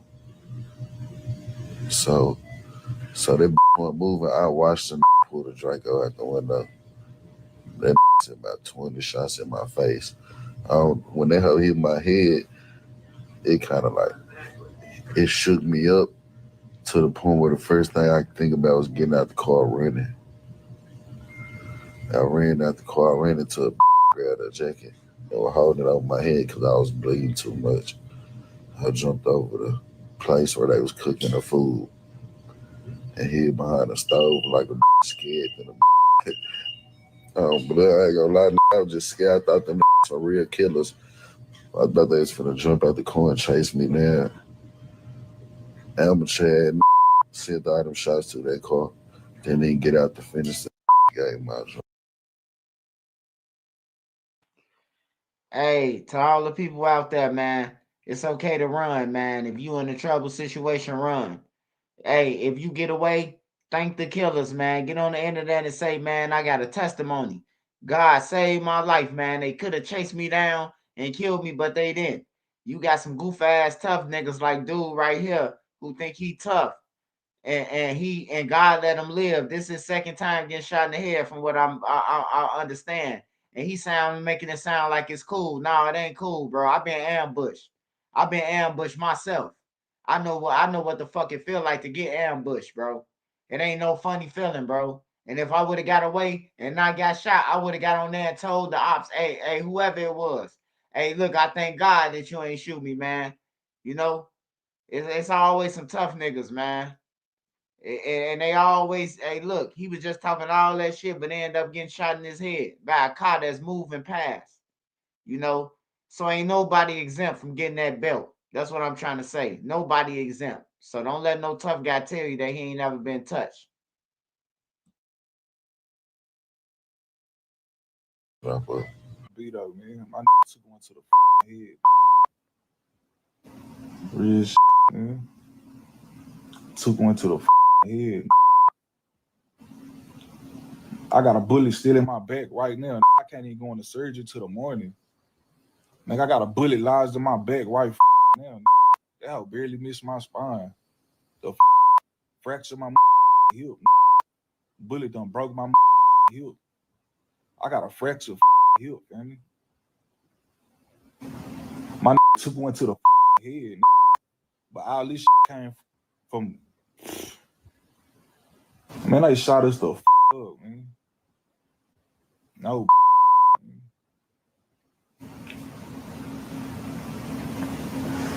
They shot us the up. Two men are recovering after being shot in Northwest Houston. This happened at West Tidwell and Bingle around 8. The victims then drove about 4 miles away. Investigators say they don't know what led to the shooting and have no suspect information, but they are reviewing surveillance footage. Now, I'm assuming if he managed to go live while inside the hospital, he's okay. We do want to send love and prayers to both of their way. Hopefully they get a speedy recovery. But it's evident, them and the people close to them got a target on their back. And we can assume why, since the war and, of course, since the demise of Mo 3. But let's just see how this going to play out and wait for the facts. Because it is evident that this man was shot twice, with the latest being just a month after losing his best friend alongside his daughter at a local car wash. I'm sending prayers to everyone who was affected by the story we just talked about. Fam, it's time for you guys to let me know. Nigga talking all that shit, and he a target. He one of them boys that slide back and forth, man. What the bullets be hitting. Nigga talking all that tough ass shit, misleading the kids out here. That's why the kids running around like they fucking Rambo and shit. Like they on some motherfucking Contra and Call of Duty and shit, man. Cause these goof ass niggas, they ain't telling the backlash for that shit. Yeah, I put belt, I did this, I do that. But what happened when them killers come and emerge out that gangway on your ass? Niggas don't tell them stories.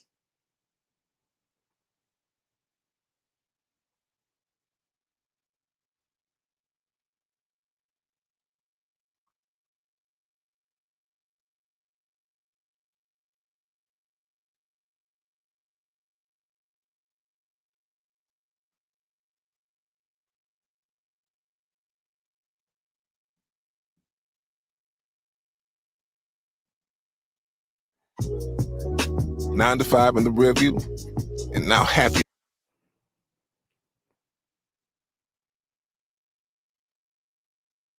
Oh yeah, man. Y'all heard about the turkey leg hut? The turkey leg hut, man, got indicted by the feds, man.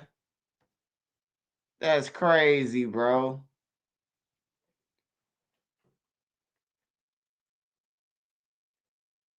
That's crazy. He looked like he did some goof ass shit. And we begin right now with a major development in the explosion of Bar 5015 5 years ago that was caught on camera. That popular spot blew up 5 years ago, scattering debris all over the place. Yeah, and this afternoon, 3 arrests in this case, including the former owner of the embattled turkey leg hut. Lynn Price is accused of paying people to send that bar up in flames. Price and his alleged accomplices appearing in federal court in the last 2 hours. Jason Miles live there with the latest details. Jason. Hey there, guys. Yeah, I just got word that Lynn Price will be held in federal custody until a detention hearing next Thursday. Meanwhile, 2 alleged accomplices heard charges against them this afternoon before being released pending their next court dates here in federal court. Take a look. Lynn Price's indictment is for conspiracy to commit arson of a commercial building, that bar, and conspiracy to use an interstate facility to commit arson of a vehicle. Now, according to investigators, Price plotted to set fire to Bar 5015, which was owned by another former co-owner of the Turkey Leg Hut. I covered that fire nearly 5 years ago, which resulted in a big explosion, as you mentioned, at the bar out on Alameda Road. The FBI says Lynn Price allegedly recruited and paid co-defendants Armani Williams and John Lee Price, no relation, and others to pour gas in the bar, then set it on fire. In a separate incident, Lynn Price accused of paying John Lee Price and others to set fire to a stolen car. We spoke with John Lee Price's attorney just a short time ago. Here's a little bit of what she had to say. This is a classic example of being very mindful of the company that you keep. Sometimes the company that you keep can get you in trouble. John Lee Price is also facing federal charges in an unrelated drug case over in Mississippi, which his attorney did not want to discuss. If convicted, all 3 men face up to 20 years in prison, a $250,000 fine for the arson-related charges back here in Houston. You may recall, and all of us covered stories from time to time, the Turkey Leg Hut was basically the toast of the town at one point, but it permanently closed last December thanks to a court-ordered lease termination. Of course, that followed several lawsuits, a bankruptcy, even health code violations. Reporting live from federal court downtown, Jason Miles, KHOU 11 News.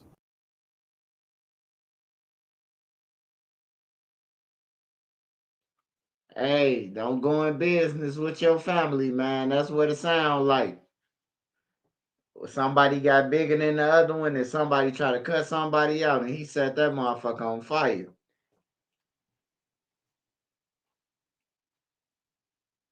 God damn. Yeah, go yo. He can't fuck with Sauce Walker, man. I don't even know why he playing around like he can. He can't fuck with Sauce Walker on the music, at least.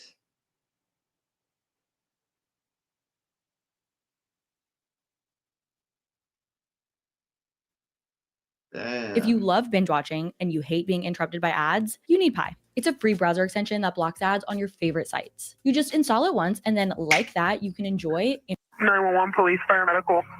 Yes, my girlfriend shot herself. Okay, let me connect you to medical. Police rushed to the scene after this 911 call, only to make a horrifying discovery. On the right side of her head, kind of below the ear. The gun is really clean. The crime scene was heartbreaking, and all that was left was a concerned boyfriend and no clear leads.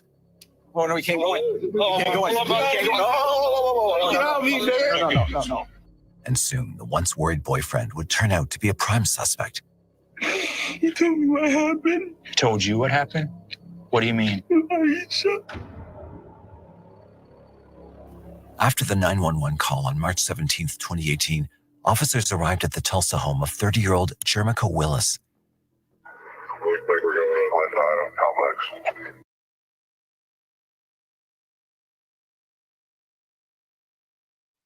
Hey, man, he a goddamn goofy, man.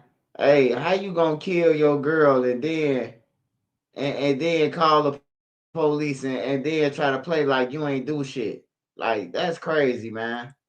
You shot her, but then you call 911 and then you play like you a concerned motherfucker, but you the one who did it. That's crazy, bro. Now you the main suspect. Niggas be killing people for no reason, bro, without thinking. Like, if half of the people just thought about getting caught, or, you know what I'm talking about, like, man, I'm up under a camera. I just walked in this store with all these cameras. I can't kill him right here outside. Or I can't text nobody and lure them because they're going to have my text messages where I delete them. If people start thinking like that, hey, it wouldn't even be that many killings. Because you going to get caught, bro. Like, for real. It might be a year. It might be 2 years. It might be 3 years, 10 years, 50 years. You going to get your ass caught, though, man. Like, for real. People be playing games, and you go get caught.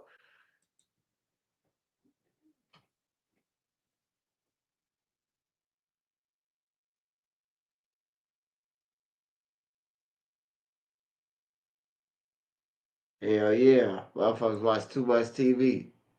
DD.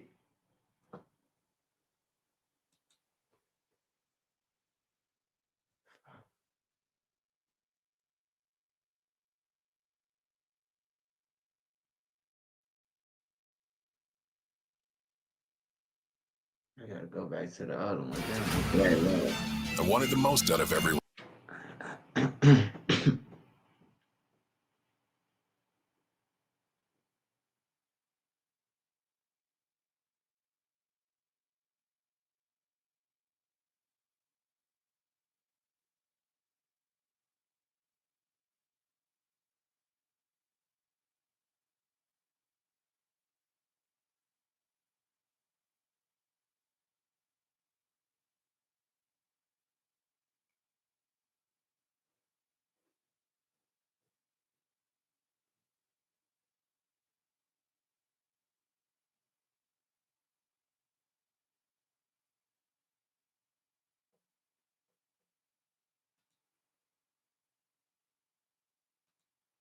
Nobody wins.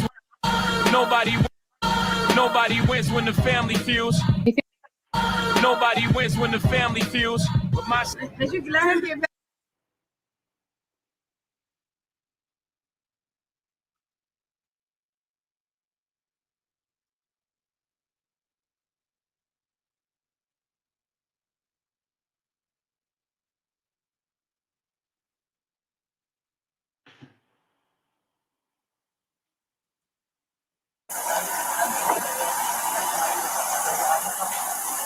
You got ID on you, my man? You know your social?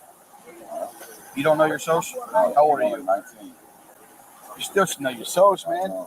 You ever had an ID? Yeah. Okay. So we're not driving. All right. What do you mean you're not driving? Like, we're not just driving. Like, so you got a freaking, you're rolling around smoking a blunt. It's not smart. It's not smart. It's not smart. I'm about to say who is. Yeah, you don't smell no weed. Yeah. Okay. I see. Yeah. What's your name, my man? Why is there 4 of y'all in a cup holder? And one. There's only 3 people out here, man. And one is yeah. Oh no, I thought it was 2 away from both sides. Of course, he's running them. No, I know. He's good. Rocky L. Thomas is good for a gun. No. It's still like I was about to say we couldn't even get in the driveway. Like what the fuck? I mean we here. I mean it was shit. I don't know what's the stopper for though, bro. That's you said I ain't got no license. When you say failure to register, all I got to put my take to see real quick. I'm about to do that. Well, it ain't gonna show up because you still got going to DMV. No. As soon as I pay it, it's gonna say valid. Okay. I'm about to show you. You can run it. Hold on, let me do it. And then I'll show you in the car where it doesn't show up. Okay.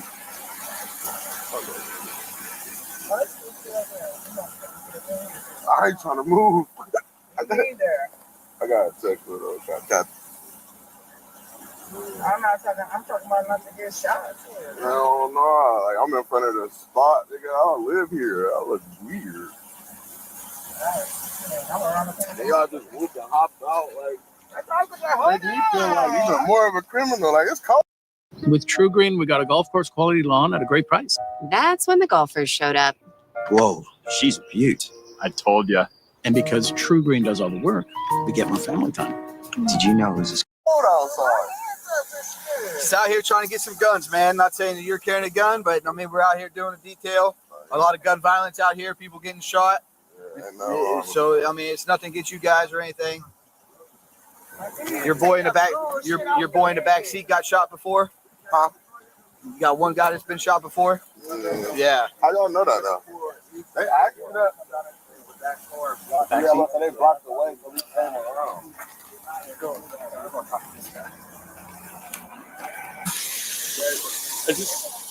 Are you living here or are you living on Arnold? I'm here. I'm his mom. Who's this then? It's my cousin, for real. But we at my bitch house, right? So I mean, my mom just got over here. She had to buy some food, so you know, we just That's mine. Mr. Raphael, you got a warrant, all right? Oh, that's in West Virginia. Okay. We're just letting you know, but we're gonna get you out. You don't got nothing on you, right? Okay. Don't reach for nothing. Just step on out. No, from West Virginia. Okay, I got you. It's my wallet. I'm on probation, though. All right. Well, listen. I'm gonna take the put your cup up on top of the thing. I'm here. Listen. I got you, dude. So he has some felony warrants. Oh. So what's that? We'll help him. Oh, sir, I hear like fucking like now there.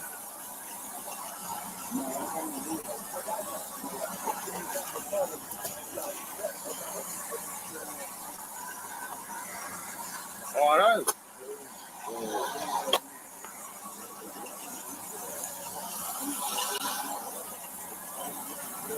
Where's he Does he stay with you then? Nah. Yeah,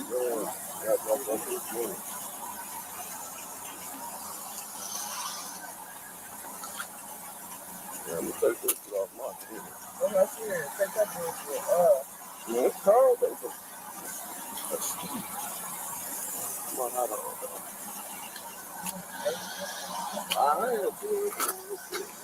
Why are you scared, man?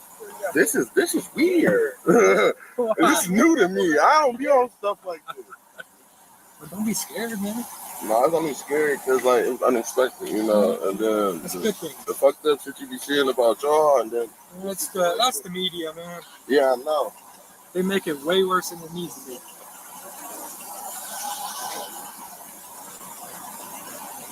My next, you should really, but I want to go to smoke right here first.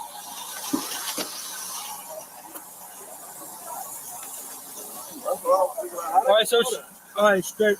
Well, I mean, that's your cousin. Raphael, he's a well-known kid. I mean, oh, he one of them. All right, so listen, this is what's going to happen. Obviously, he got all of his marijuana, smoking marijuana. We are going to make sure there ain't no weapons in the vehicle. There's no weapons in the vehicle. You can pull in, do whatever you got to do. We'll get you guys out of here, all right? But you don't have to get out just yet. I'm about to put the food in. Or you can take it in once we're done. I'm not about to. I'm not about to do that. Well, I know people tell me that all the time. All right. So listen, put your hands up. Here, actually, put your hands behind your back. Put that in your mouth. But then we're gonna take it because it's take it out of there. I got that, but you're not. I'm not putting you in the back of the car with you got a blunt in your mouth. I can put it in my team. Bro, I don't got a warrant. He just ran you, dude. You said you had one out of West Virginia. And it's not valid. Like, they already went to the jail for it, and they said they're not going down. You ain't got nothing on you, man. I'm gonna check. Besides all this money, they did. Yeah. How much money you got here? I don't know. I'm sorry.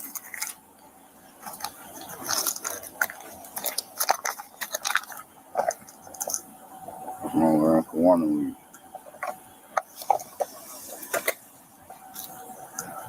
That's it. Y'all literally call down there though, they're gonna show you all like that. Yeah, that's just not right. You don't have to do that check, right?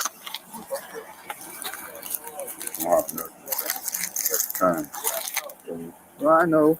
You gotta check, especially knowing. Hey, it's back in your pocket. All right. Like I said, gotta check. Plus, honestly, I know you've been around some firearms in your life, right? Huh? Yeah, you got shot. Come on, man. Spread your feet. Spread your feet. A little more. There you go. Your hands up here.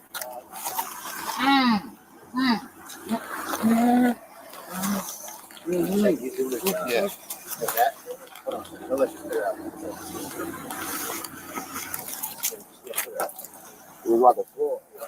Come back here, man. Come back here. Jump up in there for me.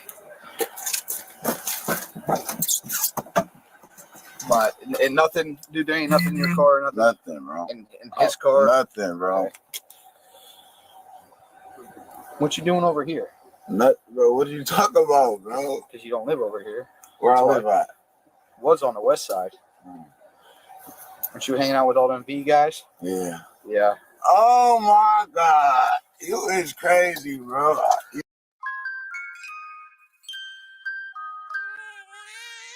Big ideas don't come easy. You said you know me personally? Yeah. He is known to carry weapons, so. What's that? Be 2 minutes, man. You gonna hold it? Y'all scared the fuck out of me. Hold on. My mom took me. This your mom right here. Yeah, my godmom.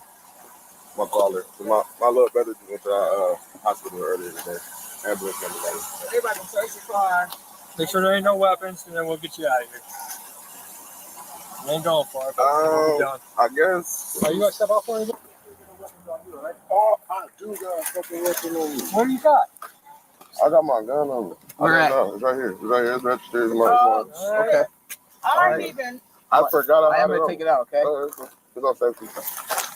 Oh my God. Yeah, I just thought about it as soon as I hopped up. Yeah, I lied, but I forgot. I forgot.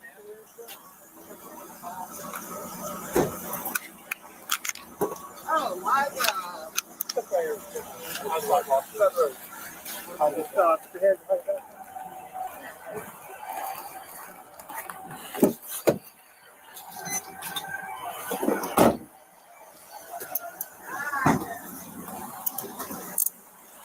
Pulled Raphael Thomas in the back. That'll be back to your car or back to your Back in ours.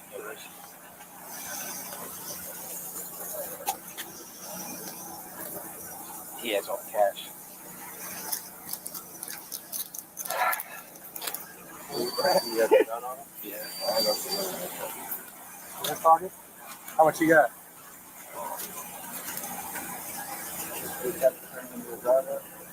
Yeah. Here. Is there anyone else in the back seat? No. Get her info already? She's the driver. Or the owner. Or no. Damn. All them on. People talk stuff. People put stuff there all the time. 7 feet.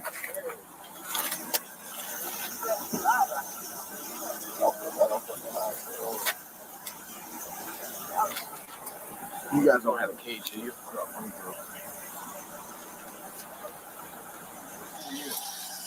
It's my son. I mean, 45. It's gonna poke for 60, dude. I ain't got nothing on me. Other side. Nothing stuff anywhere. I ain't got nothing on me. Did you have a physical ID? Yeah, but I'm a driver. I mean, I got all I have to do is check my reception. A couple other ones. Where you want me to put them? I don't think anybody else has a cage. We have a cage. You can read them rights and then. You want to stay on the car?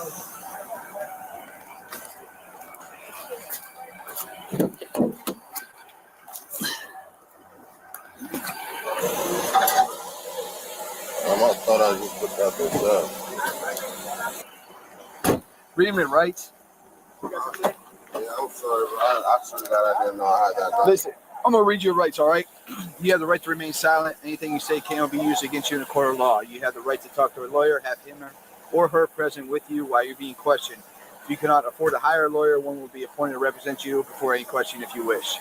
You can decide at any time to exercise these rights and not answer any questions or make any statements. You understand that? All right. How old are you? 24. 24?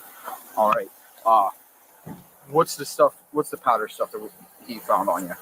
What's that going to be? I don't know if it's coke or cut. I don't know. Well, you have two different bags. One's like blue or one's like bluish. round or 20. Yeah, the blue chip coke. I just put some food color on it. Okay. What's the other stuff?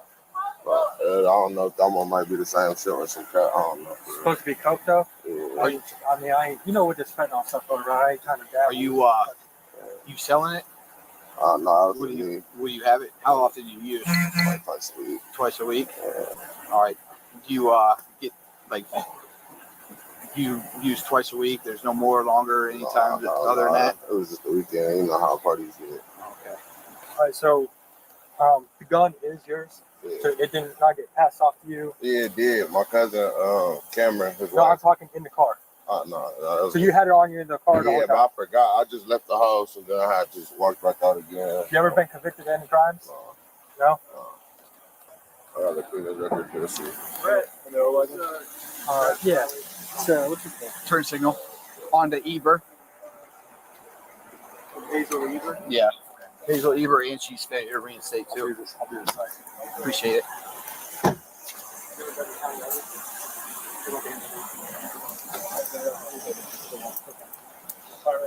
I'm like, hey, dude, let me film by. They just had to stop somewhere up there. Yeah. You know what? Did you read? I didn't read him right. Got anything? I think they're not on site. We'll just figure out. He had some coke and stuff on him, and then he had a gun, but he's technically A while ago. Huh? A while ago. Were you or a loved one admitted to an Illinois behavioral health facility? A global settlement may be coming in 2025. These facilities allegedly failed to protect vulnerable patients. No, he's got coke on him right now.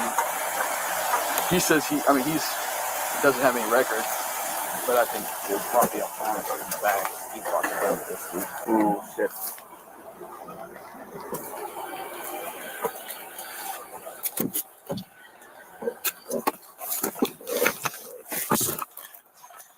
I'm gonna read you your rights.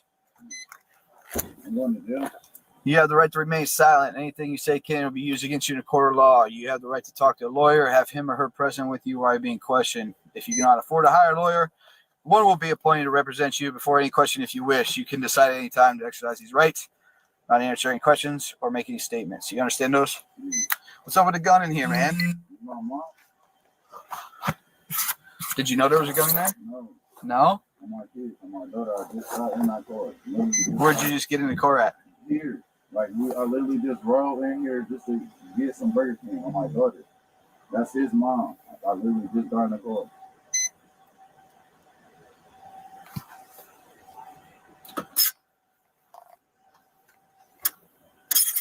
It's weird because he said you passed it off to him, man. Well, you're the only one that always drive around and known to be part of firearms. Is this stolen money? I'm gonna run it. I'm a notebook. I really got that money Where'd from you my get this baby money mom. from? My baby mom. My baby mom got a cleaning company, but I basically pay for her LLC, so she just be breaking me off. So where do you get your money at normally? From her? Through her? Yeah. All right, so $626. This has nothing to do with your narcotics? No, hell no. So straight up, bro, if we're looking at your phone right now, we're going to be in messages, people hitting you up about you. No, sure. Do you want this? Go with you? Anything else on you? No, that was I know you said you're not Tucker, but you are going to get sent down to the county. All right. Yeah. So if they find something on you, that's another felony. Matter of fact, you can just give my money to my bitch dad. To your who? My girl. Which one's that? The one outside. That ain't your baby's mom, is it? So is your baby's mom going to be mad that I gave the money that she gave you? No, because if anything was to go left, I'm going to have to use that for myself. All right, bro.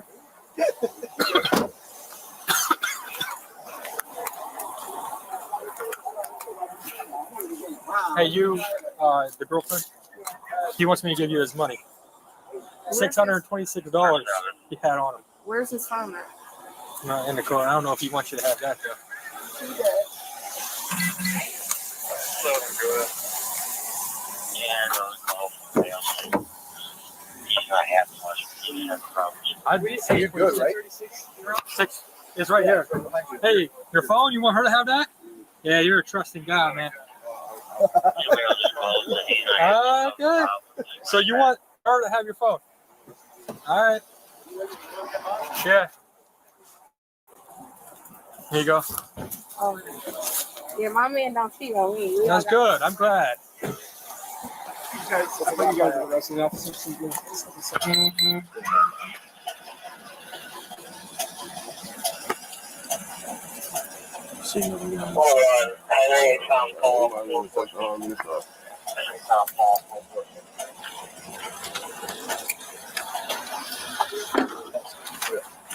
You got anything on you in this one? Oh, they got everything. Okay. Just so you know, if you end up taking a felony, it's an extra felony charge. Won't convince you, okay? So you have nothing else on you in the place. I ain't gonna be sticking fingers, right?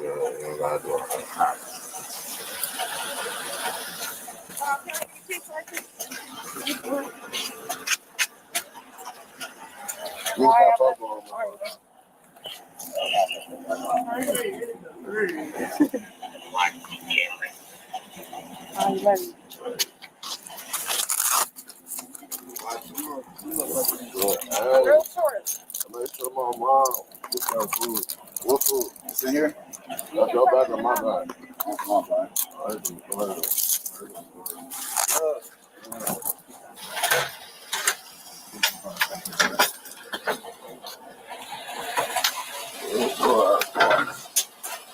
Boundless in here, though.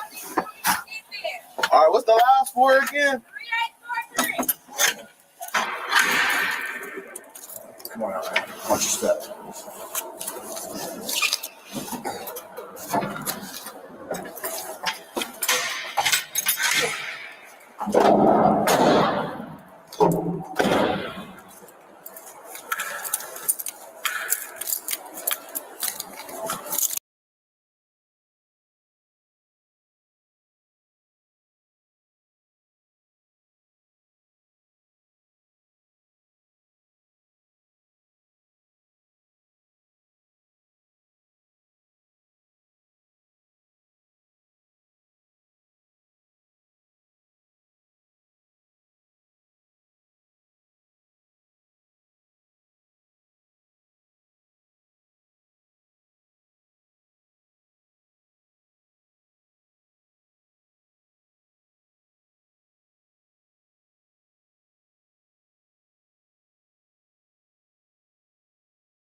Grand Canyon University offered nearly $140 million in institutional scholarships to online students in 2023, in addition to...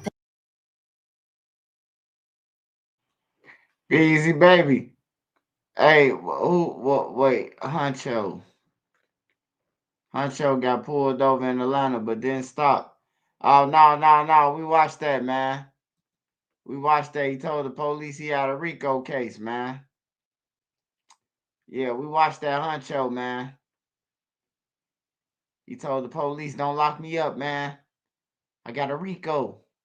His homie bogus, though, man. Huncho homie, I wouldn't hang with him no more. The nigga licensed to carry, and he ain't even want to take the responsibility for the gun. The police steady telling him, oh, man, we finna put this gun on you. It's a gun found in your car. He like, man, my homie, he likes to carry. The police go to him like, hey, he said that's your gun. The dude like, nah, that ain't my gun. Whole time the nigga likes to carry, bro. That shit was wild as hell, man. You don't need no nigga who driving in the car with you who likes to carry, who don't want to take his gun. This your gun, bro. You likes to carry. I'm a felon. That's why I got you with me.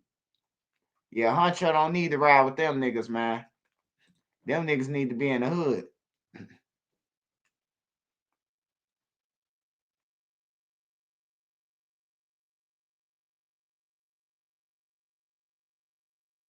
And then the other nigga got licensed the whole time.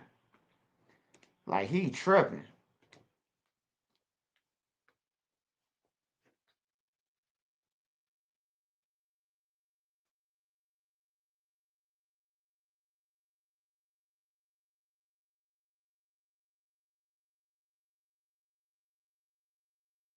An update on that deadly attack on a Filipino community at a street festival. Constable Howard Chow. Once interim chief is done providing his update, we will take a few questions from members of the media.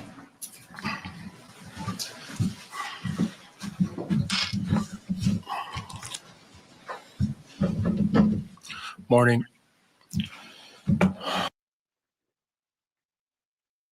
Bro, 11 people dead in a car ramming attack. Man, this world is wicked, man. In a car ramming attack. Who the fuck want to die from a car ramming attack? Like, that's crazy, man. I don't think nobody woke up in the morning and was like, man, let's ram cars and shit. Like, that's crazy, bro. A car ramming attack. 11 people.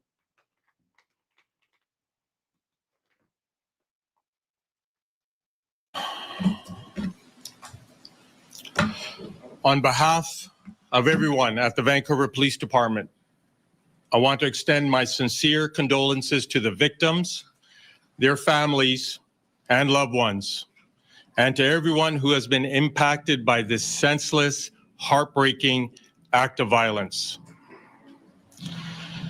This is the darkest day in our city's history. Last night, as thousands of members of Vancouver's Filipino community gathered for an important cultural celebration, the actions of a single person shattered our collective sense of safety. It is impossible to overstate how many lives have been impacted forever by this lone individual. There are many unanswered questions about why this horrific crime happened, the motive of the person who did it, and whether anything could have been done to prevent it. There are many things we still don't know, but we are working hard to get all of the answers. Here's what I'm able to share with you this morning. Shortly after 8 last night, Saturday, April 26th, a man driving a black Audi SUV drove into a large crowd of people at the Lapu Lapu Street Festival in South Vancouver. This festival, which is a celebration of Filipino community and culture, had been taking place all day in and around the grounds of a school located at 41st and Fraser Street. It was expected that tens of thousands of people would attend throughout the day. Although it was scheduled to wrap up at 8 p.m., there were still many people in the area when the incident occurred. The vehicle that struck festival goers approached the festival area from the west on East 43rd Avenue. It entered a small crowd enclosed area and drove through the crowd.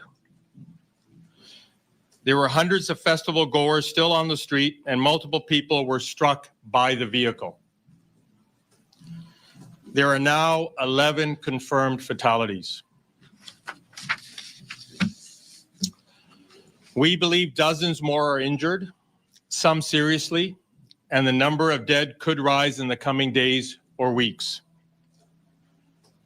The most critically injured were transported by ambulance to 9 different hospitals throughout Metro Vancouver, and we want to extend our profound gratitude to all of the medical professionals who have worked throughout the night to care for the victims. The driver of the vehicle was the lone occupant, and he was arrested at the crime scene by members of the Vancouver Police Department after bystanders and witnesses intervened to detain him. He remains in custody. While I'm not prepared to speak about the potential motive, I can now say with confidence that the evidence in this case does not lead us to believe this was an act of terrorism. I can also tell you that the person we have in custody does have a significant history of interactions with police and healthcare professionals related to mental health. I am unable to publicly identify the person who is in custody because charges have not yet been laid. Homicide investigators are currently presenting evidence to Crown Counsel, which is the independent authority in British Columbia to lay criminal charges. We will provide additional information once the charge approval process is complete. More than 100 Vancouver police officers are currently working on this case. They have been providing comfort to the injured, interviewing eyewitnesses, and collecting key pieces of evidence from throughout the crime scene. We will continue to dedicate every available resource at our disposal to complete this investigation and to support the community as it grieves. It is hard to make sense of something so senseless, and I know there are questions about whether this tragedy could have been prevented. The Vancouver Police Department worked with the City of Vancouver to conduct a risk assessment prior to the Lapu Lapu Festival. The majority of activities associated with the festival were taking place on the grounds of a high school, which is not directly accessible via public roadway. The only public roadway that required partial closure was on a minor street behind the high school. And this area was designated for food trucks. And there were no known threats to the event or to the Filipino community. We review over 3,200 events every year and assess the risks with city partners. This event was no exception. We determined through Council City of Vancouver and festival organizers that dedicated police officers and heavy vehicle barricades would not be deployed at the festival site. While I'm confident the joint risk assessment and public safety plan was sound, we will be working with our partners at the City of Vancouver to review all of the circumstances surrounding the planning of this event.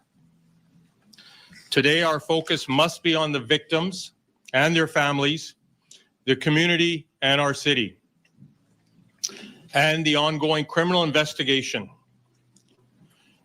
In closing, I want to thank all of the emergency responders, including BC Ambulance Service, Vancouver Fire Rescue, all of the healthcare professionals throughout the region, our external policing partners and the RCMP, and BC Coroner Service.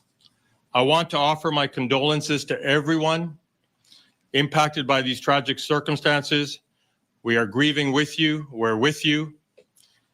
A 24-hour assistance center has been established at the Douglas Park Community Center at 801 West 22nd Avenue in Vancouver. Police officers and victim service professionals have been deployed to help anyone and all who have been impacted, and we offer that you contact a loved one who is at the festival if they need assistance. If you're not able to attend in person, please call 604-717-3.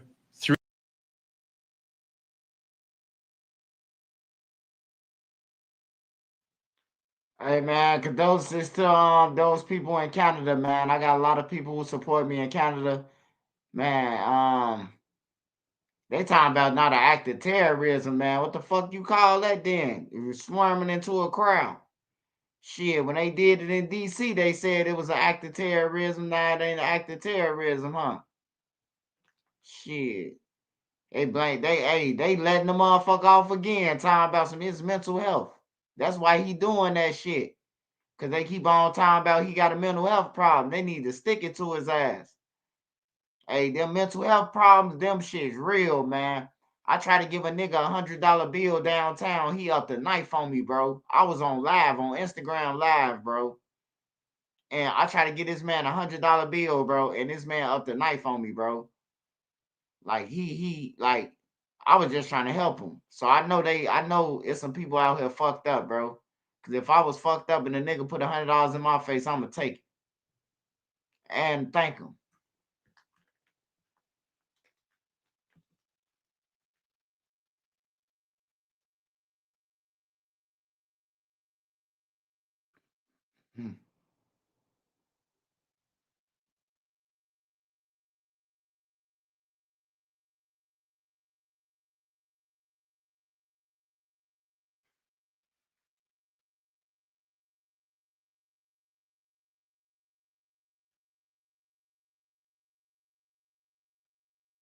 That's crazy, bro. 11 people dead.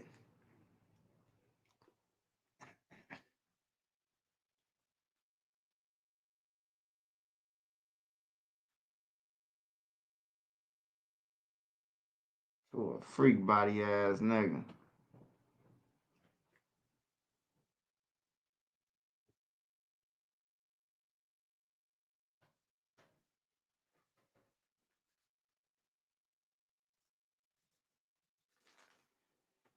Let me see what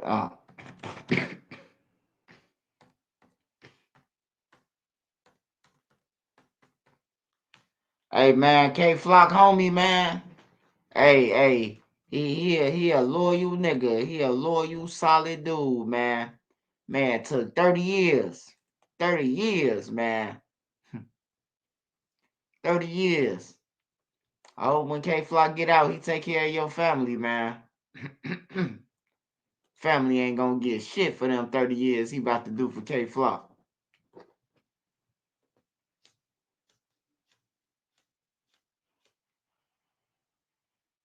He gonna see his first couple years. First couple years, see right now it ain't nothing to him. When he get into his 7th, 8th year, that shit start gonna hit. You done got 30 years, goddamn it. I don't know his name Sugar Bug or some shit. That nigga took 30 years. They want K Flock, he took 30 of them. Damn. Check out all of our this? digital coupons on the My County Market app. Tons of great penny pincher deals are Hey, available y'all, this every ain't month. one of the little Simply click, YNs from shop, and Chicago, scan is your it? Mac. I haven't showed it to my children yet, but I'm gonna show you. Upper teeth are gone. These are losing up. I have lost all of them, like more than 12 teeth, brother. Nearly a dozen of Muhammad Jawad's upper and bottom teeth knocked out. Police confirmed the brutal attack occurred March 21st. Court documents say the same day, 3 men stole a cell phone from a Whitney Young High School student, then used it, ordering an Uber ride from Jawad. They told me the correct name.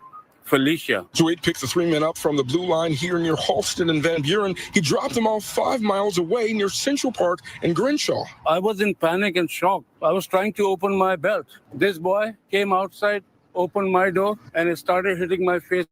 How many times? I don't remember, 5, 6, 7 times. The thief stole his wallet and cell phone and tried to take his Honda Pilot, but it wouldn't start. The group eventually vanished, leaving the father of 2 lying in the street. In less than a week, detectives arrested and charged 18-year-old Jeremiah Burns, along with 2 17-year-olds. Surveillance cameras near the Blue Line capturing the suspects. I told them I recognized what the jacket one was wearing. So they got them because they found them in the camera at the pickup location. According to a statement, Uber saying in part, this appalling act of violence has no place in our communities. We're working closely with police and continue to support their investigation. Rich Warris has driven for Uber more than 10 years. He's a part of Chicago Gig Alliance, now pushing for more rideshare safety protocols. What if people order an Uber for somebody else, which is common? That's simple. That person that's going to get in the car should upload a selfie to the account holder, and that account holder, when they order the car, they can send that selfie to the driver. And we do understand that Burns and those 2 17-year-olds are now charged with felony robbery and vehicular carjacking. Meanwhile, that Uber driver says that he has to have a full mouth extraction, including all brand new teeth. He says estimates are between $40,000 and $50,000, money that he says he does not have. We're live tonight along Halsted Street near CTA's Blue Line. Nate Rogers. Damn, they fucked him up. Damn. That wasn't even worth it, man. They didn't get the car. They got his wallet with a couple of dollars in it because he a Uber driver. And then they got caught from a Blue Line camera, bro. Like, that shit's stupid, man. That's what I'm trying to tell the kids, bro. That shit's stupid. Y'all committing crimes, bro, and they ain't even getting away with this shit, bro. You ain't gonna get away with it. It's cameras everywhere. If they want to solve that shit, bro, they can get you. If they want to solve it, man, they can get you, bro. It's just that they don't be want to solve nothing until one of them get killed. Then that's when they want to solve all the crimes. One of theirs die.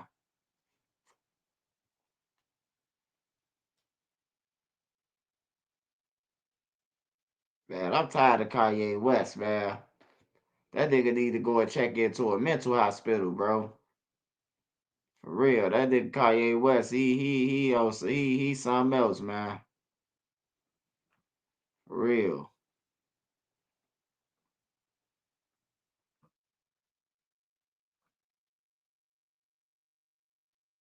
He's starting to blow me with that little slow acting slow and shit.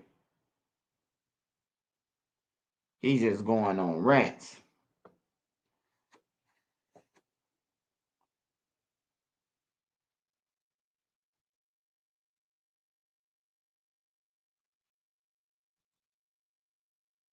Meet the new standard in sleep.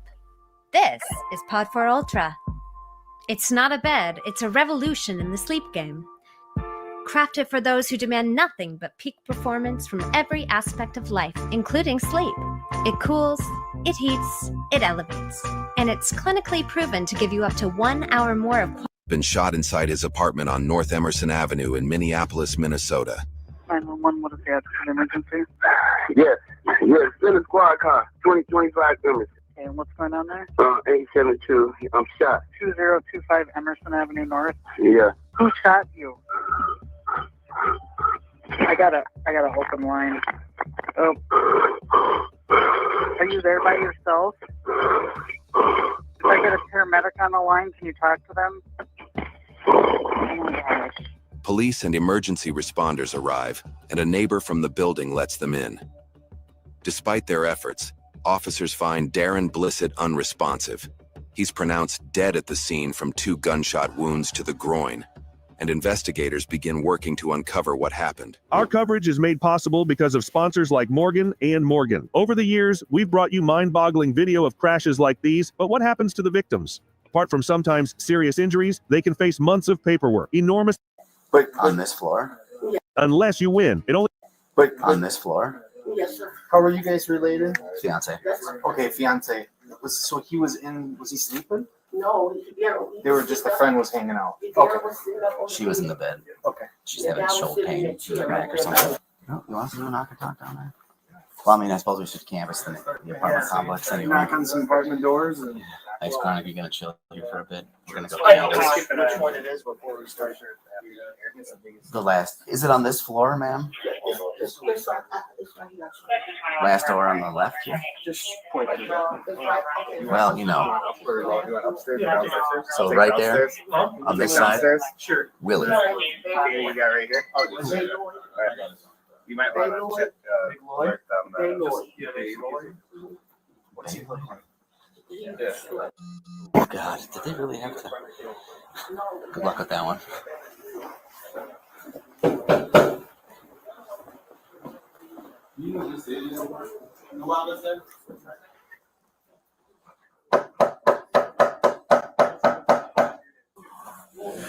Okay. What is the dude that was over at the house? What's his name?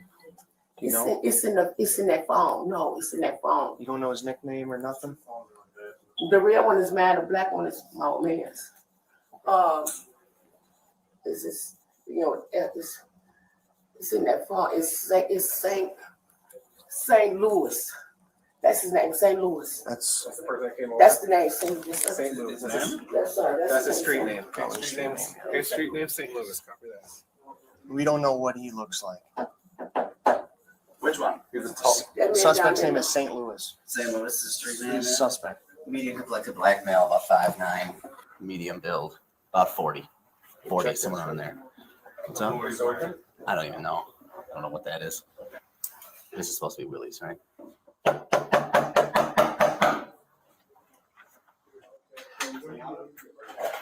Hello. It's the Minneapolis Police Department. Yeah. Go back. Did you hear anything going on tonight? No, I said go in there, lay down now.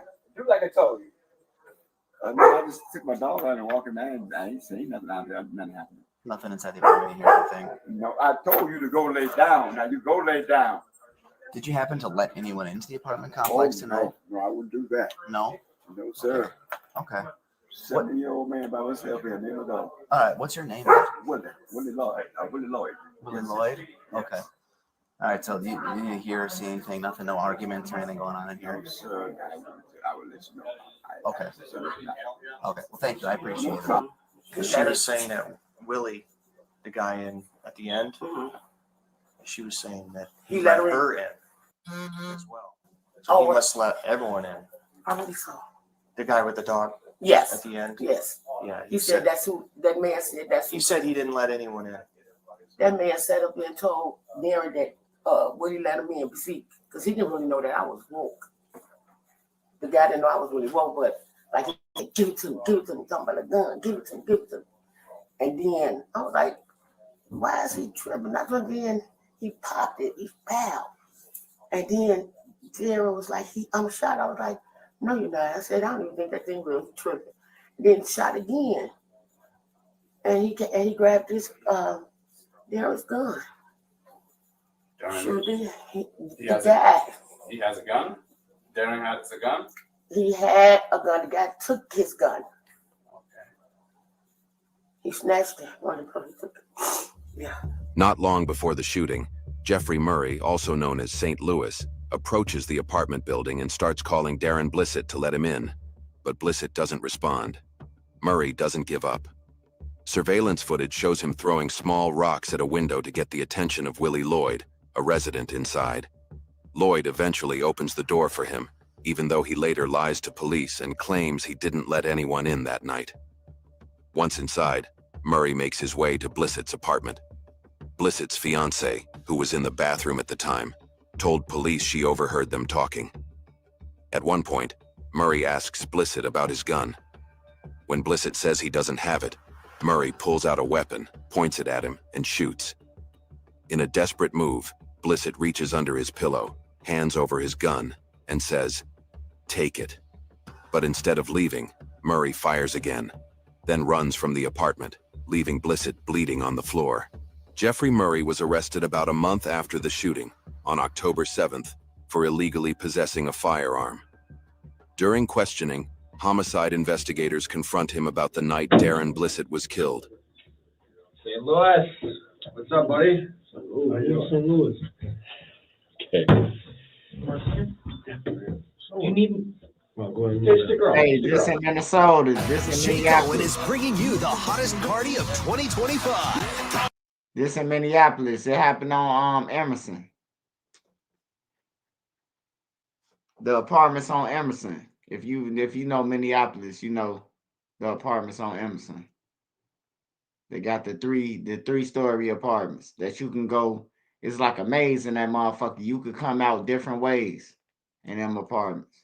Jay Cohen, the Driftwood Ramble Tour. Saturday, May 31st, grounds at 5, concert gates at 6, show at 7:30, Fairbury Speed.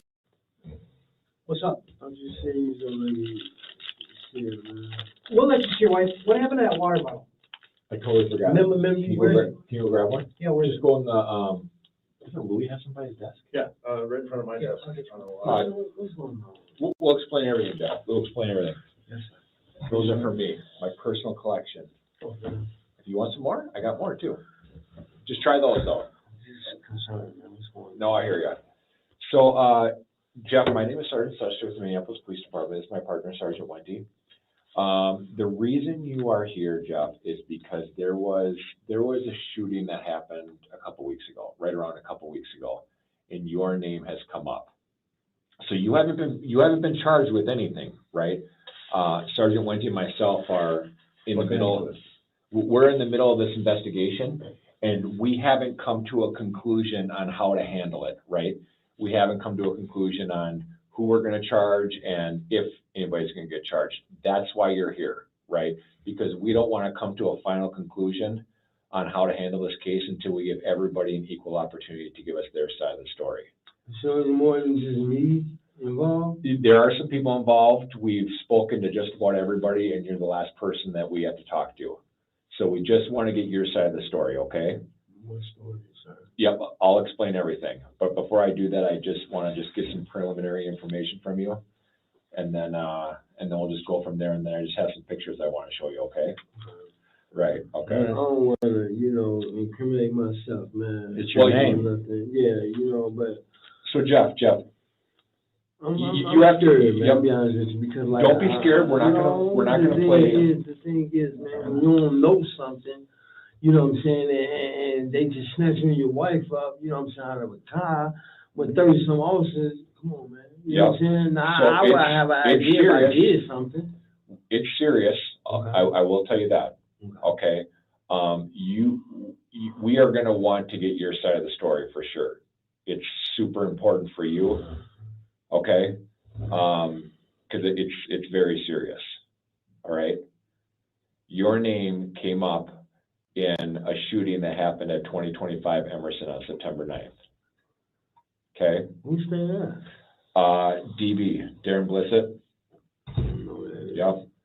So, okay. Here you go, bro.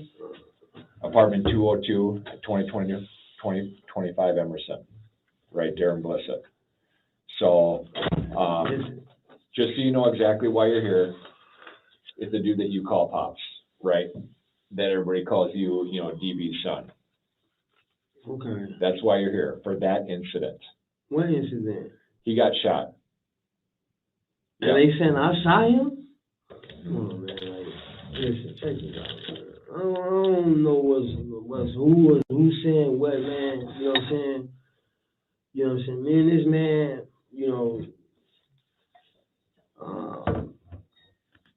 they, got high before, you know what I'm saying? further as like son, all that. No, man. You know Okay. everybody called him man pops. Yeah. You know what I'm saying? People, I guess in this building, some woman downstairs, you know what I'm saying, black lady with a gay son or whatever, you know what I'm saying, call him pops, whatever, you know what I'm saying. I met the man a few times, he got high, you know what I'm saying, that was it, man. I haven't seen them in pretty much a few weeks, man, you know what I'm saying. He's like, you know, Jeff, man, you know, I owe, you know, some guys some money, man, can you help me? You know what I'm saying? I'm like, you know, I'm saying, guys, man, you know what I'm saying? But yeah, that's the last time that I saw him. I thought I saw him about a week or two. His car going down Emerson. You know what I'm saying? I tried to flag him, but he got on. You know? Okay. But besides all that, I haven't seen him, man. Okay. You know. So just let me do this. I just have some questions, some follow-up questions to ask you as a result of, you know, the investigation, what you just told me. Okay.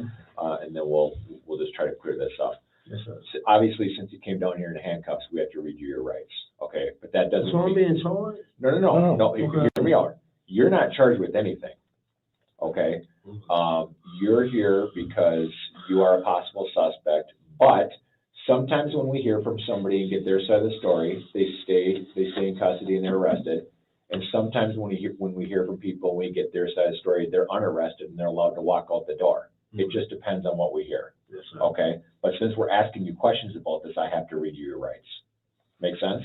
Yeah. Okay. Jeffrey, the Constitution requires I inform you that you have the right to remain silent. Anything you say can and will be used against you in court. You have the right to talk to a lawyer now and have the lawyer present now or anytime during questioning. If you cannot afford a lawyer, one will be appointed for you without cost. Jeffrey, do you understand everything I just read to you? Yes. Okay. So September 9th, right around 2 o'clock in the morning, do you remember going to DB's house? No, sir. Apartment 202? Didn't go to his house around that time. You didn't? No, sir. Okay. So you know Phyllis? Who? Phyllis. That's DB's chick. You've never seen her? That man is slandered that lady so many times. That's the lady who, man, that man is slandered her so many. Ain't know he was with her. You've never seen Phyllis before? Never. Okay. He only talked about her. All right. So when was the last time you were at DB's house? Ooh.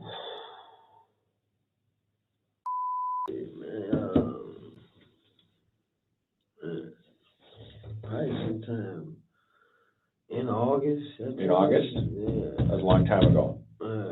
Okay. So did you know that apartment complex is under video surveillance? No, I never knew that. Okay. Do I just call shorter?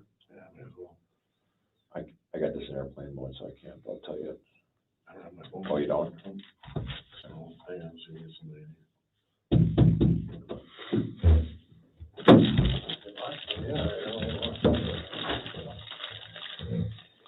So Jeff,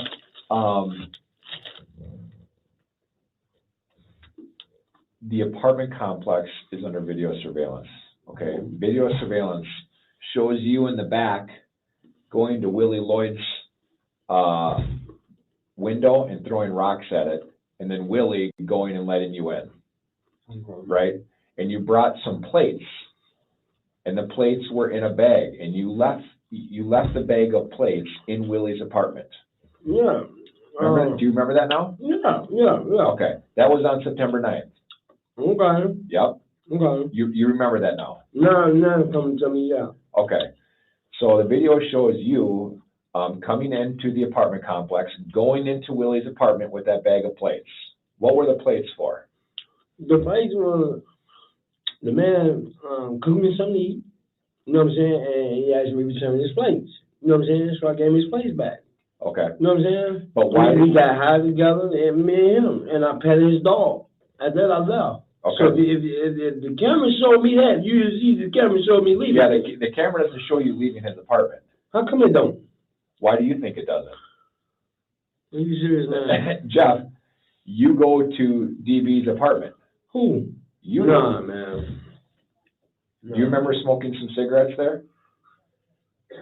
Oh man, I ain't smoke. Man, Okay. if that was the case, I've been smoked cigarettes there. You know what I'm saying? When I was there a few times, man. But I ain't listen. We ain't finna put me in no trick bag. I'm not putting you in trick bag, my friend. I'm not. Like, I got high with this man. I smoked with this man. I smoked a cigarette at this man's house. This man with the white dog. You know what I'm saying? What did you do after that? I left. He was trying to sell me, matter of fact, his handicap sign. He was trying to sell me a handicap sign for $200-some. How much? $200-some. I'm like, man, what the I'm gonna do with your handicap sign, man? He said, oh man, you can get it, man. You know what I'm saying? He like, smoke another joint with me, man, please. I'm like, no, I'm cool, man. And you left? Yes. So who brought you there? I brought myself there. Nobody drove you? No, Okay. I drive myself. Okay. I don't have nobody. And did you walk off? Did you run off? Walk, run. I'm like, walk or run. What, did you walk out of the building? Yeah. Out of the back? I think so. No, because I be parking on the side. Sometimes I park in the back. Sometimes I don't. I park on his side. It depends on if them little young boys be right there on the side of the house. If them young boys right there, I be gone. Cause see, before I started coming over with Pops, some people shut up their house before. You know what I'm saying? That house was shut up like a month or two before, you know what I'm saying, I started coming around. Right. That whole... Where'd you go afterwards? To the house. To, you know what I'm saying, my little chick crib. That's where you live, right? Right now, currently, yeah. Yeah. Okay. So you live there with Jamie, your girlfriend? Yeah. Okay. How long have you lived there? Can we postpone this, man, until I think a lawyer, you know, because I don't want to say something to incriminate myself. Is that okay? You have a right to make that decision. Okay. So if that's a decision you want to make, you can. I'm letting you know right now, Jeff. This case, as it stands right now, with what you've told us, good for formal charging for the crime of murder. Murder? Yep. Oh, man, yeah. I ain't murdered nobody, man. You know what I'm saying? I ain't murdered nobody and don't intend on murder nobody, man. Mm-hmm. You know, that I ain't got a murder bone in my body, man. You know what I'm saying? Now, if you said rob somebody, then maybe that, but murder, nah. I don't do that, man. You know what I'm saying? Smoke a little Primos, you know what I'm saying? That's it, man. You know, but yeah, man. You know, I prefer to have someone present, man. You know, I don't want to say nothing to put myself into one of these pictures, man.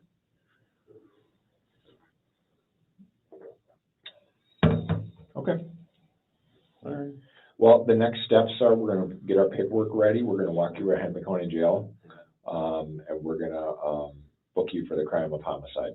Yep, for the crime of murder too. Murder too. Yep. That's right. All right.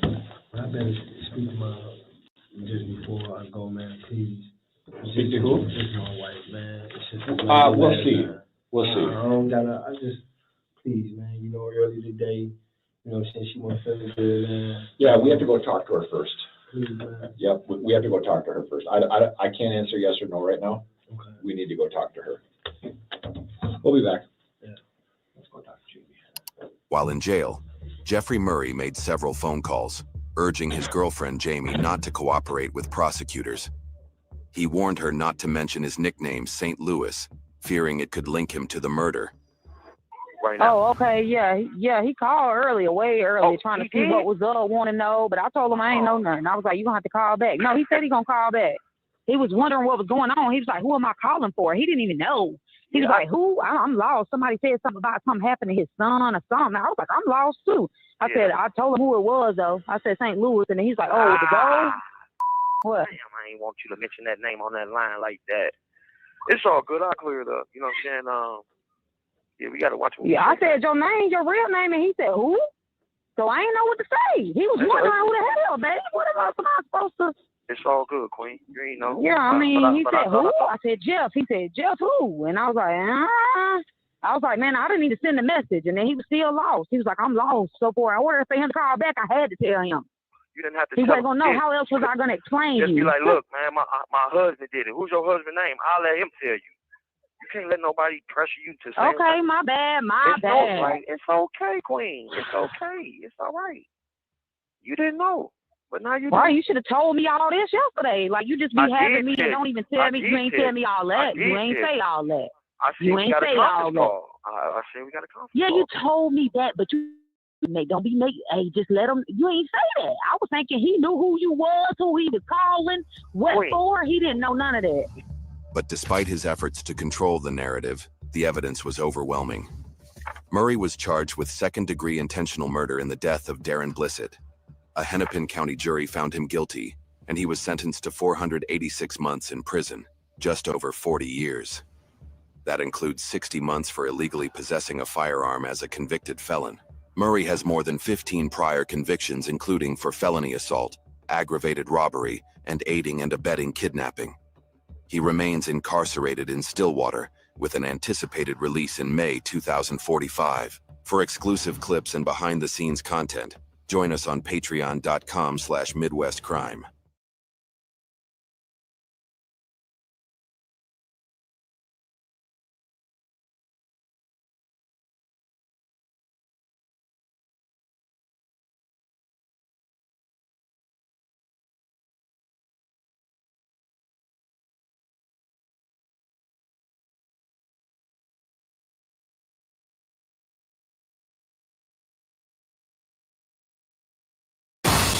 And we have a breaking news update on the fatal shooting claiming the life of a 13-year-old boy in Panola County, Mississippi. All 4 suspects in the incident have been arrested and charged by law enforcement in Batesville. Police tell us 20-year-old Kadarius Frost, 17-year-old Jabari Bird, 16-year-old Eltavian Andrews, and 15-year-old Zion Hughes are all being charged as adults. The men are also facing a second-degree murder charge. The shooting happened last week after an alleged altercation. The teen that died was identified as Kazarius Gardner. Gardner was shot while sitting in the passenger seat of a car when someone began shooting. He was transported to a hospital in Memphis, where he later died. But I thank Doretha Gardner and God for lending me the time that I had with my baby Zil, Kazarius. A 13-year-old boy will never get the chance to graduate from middle school, grow up, as his life was cut short in a deadly shooting in Batesville, Mississippi. This happened on Easter Sunday just before midnight on Everett and Claude Street. And why? Because now 4 people are facing second-degree murder charges in connection to that shooting of this young man. Tonight, the teen's heartbroken family is breaking their silence, sharing memories, and of course, sharing their pain. They spoke only with Fox 13's Sierra Jordan. And the reason why I called him Zil, he one in a zillion that can always put a smile on your face. Kazarius Gardner was just 13 years old. His godmother, who helped raise him since he was 4, told Fox 13 he was full of life and excited to graduate from the 8th grade. But now, he's being remembered through tears and heartbreak. Smiles, laughter. He always liked to dress. He loves to play beats.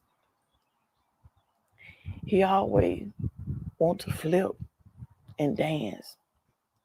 He just always was outgoing. It was the day before Easter. Jordan says she was expecting to see her godson, but never got the chance. Instead, she received a devastating phone call that shattered everything Monday morning. My sister called and told me that he had got shot. And I said, oh, is he okay? She said, he's on life support. Batesville police say the shooting happened on Everett Street and Claude Street around 11:40 p.m. Investigators say 7 people, including the 13-year-old and his mother, were inside an SUV when gunfire erupted. One of the bullets hit and killed the 13-year-old. And I said, "Oh, is he okay?" She said, he's on life support. Batesville police say the shooting was likely gang-related, but they do not believe Gardner was the intended target. His godmother says the senseless violence stole any chance he had to walk across the stage, chase his dreams, and live a full life. "You still here, and you will always be here, because I love you, and you're in my heart." Old is dead after police say a group of young people ambushed him and shot him. And tonight, 4 people have been arrested, including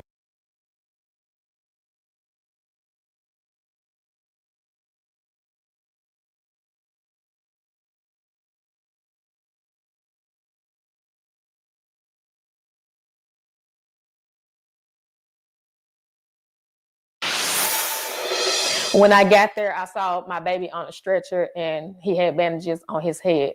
And I was very upset. Well, a Memphis mom is outraged after she says her 9-year-old was stabbed. Her 9-year-old child stabbed in the head with a pin. This all happened in the school cafeteria. On top of that, other parents are telling Fox 13 that the school never notified them about what happened as required by law enforcement. This all happened at Riverwood Elementary in Cordova. Fox 13's Daniel Wilkerson broke this story yesterday. He's back at the school tonight in Cordova. So, Daniel, you talked this afternoon with that mother. I did. I tell you what, this is quite the case. If you were watching yesterday, you know it. I tried several times to get in touch with MSCS with no luck. Well, this morning, the district responded by putting a comment under a comment on the Fox 13 Facebook page. Meanwhile, that mom that Daryl just spoke of, she spoke first with Fox 13 News.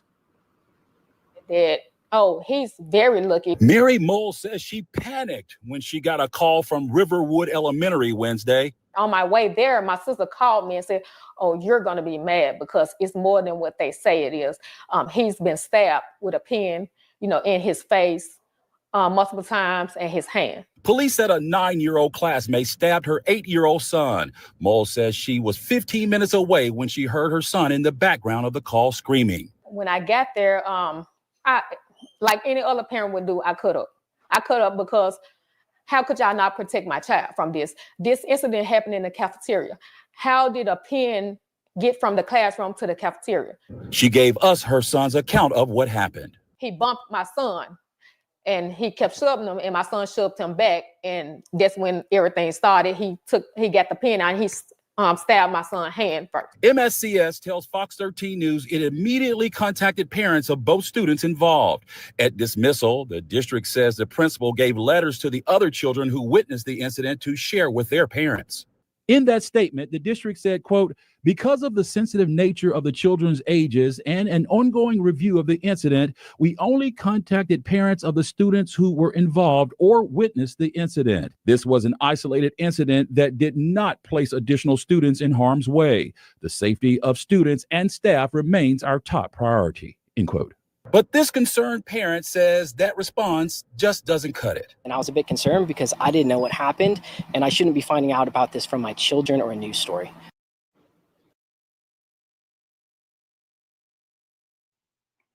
Man, this shit crazy, bro. That's crazy, bro. You see that little boy face? A 9-year-old, they having a shank fight in the cafeteria, bro. Man, that shit crazy.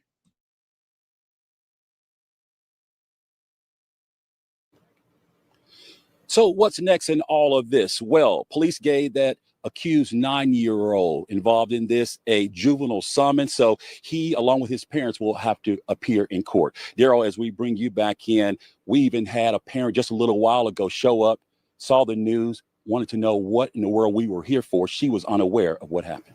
Fox 13's Daniel Wilkerson in Cordova tonight. Daniel, thank you.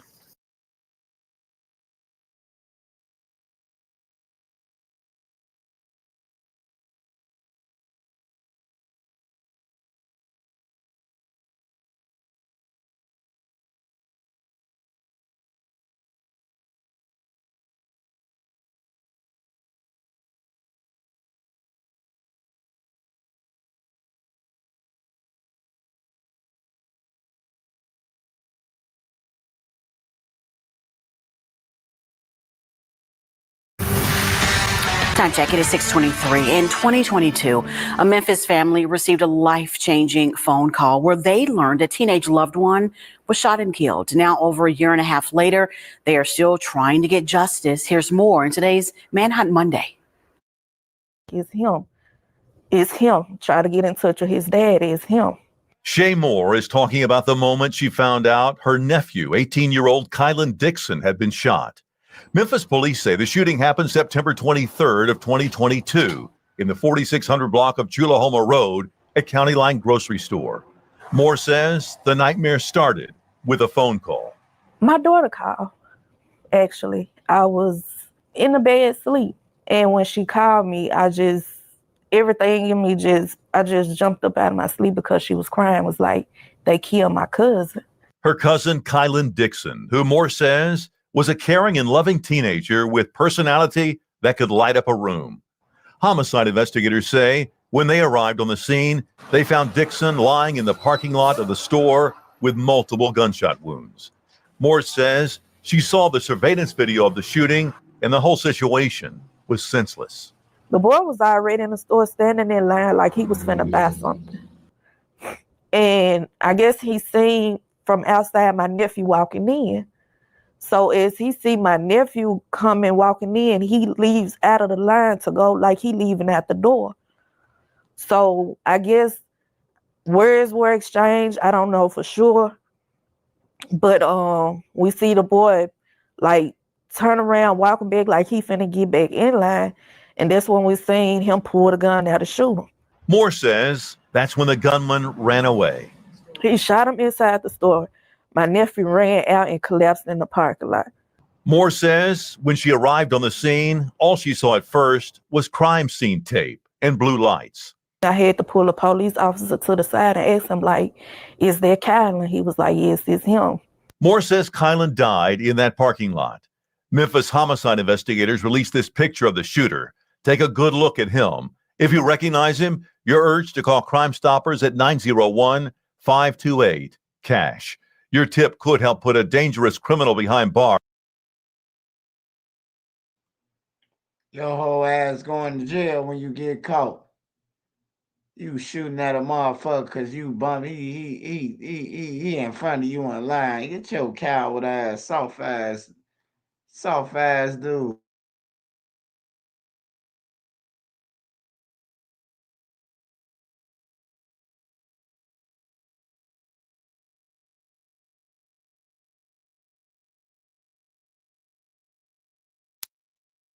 Stolen in broad daylight, gunfire erupting just steps from where Memphis children learn and play. It's sad when you can't walk out your door. It's sad when your baby can't play outside. It's sad when your baby can't ride a bike or be in the house playing a PlayStation and the bullets come from nowhere. Booker T. Washington High forced into lockdown as bullets ripped through the afternoon air near South Lauderdale and Mississippi Boulevard. Rest assured, we are going to find you and we are going to arrest you and make sure that you receive the justice that you need. Now 2 families are preparing to plan funerals. A neighborhood is demanding answers. Tonight, our crews are across the city, a city screaming, enough is enough. It's a hurting feeling. And if y'all ain't hurt by watching stuff like that, man, you need to watch your kid. Go get y'all kids, man. Save your baby before you bury your baby. Because you could be the next one. You don't know where these bullets coming from. Fox 13 News at 9 starts now. Developing right now, gunfire steps away from where children learn and pray, killing 2 people. A crime scene spilling into the lives of everyone nearby. Shots were fired around 3 o'clock this afternoon in South Memphis. It happened just as Memphis leaders were unveiling a brand new downtown command center. While one scene was promising safety, the other was screaming tragedy. Here's how it happened. South Lauderdale and Mississippi Boulevard, yards away from Booker T. Washington High School and Temple Church of God in Christ. And tonight, we have live team coverage. Fox 13's Jack Bilge was live in downtown where officials were making that big public safety push just as those shots were fired. But we start with Fox 13's Sierra Jordan, who joins us live at the scene with what happened and what we have learned about this crime. Sierra. Good evening, Darcy. Daryl, Memphis police cleared the scene about 15 minutes ago. Excuse me.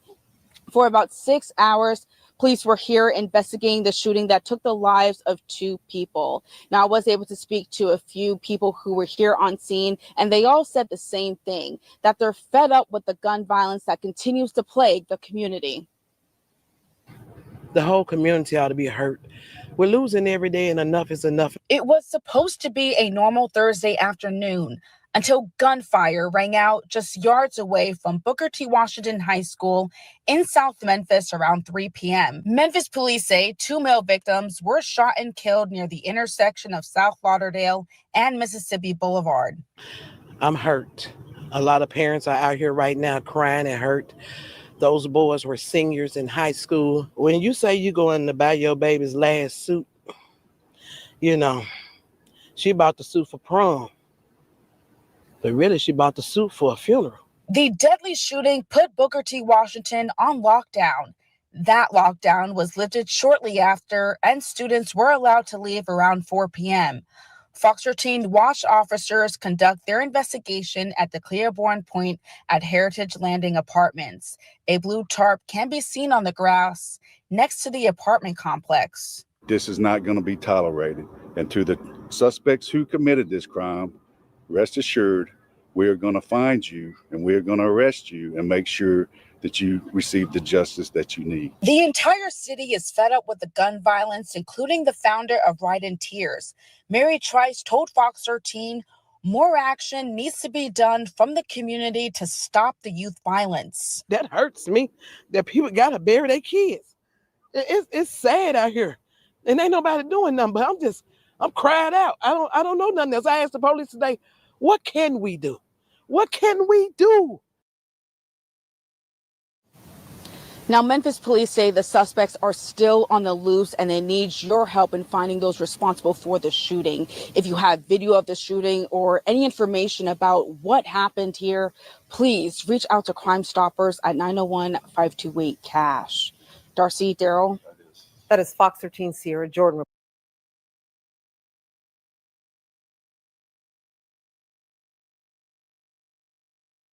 The beginning of my day, I was the happiest girl in the world. The ending of my night, definitely the saddest girl in the world. For the first time, we're hearing from the bride who lost her husband after a deadly shooting outside their wedding in Greensboro last October. Greensboro police say somebody shot 37-year-old Tyreek Burton multiple times on Barber Park Drive. Tonight, more than 6 months later, there haven't been any arrests, and Tyreek's widow wants to make sure nobody forgets her husband. This is the Fox 8 News at 11. I'm Michael Hennessy. Fox 8's Justin Lundy joins us here in the studio after speaking with Kiara Burton. Justin, 6 months later, why is she now deciding to share her story? Justice. That's all she wants for Tyreek. And Kiara says her children are the source of her strength to encourage witnesses to speak up. The rain don't make it no better. This is really bring back terrible memories. Memories from what was supposed to be the happiest day of Kiara Burton's life, the day she married her longtime partner, Tyreek Burton. Our families always knew each other, but I didn't actually meet him until I was like 17. He was so giving. He was a provider, protector, great husband, great friend. On Saturday, October 12, 2024, the couple exchanged vows here at the Barber Park Event Center in Greensboro. I would have to say my happiest moments was seeing our kids smiling and seeing us happy because the wedding was for them. Our plan was to elope and come back and just let everybody know, but the kids wanted a wedding. After sharing a joyous and fun-filled wedding with her husband, Kiara says several hours after saying I do, things took an unimaginable turn. Greensboro police say around 8:49 p.m. that night, officers responded to a shooting report at Barber Park Drive. When they arrived, they found Tyreek in the parking lot suffering from multiple gunshot wounds. Despite life-saving efforts, Tyreek died. Kiara says, what led up to the shooting was a road rage incident. Pretty much a stranger, someone we didn't know, felt like he cut him off in the road and confronted him about it, and it just ended up terribly wrong. 6 months later, Greensboro police have not made any arrests in the case, and Kiara and her family have returned to the scene several times to canvass the neighborhood. There's no way this person did something like this and went home and slept on it and didn't tell nobody. If you know something, say something. While Kiara continues to pray for justice for her late husband, she says the source of her strength is their children. That's the only strength I got. Like, with everything in me, no matter what I do, the kids is my strength. I reached out to Greensboro Police for an update on the investigation into Tariq's death. A spokesperson says because this is an act of homicide, detectives will not discuss it publicly to protect the integrity of their ongoing investigation. If you know anything, you're encouraged to contact Crime Stoppers at 336-373-1000. A bittersweet moment for the newest member of the Pittsburgh Steelers. KDK has learned that after Derek Harmon learned that his dream of playing in the NFL would become a reality, his mother died. Thanks for joining us at 5. I'm Ken Rice. And I'm Christine Sorensen. He called it their lifelong dream. Last night, after the Steelers drafted Harmon, he told the media he was heading to the hospital to be with his mom. She died just hours later. Tonight, we're learning more about his relationship with her. Our team coverage begins with Rich Walsh. Obviously, a sad day here at Steelers headquarters. Shortly after hearing his name called by the team, Steelers first-round draft pick Derek Harmon's mom passed away. Harmon informed us last night his mom was unable to attend his draft party and that she was fighting for her life and unable to communicate on life support at a local hospital. Harmon went to visit her after the draft. She passed away soon after. Obviously, a bittersweet night last night for Harmon, who was choked up and emotional when we talked to him, but relived some fond memories of what his mom meant to him. Man, how resilient she was, man. Just growing up from my standpoint, of my situation, I grew up with her having probably 7 to 8 brain surgeries. And after all those brain surgeries, man, she did not give up. She still took me to practice, still went to work.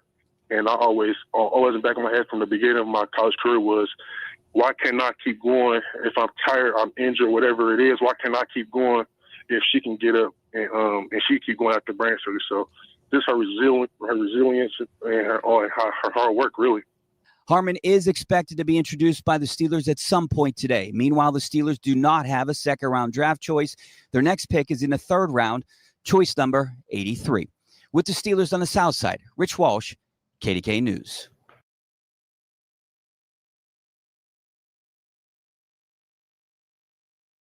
Starts right now with a breaking news alert.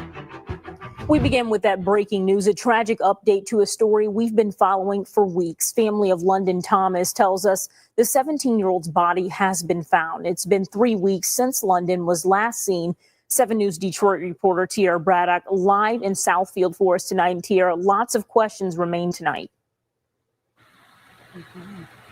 Yeah, that's right, Whitney. And London's mom texted me about an hour and a half ago saying that her daughter was, quote, "It's true, she's gone." Now, just a sad situation. London, only 17 years old. And sources tell us that her body was found in Southfield near the area of 8 Mile and Telegraph. Now, this information is just preliminary, and so I want everyone to keep that in mind. But we've been following this case for weeks now. She went missing on April 5th from Inkster. Police, family, and even complete strangers have been searching for her.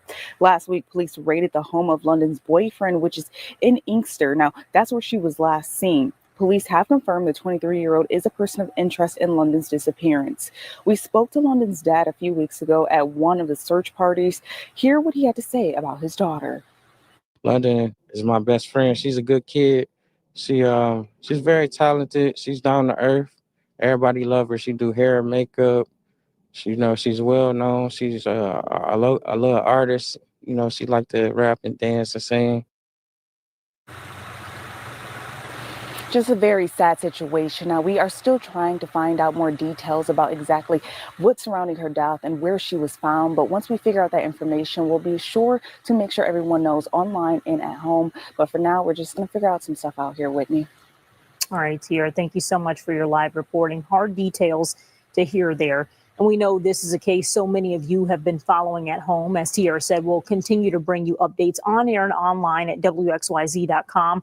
That's where you can also find our previous coverage on this case.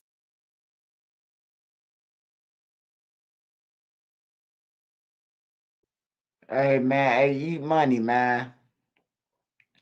Hey, stop trolling, brother. Don't ask me no shit about no motherfucker who's 6'5" and nobody who 5 foot. Talking about who will win. 5 foot, 100 pounds, and you talking about 6'5". Got 6'4", 6'5", goddamn it, 300 pounds, man. Who you think gonna win, bro? Stop asking dumb shit, man.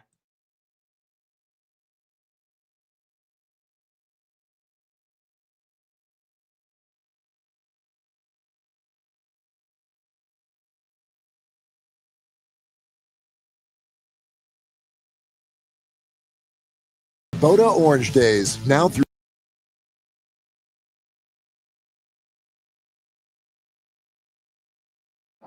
Tonight, a fascinating tale of a 20-something suburban man who won $800,000 in sports bets. He traveled as far as Iowa to place his bets. Then when it came time to cash in, the casino said, no way. Our Suzanne Lemonnier is listening to this would-be winner and gives us an inside look at the life of a professional gambler. These are the winners. I'm holding, theoretically, or what should be $800,000 in my hand. We meet 24-year-old Thomas McPeak in the home he shares with his parents. An area in their house is a shrine to their favorite teams. You researched, you've read every single one of these books. Yeah, this was a calculated attack, I guess you could say, where I thought I had an edge. This refers to stacks and stacks of sports bets placed last year. Complicated wagers on football called parlays, where several events all have to happen to win. First stop, Horseshoe Casino in Hammond in August. You went in with $30,000. Roughly over the course of 1 week-ish. And your wins were $350,000? $350,000. The next stop, the Isle Casino in Bettendorf, Iowa in September. Both locations happen to be owned by Caesars. I take about $20,000. I sat at the kiosk for 4 hours just punching in my bets. Bet after bet after bet after bet after bet. McPeak looks for wagers where he believes the odds are in his favor. If you want to take a look at that notebook. McPeak does extensive research, some of it laid out here in his handwriting. Over time, he and other professional gamblers believe they can gain an edge, but it's hardly a slam dunk. It's not like I can just snap my fingers and just make the bets win. They still have to win. Most of the tickets did not win. In my hands right now, these are all losers. But a few of the tickets were winners, big time. And I won $350,000. But they won't pay it to you. No, they will not. McPeak tells us Caesars voided the tickets when he tried to get his cash in October. He says he was referred to the house rules. Do you think that's fair? Of course not. A similar story when he returned to the Iowa casino this January to collect $450,000 for these winning tickets. This time, he was given a printed sheet highlighting structuring or anti-money laundering rules and repeat wagering policies. You want to fly under the radar? I want to fly under the radar. McPeak, like many so-called advantage players, go out of their way to remain anonymous. McPeak places a lot of smaller bets at a kiosk instead of one big one with a clerk at the counter to avoid his bets being rejected. Listen to the lengths he'll go to. I'll switch up to the disguise, sunglasses. I'll hide my hair in my hat. I'll put it up in a bun. Horseshoe and Hammond banned McPeak and avoided his wagers. That's in contrast to FanDuel and Blue Chip Casino in Michigan City, which also banned McPeak after a big win. But Blue Chip paid him first. They paid me a check of $127,000. They got beat. I won the bets. McPeak took his gripes to state gambling regulators in both Indiana and Iowa. Neither state sided with him. What would this $800,000 payday mean for you? It's an insane amount of money. So he took this case to 3 experts with 3 distinct points of view. Mike Lawton is a retired gaming regulator in Nevada. There's probably some details and some circumstances that we're not privy to. Scott Morrow retired after a career at Las Vegas casinos and now teaches gaming at UNLV. He went around, tried to circumvent the system, circumvent the house rules, and actually drive across state lines to circumvent it. So, I mean, I have a tough time finding sympathy for his case. I've never seen a situation like this before. Eli Foystill literally wrote the book, multiple actually, on betting. He sides with McPeak based on the timing of when Caesars voided the bets. If Caesars had decided before the first game was played to void all the wagers, that would be fair. That would be saying you've broken the rules, and when they saw that they didn't win, when they waited to see if he'd win before they voided him, that's where the problem was. The clear answer is Caesars owes this. There's no rules against staying under the radar. It's horrible what they're doing to me. In the end, it may be up to a judge to decide. McPeak says his next step would be to sue. Suzanne Lemonnier, CBS News, Chicago. The Indiana Gaming Commission says Caesars followed its rules when voiding the wagers. Now regulators in Iowa say McPeak's complaint is under review. Caesar maintains McPeak's betting activity was an attempt to circumvent the rules and as a result voided the wagers. Caesars adds McPeak can get back his money that he used to place the bets, including the losers.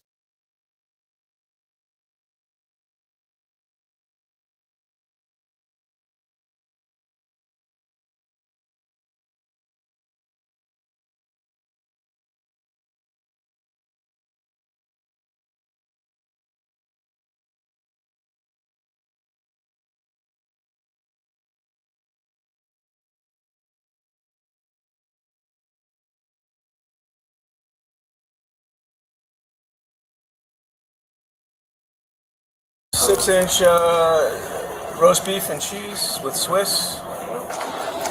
Turn around. Turn that way. Turn that way. Turn that way. Face that way, please. Thank you very much. Ladies, it's going to be a moment for your sandwiches. I do apologize. This in no way, shape, or form reflects poorly on Subway. He worked the counter, made the sandwiches, and earned his paycheck. But for months, a Subway employee was quietly stealing from the safe. Over time, he managed to take $10,000 right under everyone's nose. Mr. Smith, step away. Turn around. Turn that way. Turn that way. Turn that way. Face that way, please. Thank you very much. Ladies, it's going to be a moment for your sandwiches. I do apologize. This in no way, shape, or form reflects poorly on Subway. I hope that you guys do it fresh and you enjoy your meal. Thank you, sir. Come over there, please. Any knives or anything on you, bud? No.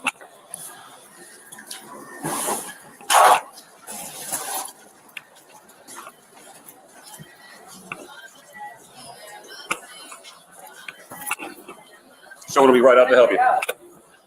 No, she is not fuck. She'll be right back. See you in a second. Step on. Step on.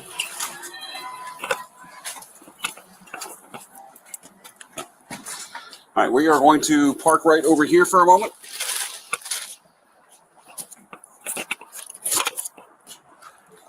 (603 Delta 1050).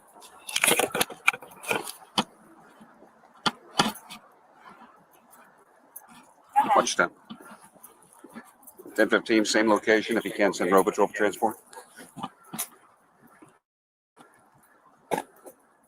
If you would just lean against that for a moment.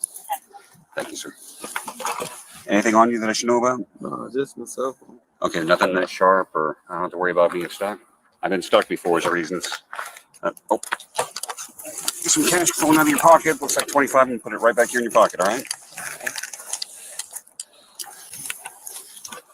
What about these keys? That's one store key. Store key? Okay. I'm going to make sure that I leave that here, all right? What's in here? Nothing. Not getting fresh. All right, looks like more cash. You got a lot of zippers, man. Not getting fresh. Can I be asked while I'm being detained? I was asked by another detective to pick you up and detain you so that he can have a chat with you. If you would, just give me a few moments, all right? Can you sit still with this gentleman for a moment? I need to go grab my Miranda card real quick. Sit over here on the curb. Okay. Let me. Another detective said to come to get me. Yes, sir, he did. Can I ask why? He knows all about it. It's not my case. But just in case you do want to chat with me, I'll get you a Miranda card real quick so you understand. Nah, I don't want to talk. Okay. Well, hold on. Before she leave, I just want to give her like my stuff. Okay. Well, I understand all that. And I want to call someone. Go and have a seat. Okay. Have a seat. Anything belongs to Subway? He's got keys right there. Yeah, but my house is over here. All right, Mr. Lewis, I'm not asking you any questions, but I am going to read this to you. I'm required to warn you before you make any statement. You have the following constitutional rights. You have the right to remain silent, not answer any questions. Any statement you make must be freely and voluntarily given. You have the right to the presence and representation of a lawyer of your choice before you make any statement during any questioning. If you cannot afford a lawyer, you are entitled to the presence and representation of a court-appointed lawyer before you make any statement during any questioning. If at any time during the interview you do not wish to answer any questions, you are privileged to remain silent. I can make no threats or promises to induce you to make a statement. This must be of your own free will. Any statement can and will be used against you in a court of law. Did you understand all of those? Do you want me to repeat any of them? I'm sorry, sir. Can you say it out loud? Okay. I just want to make sure you understood me and there was no misinterpretation. All right. Give us a few moments when the employee gets here. We'll separate the keys. Make sure that you've got your personal stuff. All right.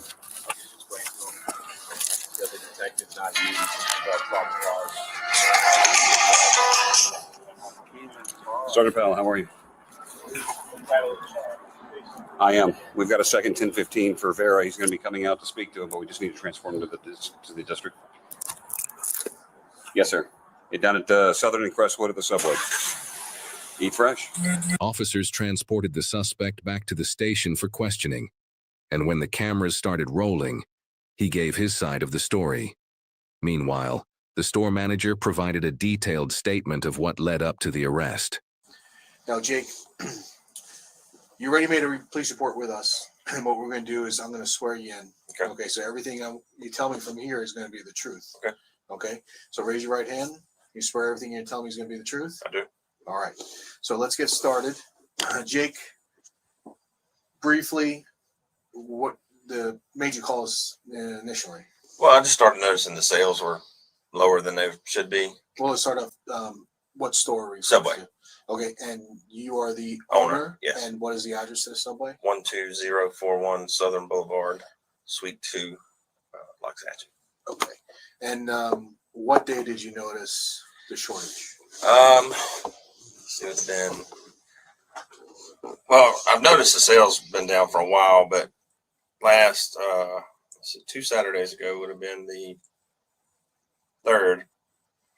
I went to the store and there was, opened the safe expecting there to be money and there was none. So that kind of got me thinking. Lewis? Yes, sir. Yeah, take the beer, man. Right there. Good. You? Good. I'm always good. You always good? I'm always good, unless I'm sick. All right, so you know why you're under arrest? No, sir. All right, I'm just going to explain why you're under arrest. All right. You already told my partner here you don't want to talk, but I will at least inform you what's going on. Okay? No, I didn't tell him I didn't want to. He was reading me to Miranda, and I was like, okay, I guess he wanted me to, converse about it. But the Miranda, I know, there's nothing you could really say, but you understand. Yes, sir. You understood your rights in the Miranda, right? Of course. That just explains your rights that you afforded. Of course. I don't know, but right before that, you said, I don't want to talk. Was that in reference to what's going on, or you didn't want to talk to him in general? No, when he was talking about, I was just waiting on him to read the Miranda. He didn't read me the Miranda then. Oh, okay. So it's pointless to talk about anything. So you wanted your rights read first? Yeah, not even, but it's like, we grown men. We don't have time to be playing around. All right. So over the course of, I would say, 2 weeks, all right, you have been voiding out transactions, taking cash from customers, and it doesn't go into cash, the till. Right. You've been pocketing the money. So there's a lot of video matching up with all your cancellations. So your boss came to us and said, hey, I have Mr. Smith has 86 voided transactions over a 2-week period, which is far above normal. Right. So there's an allotted amount of voided transactions. You bring up the applesauce or whatever, you're gonna void it out. You're voiding out a whole transaction, like 3 subs, 2 subs, and then in the video, when we correlate the transaction to the video, you see, you take the cash, you tell the people the card's not working, or the card's not working, whatever it may be. They give you cash, you take the cash, you go back to the back of the room. I don't know what's back there, and if they need change, you hand them change from wherever you got the change from, but it's not coming from the till. Okay. So then the manager started matching up because the profits were low, and these were all on days you're working by yourself. Okay. So this is why you're under arrest. Okay. Do you understand that? Sort of, kind of, yeah. Sort of, kind of? Yeah, sort of, kind of. So, I mean, you read Miranda. So if you want to talk about why you're doing it, I don't know, maybe you're not getting paid enough or needing more money for your bills and just like a side hustle to get some extra cash. I don't know. I don't know how you get to work. I know you have a suspended license, revoked license, right? So I don't know if you need money to get home, and this is why you're doing this. It's not a lot of money because Subway doesn't. It's not like a $100 bill. Right. It's like $20, $10. Right. And he did this morning too, because he was sending me a video this morning, until the other employee showed up, and then the transaction stopped. So, do you have anything to say about that? Do you want to watch one of the videos? Nah, I don't got anything to say. You know, I don't have anything to say. You know. Yeah. It's just a universe, you know. So I'm not really, you know. Well, universe what? No, I'm just saying that's just the universe. Like, you know, things happen. You know. Like what things have happened? No, I'm just saying like things happen. I'm not. You know, I'm not feeling like, you know, like really like on some other type of time. I'm aware of what's going on. Okay. You know. Well, is there a reason? Is there like a reason that you have to do this, or is this just you're just doing it?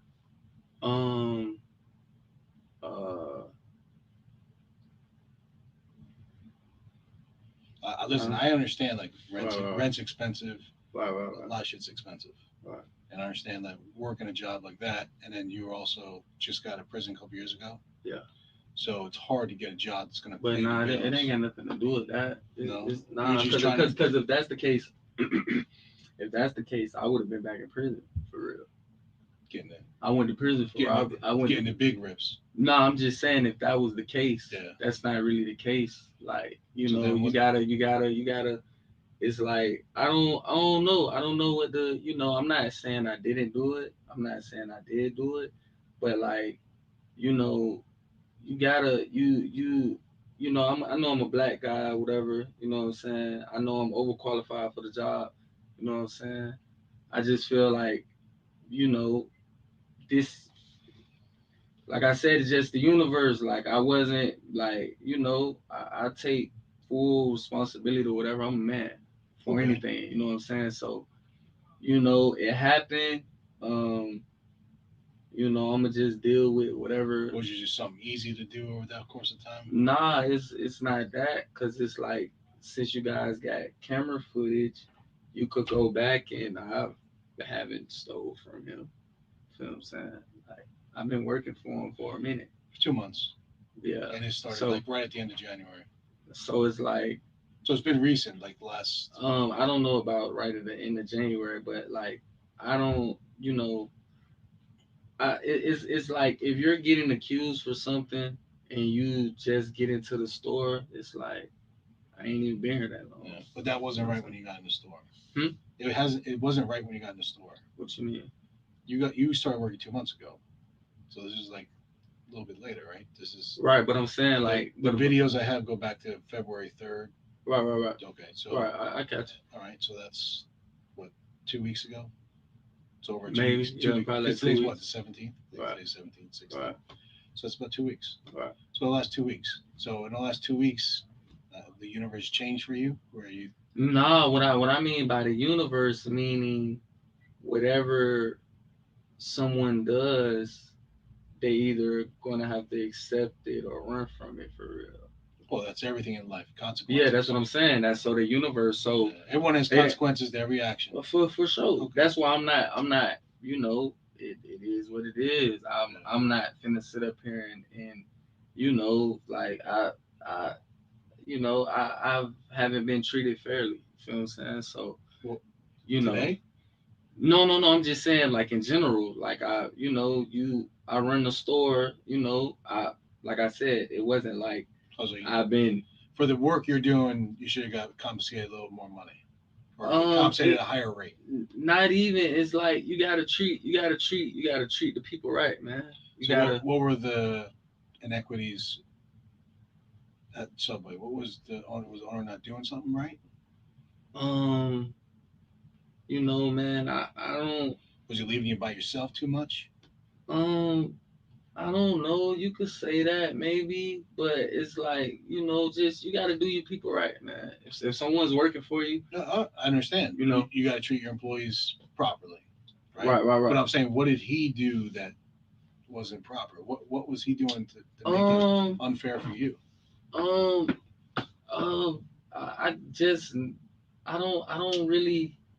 don't really know. That's a very good question. I don't really know.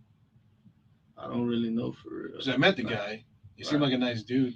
Yeah, but you know, man, listen, man, I'm not sitting up here making it a race issue. Okay. You know what I'm saying? But at the end of the day, like I'm a black man for real. Okay. You Well, know I'm what a I'm saying? minority too. Yeah, but Okay, but but we're not talking about you. We're talking about me. I understand it, but You know what I'm a saying? minority. I know there's inequities Right, to right, right. minorities, right? Just And I can point something out treat that's somewhat just good. treat your people fairly, man. Okay. But that's why I was all I'm asking, saying. what was he not Just doing treat your fairly? people fairly. Like I'm not finna sit up here and talk about the guy like he's a bad guy. Or was I don't really was know he him. just degrading you or demeaning towards you? Yeah, like you know, you could say, you know, but it's like treat your people right, man. You know, you got somebody that's working at your store, and they the only one working.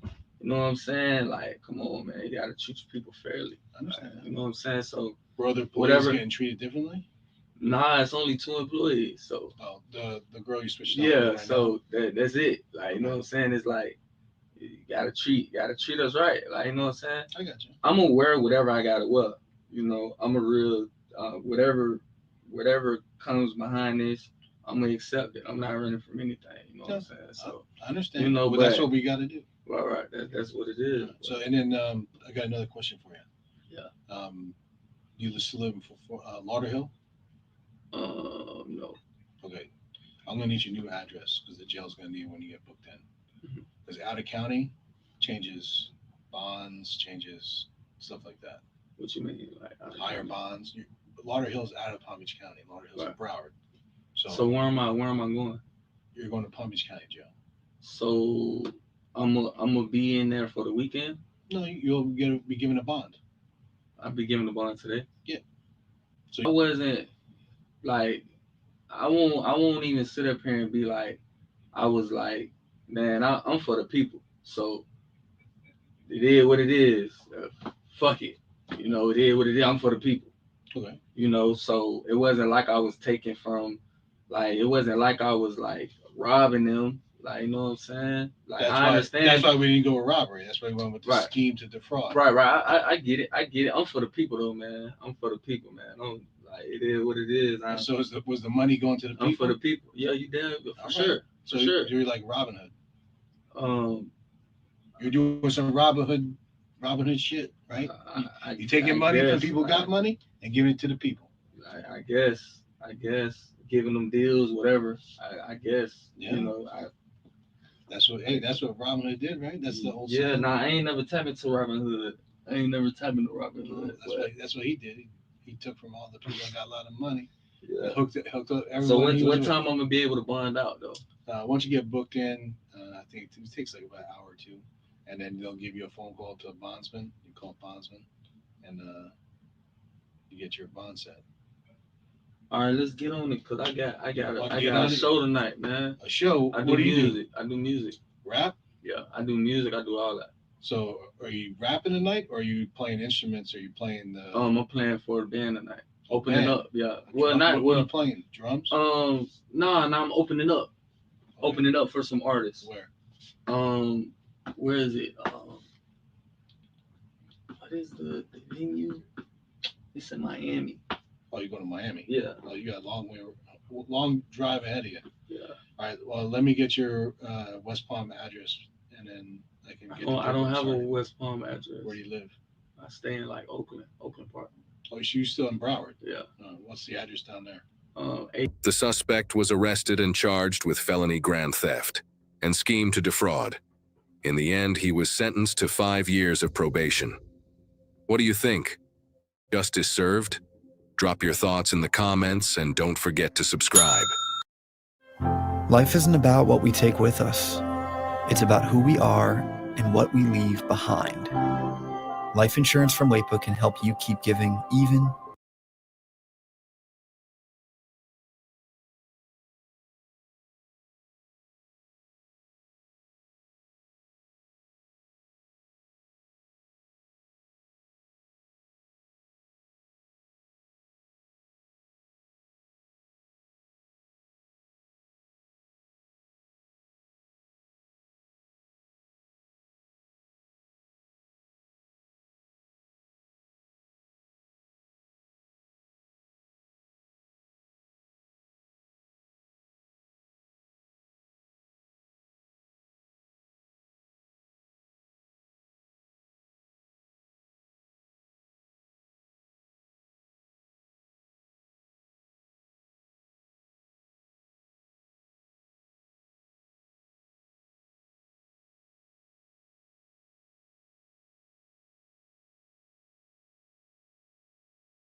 For right now, they're doing everything they can, just basically eliminate any sort of obstruction between them and her, and make her feel a little more vulnerable. And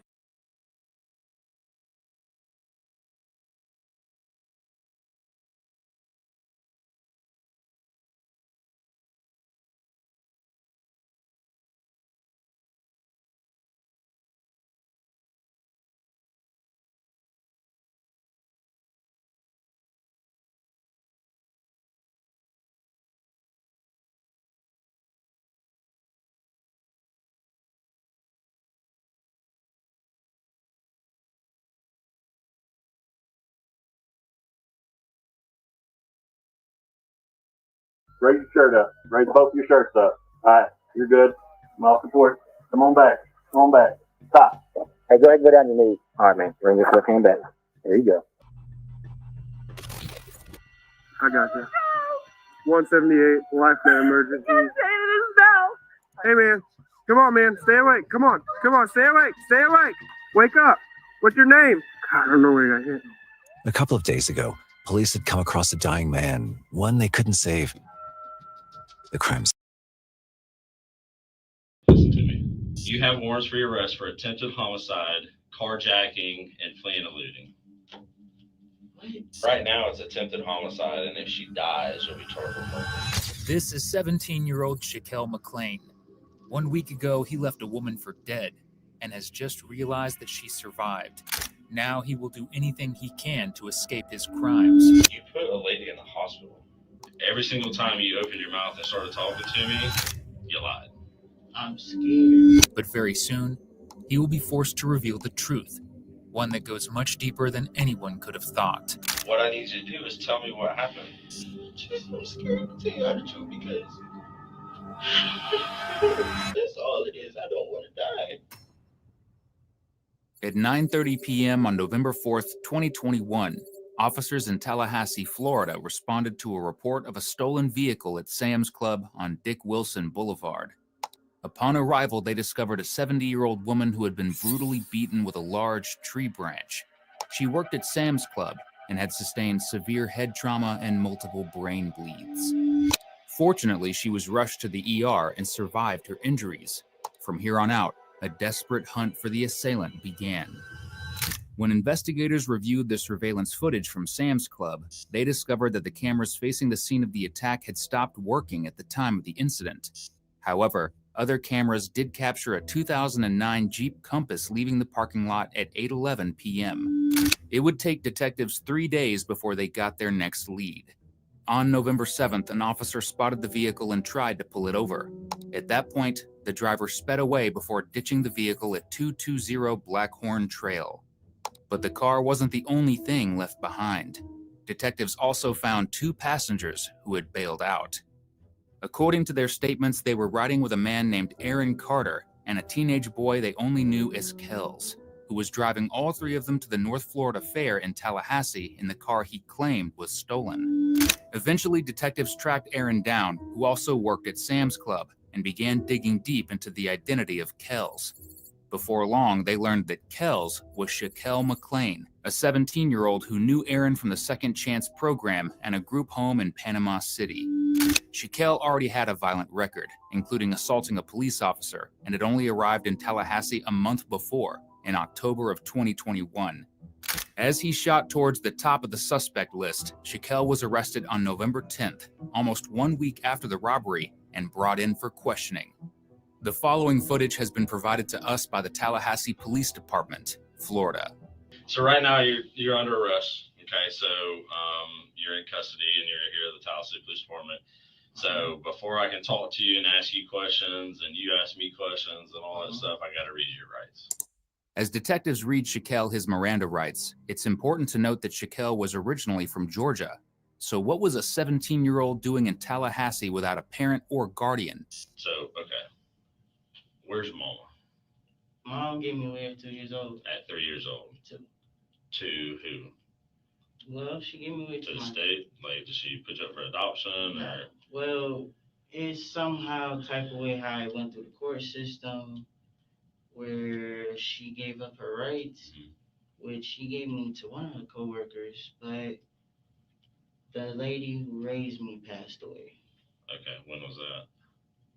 That was a long time. Okay. Well, I wouldn't say not long, but if I guess you can look at it. If something recent happened to long, you and you were dead or in the hospital, ain't nobody gonna care.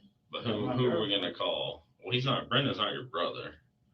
Like, do you have family members? Like a real aunt and uncle? Listen, I'm gonna be real with you, boss. My mom, I don't know who my daddy is. My mom, like I told you, she gave me away at 2 years old. I'm here. I'm working, sir. I'm off today. I'm currently working. Where do you work at? I work at Taco Bell. Which one? Back that way, close to where I stay. So the one down there on South Monroe Yes, in sir. Orange Because my paperwork's supposed to be getting transferred to here. paperwork from where? From a Taco Bell transfer? From where? From Georgia. From Georgia. Yes, sir. I had to call and see if they can do a transfer. If that makes sense. When did you get into town? I got into town, I think, a couple of days ago. A couple of days ago? Yes, sir. So today is Wednesday, November 10th. Wednesday, November 10th. I left. Here's how it goes. I came, so Wednesday, November 10th, the 11th. I came here and I went to the fair. I don't know. I got a ride and I went to the fair. I think 2 or 3 days ago. Okay. That's when I was at the fair. That's when I came down here. Was that because I went to the fair and was visiting and stuff. Then I left again, but then I came back. So you got into town the same day you went to the fair? Mm-hmm. I went to the fair possibly, if I'm not mistaken, around 8:35 or so at night. Okay, but you don't know what day it was? To be honest, I think 3 or 2 days ago. 2 or 3 days. So today's Wednesday, so Monday, Sunday, Saturday, Sunday, Monday. Which one of those days was it? I'm probably gonna go with either between Saturday or Sunday. Saturday or Sunday? Yes, sir.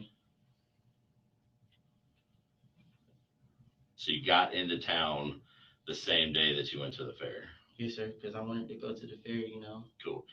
Who'd you go to the fair with?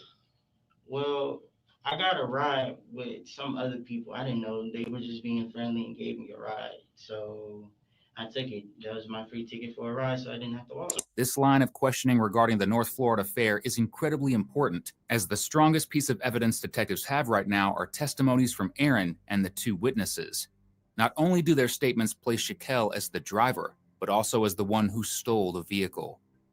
Yet his own story is as absurd as it gets.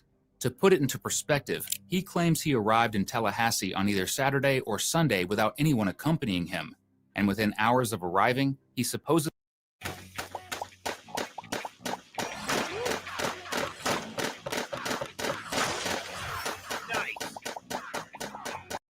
agreed to go to the fair with 3 complete strangers in a car that just happened to be stolen. This contradicts Aaron's statements, as he clearly told officers that Shaquille had been in Tallahassee since October. But if you thought these lies were bad, it's only the tip of the iceberg, as they're about to get a whole lot worse. You're with nobody else? No, sir. Just. Do you have any friends up here besides Brendan? Yes, sir. That lives at Laura Lee? So I got a couple of friends. Did you see any of your friends up here while you're up here? I seen, what, at the fair? No, well, either at the fair or since you've been in town. I've seen, since when I went to the fair, I was supposed to relink with my best friend, but she wasn't able to make it. That's who I was originally supposed to meet at the fair. Who is that? My best friend, her name is Brianna. Brianna? Yes, sir. But you didn't meet up with her? No, we were supposed to reconnect, but sadly, she didn't see it. So did you see any other friends while you're in town? No, I just spent the day at the fair by myself, lonely. Okay.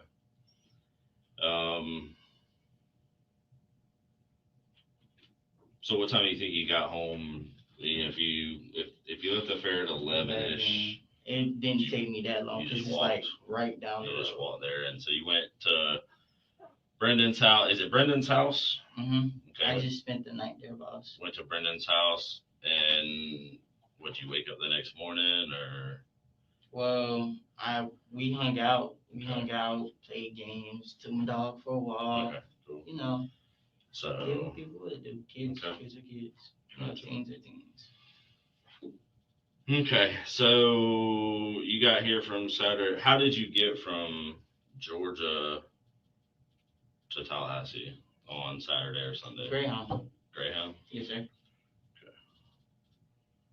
Bought an online ticket, Greyhound. And so you don't know what city you came from on Greyhound? Well, I'm not that good with remembering, like, my city, but, since... Okay. Was it, is the ticket in your name? No, sir. Whose name was it in? Well, I'm not eligible. I wasn't eligible. I tried to put the ticket in my name, but I wasn't eligible for it, so I paid somebody to get me down here. You paid somebody to buy you a ticket? Yes, sir, but it wasn't like that. Who'd you pay? I don't know. I just paid some homeless guy. Hey, give me the ticket. Did you get his name? I think his name Wesley started with a W. But you don't know what city that was in? Like where you had him buy you the ticket at? I ain't gonna lie, I don't really remember the city. Okay. So prior to Saturday or Sunday, when's the last time you've been in Tallahassee? Like how long ago? I ain't gonna lie, this is my first time being back. I haven't been in Tallahassee for a while. So how long's a while? So like we're wow. So we're November of 21. Have you been in Tallahassee this year at all? 2021? Nope. 2020, last year? Nope. Okay. You've been in the system a bunch. You've been arrested a bunch of times, right? Yeah, I've been at the place at the wrong time. Ever since you were like 12 years old? Yeah. First charge started was, I think, me and my mom probably got into it herself. And I guess upstairs neighbor probably wound up calling the police. And apparently I probably assaulted an officer, but I didn't remember. Yeah. Earlier in the interview, Shaquille mentioned that his mother gave him up to a coworker when he was 2 years old. Now he states that his previous charges were incurred because of an incident with his mother when the two were living together. Unless a 2-year-old child is capable of posing a threat to and assaulting a trained police officer, this is entirely unbelievable. Not only to you and me, but to these detectives as well, who at this point have had enough of these games and decide to give Shaquille a brutal reality check. We're not going to keep going down this BS of you lying about stuff. Okay, listen to me. You're under arrest. Okay, you have warrants for your arrest. Okay, which hold on, listen to me. Okay, we've been doing this a long time. Okay, we don't just send specialty units to go pick people up when we haven't done an entire investigation and have warrants on somebody. So this whole BS that we just went through, every single time you opened your mouth and started talking to me, you lied. I'm scared. That's fine if you're scared. No, you are lying to me. You've lied to me since the first thing the only true stuff that you told me was your name, date of birth, that you were on Laura Lee, staying with somebody named Brendan, and your social security number. Listen, boss, I don't got and that you went to the fair on Sunday. Listen, I don't got nothing to hide. I don't know what's going on or why y'all even got me in these handcuffs. That's what I've been asking since the police showed up. Okay. So I'm trying to figure out, because I followed the direction that was given. I didn't do anything wrong. And you saying I'm lying, you saying I'm BS. You are. But I mean, okay, that's in your opinion. But here's the thing. It's not my opinion. Okay, so boss, can you please just tell me what I'm being arrested for? You have warrants for your arrest for attempted homicide, carjacking, and fleeing and looting. What? Everything you've just told me. I'm not lying. You are lying. I can back it up for you, with boss. What? Listen, I don't have no reason to lie to you at all. Yes, sir, because you talking about I'm carjacking. who would I kill if even a homicide isn't a killing? I've never hurt anybody. Since I've been on this earth, I've never. Okay. Yeah, I might have gotten. So here's the thing: you weren't at the fair by yourself. I wasn't. You weren't at the fair by yourself. I talked to the people who were with you at the fair. How do you think I got your name and know who you are? Boss, listen. I done told you. Listen, the people who you say, I don't know. Okay, I don't know who you talking about. All I told you what I told you. I got a ride to the fair. The people were being nice and generous. I got a ride. I went to the fair. I was supposed to meet my best friend there, like I told you. Brianna, but that didn't happen. Okay. No, because she never showed. So then why would the people that I talked to, why would they just make up something that the people that know you and identified you, that you were at the fair with them? They dropped me off at the fair. Yeah, they dropped me off at the fair. I went to the fair. Like, I'm not lying. I went to the fair. What kind of car was it? I got in a white Jeep. A white Jeep? Yes, sir. I got in a white Jeep. Okay. What's your baby mama's name? Baby mama, her name, call it Bonnie, but you can call her Nisha. Nisha? Yeah. You don't know her real name? Nah, that's what she really go by. Nisha. What's her last name? Nisha. Last name. Listen, I don't want you to think I'm trying to make up no middle name, because what's her last name? Listen, I call her Bae. Is she in your phone? It's gonna be under my Bonnie, but My Bonnie? yeah. Okay. So that's what we're gonna stick with. This is. Well, boss, now can you tell me what's like? Well, you just explained it. You said carjacking, a homicide. I said attempted homicide. Attempted homicide. Carjacking. And fleeing and looting. But I do want you to understand, like, boss, I'm not lying to you. So when you were in the car with these people, supposedly, police ever get behind you or anything? Oh no, because not on the way to the fair. So you just went to the fair and then you never saw them again? Adios. Because the house is right there. I wouldn't need a ride just to walk down the hill. Who was driving the Jeep? I think a black guy was. I think a black guy kind of was. I ain't gonna lie.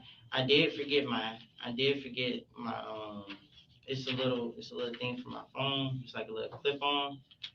I did forget that, so I did go back to the car. He let me use the key to go back to the car and get my little clip on for my phone. So you have your. Wait. So that means the car is stolen. Yeah.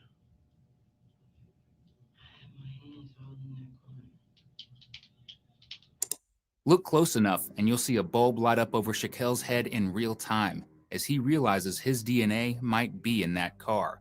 What follows is one of the most embarrassing attempts to explain why his fingerprints might be found in a stolen car. Did you ever drive that car? No, but I did go on the passenger side though, because that's the only way you could unlock the car unless you hit the little button. But I just stuck the key in and opened it with my hand. I didn't have, I opened it with my hand, reached in there. I did put my hand on the steering wheel. Yes, sir. I'm not gonna lie. So if y'all did or didn't, I don't know if y'all did or didn't test the car for fingerprints. I did put my hands on the steering wheel. Yes, sir. I did. I was sitting in the passenger seat, so my hands. Why would you touch the steering wheel if you're in the passenger seat? That's where, because the way the person parked on the passenger side is too close and you can't open the door as much to get in on the passenger side. So you had to go on the other side because there was more open space to get into the car. So the door wouldn't work? Or just No. I'm saying. Oh, because you're parked to. Yeah, the way the person parked next on the passenger side. Gotcha. And that was when? That was at the fair. At the fair? Yes, sir. Okay. And I had to go on the driver's side just to get my stuff. Okay. I put my hand, on the way there, I was sitting in the passenger seat. So if my fingerprints show up, I was in the passenger seat, put my hands on the outside door, put my hands on the steering wheel, and I had my hands on a little bar, probably on the AC. I done put my hands probably on the radio, whatever else. They had a charger in there. I used their charger. So that's it. I mean, anything else y'all want me to tell you? Like I said, I do apologize. No, that's fine. Hey, so that phone you have a passcode on that phone? Yes, sir. You mind telling me what it is, or? I ain't gonna lie, I don't really give my password out. It's the only thing I've never felt comfortable with a lot of people going into my phone, you know, and I got like pictures and stuff in there, so I'm not gonna lie to you. Mechanical engineers, it's time to get your PE. I'm not gonna sit here and lie to you. I got pictures in my phone. Everybody's got pictures of it. So, and I got a lot of stuff, privacy stuff. Luckily, Shaquille's so-called privacy stuff didn't involve his personal life, but a goldmine of incriminating messages, ones that point to yet another potential suspect. In this exchange between Aaron and Shaquille 3 hours before the assault, the two very clearly plan out what to do with a stolen car, what to do with its number plates, and how to hide fingerprints using socks. 3 hours after the car was stolen at 11 p.m., Aaron began to give Shaquille precise instructions on where to take the car. So what exactly is Aaron's role here? Is he just a simple accomplice? Or does this crime go much, much deeper than detectives initially expected? That is something we will find out later on, because right now, Shaquille has another task on his to-do list: beg, cry, and plead to be given a second chance. All right. Well, I don't have any more questions for you. No. Okay. So What happens now? what's going to happen right now is, like I said, you got warrants for your arrest for attempted homicide, carjacking, and fleeing and eluding. I'm going to call a patrol officer to come up here. They're going to re-handcuff you and take you out to the juvenile assessment center. So that means that's going to be on my record now? Yeah. I'm keeping your phone. Is there any way I can get an attorney? Because I can't have this going on. You get an attorney. I mean, they'll deal with all that stuff out there, and you'll probably end up with a public defender. Or if you know somebody that can hire you an attorney, they'll get you an attorney. So that's what's going to happen right now. Boss, I didn't do this crime. Like, I understand this is serious, but I'm telling you the truth. I didn't do this crime. Like, if this goes on my record, I already got enough as it is on my record. Like, please, you gotta understand. Like, I'm being so serious, boss. I cannot have that going on my record. It's already going on there. So, I mean, the only thing I was hoping is you tell me the truth about. Hold on. That you would tell me the truth about what happened, because that way I could call the state attorney and be like, hey, dude was 100% honest with me. For what it's worth, I believe him. He was honest. He was cooperative. And whatever happens, at least, you know, you can let the judge know that and then go that whole thing. So I do apologize for not, but everything else that I told you is true, boss. Okay. All right. So like, I really now. And I got a baby on the way. When's your baby due? My baby's gonna be due in May. I can't, boss. I can't go. I gotta be in my baby's life. well, I'm not saying you're not going to be in your baby's life, but today you're being arrested. You're already arrested. Yes, but sure, you're being transported out to the juvenile assessment center. Because I failed. So. Because I failed. I understand, but. No. You're being arrested because you had probable cause to charge you with these crimes. Yeah, I got warrants for you this morning before we spoke to you. That's why people came and found you. Yes, sir, and I understand that, but I'm saying I'm not gonna be able to get no type of job with that. I'm being on my record. I can't help you with that.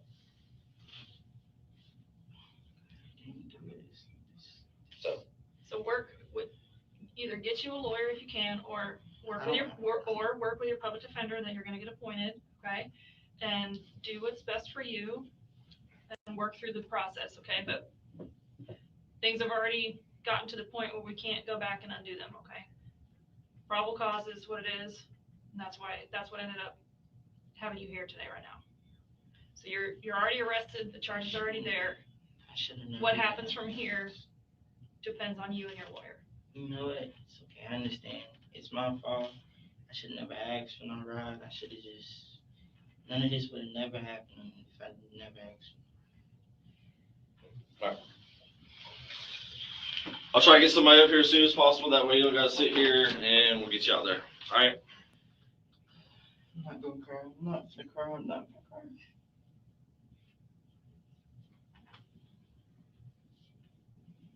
This shit happening all over again, bruh. It's happening all over again. I don't do shit wrong. Always getting caught up in the wrong situation. I hate myself. This shit don't make no sense, bruh. Excuse me, is anybody outside? Hey, I'm sorry, brother, but if it's possible that I could just at least call my baby mama and let her know what's going on. You might be able to at the juvenile assessment center. At least, because just in case if they really don't let me, you know, Huh? at least when I call my baby mama, let her know what's going on. I mean, yeah, I can call her, give her phone number, but I don't have her phone number. I don't have a phone. I don't remember her phone number like that. That's why I was asking. That's what I'm saying. If you could at least call her off my phone or something. I don't care. Like, I just really need to let her know that what's going on because we got a baby. I'm gonna get arrested for something I ain't do, boss. And I'm like being so serious because it's like, if this goes on my record, I'm not gonna be able to get no job. When people see this, when I become an adult and people look at my record and run me as a background, they're not gonna want to hire me. I'm not gonna be able to be a doctor. I'm not gonna be able to go to college because then everything I just did, everything I've done is now it's gonna go to waste because I'm telling you, I didn't commit this crime. Let's just say Shaquille's not exactly on track to become a doctor anytime soon, considering he just spent almost an hour and a half lying to cops. But after this first round of questioning, he is clearly shaken up and desperate to get away. He knows that his lies aren't working anymore, and very soon will begin to crack. I'm sorry, we got off on the wrong foot before. Okay. Listen, like I told you, I came from Panama City to the Greyhound. I got somebody to get my ticket for a Greyhound. Came here, was visiting, I was trying to find an apartment in the house. So my birthday is in like 3 months. 2. Yeah, January. Yeah, 2 months. Would turn 18, looking for an apartment. I got a baby on the way. My baby's doing May. I get all that. What day did you get here? Between Saturday, because it's the same day I went to the fair. You didn't get here Saturday or Sunday. So I've been here longer than that, basically. When would you say I got here? At least a week. Like at least a week prior to the day you went to the fair. Prior to the week I went to the fair. Did anything happen before that week? Before that week? Yes, sir. I don't know where you were prior to coming here. Because I'm saying, like, I need, like, boss, I ain't steal no car. I didn't harm anyone at all. I didn't know the car was stolen at all. You put a lady in the hospital. Boss, I didn't hurt no lady. You did. I promise you I didn't hurt no lady. What lady? The lady whose car you stole. I didn't steal the car. That's what You I'm did steal saying. the car. How, boss? I'm telling You beat the hell out of a lady and you stole her car. That's what happened. I didn't put my hands on though. nobody. I'm being honest with you, boss. Do you understand how DNA works? I didn't put my hands. Do you understand? You know what DNA is? DNA, yeah, that's something to do with touch it. Yeah, we all have a specific DNA that only comes back to us. Each person has a separate DNA. Okay. So when you touch things, when in your saliva, like everything is your DNA. Yes, sir. Okay. So that's when you touch stuff, your DNA transfers from you to objects to people. So I mean, I'm not gonna lie. Yeah, I did have I was in the car. I know you were in the car. Yeah, but and I also know that you beat the hell out of a lady and sent her to the hospital. Boss, I've never put my hands on no females is what I'm trying to tell you. You gotta believe me. Like, please, boss. I I understand. don't believe you though. I know Because you haven't said anything to refute or argue against the evidence that I have. Well, as proven that you did this. Well, I mean, if that's the case, who do I need to get you to tell you what time I got home, what time where I was, or where did I go? Because I already have all that information. But I'm telling you, like, whatever information you got, okay, yeah, I was in the car. I know that. I was in the car, but I didn't steal no car. I've never hit no female. You did steal the car. You're not gonna get a job, dude. I just wanted to graduate. Like, you might get a job 20, 30 years from now. Maybe. But your record and trying to get a job and whatever, like, you need to worry about the now and not down the road. Boss, I understand. That's why I'm like, I don't want this to go on my record. It is. So you might as well stop saying I don't want it to go on my record, because it already is. And okay, you're being arrested, and you'll have your day in court, but all you're doing is lying about stuff right now, which I already have the proof and evidence that you're lying about everything. Okay, boss. So if you say because I know, like, if you ask, you're supposed to be showing. So if you have the proof, I do. Can I see it? You'll see it in court. I don't have to show it to you right now. I mean, because I don't have to show you anything right now, at all. Why are you getting so hostile? I'm not getting hostile with you. I'm just telling you the fact. Like, you trying to put your foot down on something like that don't make no sense. I'm asking a simple question. You don't gotta come at me on no type. I'm not trying to come at you. I have evidence, but I do not have to show that to you right now. If there's any way that I gotta prove that I'm not guilty, I'm gonna find that way. If I gotta bring so much people in just to tell you where I was, fine. It'll have to be that. And that'll be your option in court. Because you don't believe me, which is fine. I don't. That's okay. But one thing I know is this cannot go on my record, because I'm already knowing. I done seen a lot of cop shows. I done seen a lot of this. And I'm telling you the truth. You're not believing me, and that's fine. Okay, You say this isn't a show. This is real life. And I understand. Shows are make-believe. Okay, but I'm understanding that. But at the same time, I gotta let you know, like this isn't a show. This isn't a movie that you pay money to go see or watch on TV. There is a real life individual who has a family and has kids, who's in the hospital and might or might not make it. I'm not able to prove myself as innocent. Because you haven't given me anything to argue against the evidence that I have against you, at all. Okay, but I can prove that if I give you names to say where I was, wouldn't that be able to prove that, okay, I wasn't there? Right, because your homeboy is going to be like, yeah, he was here. What does that prove? I'm not lying to you, because I actually, after I left the fair, I didn't go nowhere with them. I went straight home. Straight home is where I went. Straight home. did. You didn't go straight home. I know for a fact you didn't go straight home. So where did I go, boss? Tell me, where did I go? You were in a stolen car. You wound up on the south side of town. You're running from the cops. He ain't running from nobody. Y'all came to his house and got me. And like I told them, I said, I don't know what I'm being arrested for. I don't know what's going on. I'm sitting here, you asked the questions, I told you what it was. And I'm being honest, and you're not believing me. You still feel like I'm lying. Because I'm not, no, I don't feel like you're lying. You know, you say you're lying. You say I know for a fact you're lying. But I'm telling you, your theory is wrong. Okay, I don't know what else to do. Like, okay, if, you know what, I guess he's not going to go anywhere. It's fine. You know what? I'm innocent. Regardless, I understand I got to go to court. Can you just go ahead and just tell me if that's the case? If I'm not going to be able to prove myself innocent, how many? I mean, give me a reason. Give me something to say besides I didn't do it. I mean, so, this lady, you're talking the difference between attempted homicide and homicide. She ends up dying.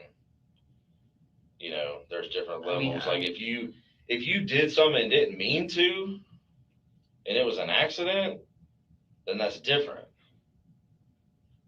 And that weighs differently. But you're not even, you know, if you didn't mean to do something, but it just happened, then be honest about it.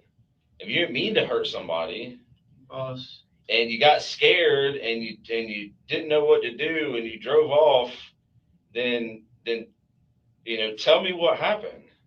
The detective just handed Shaquille a lifeline, and whether he uses it to come clean or to twist the truth even further is entirely up to him. But what Shaquille actually reveals is far more complex than what anyone imagined, and may even explain Aaron's involvement in this crime. If I tell you the truth, can I please be protected?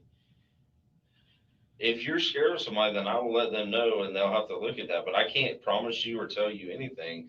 What I need you to do is tell me what happened. I'm scared to tell you the truth because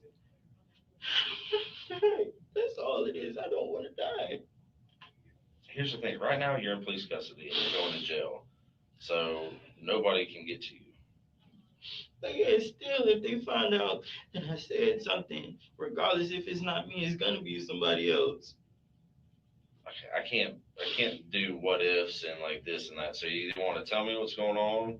I'm telling you, but I want to be guaranteed. I can't guarantee you anything at all. I don't have that ability. All I can do is take what you give me and talk to the state attorney's office, and they talk to judges and they deal with stuff like that. I can't promise you anything. I can't guarantee you anything. All I can do is pass along information. Is there somebody I could talk to for my safety? I just want to make sure Not right here.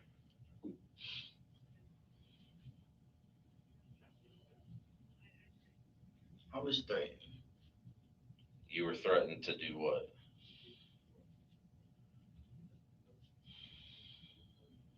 If I didn't do it, they was going to find my baby mama and they was going to hurt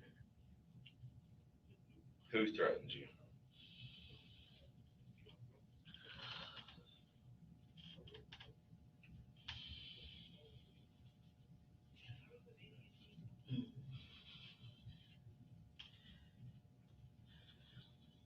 Well, let's get back. Okay, let's think about that.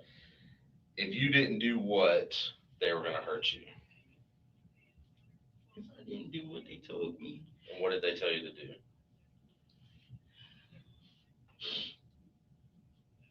They wanted me to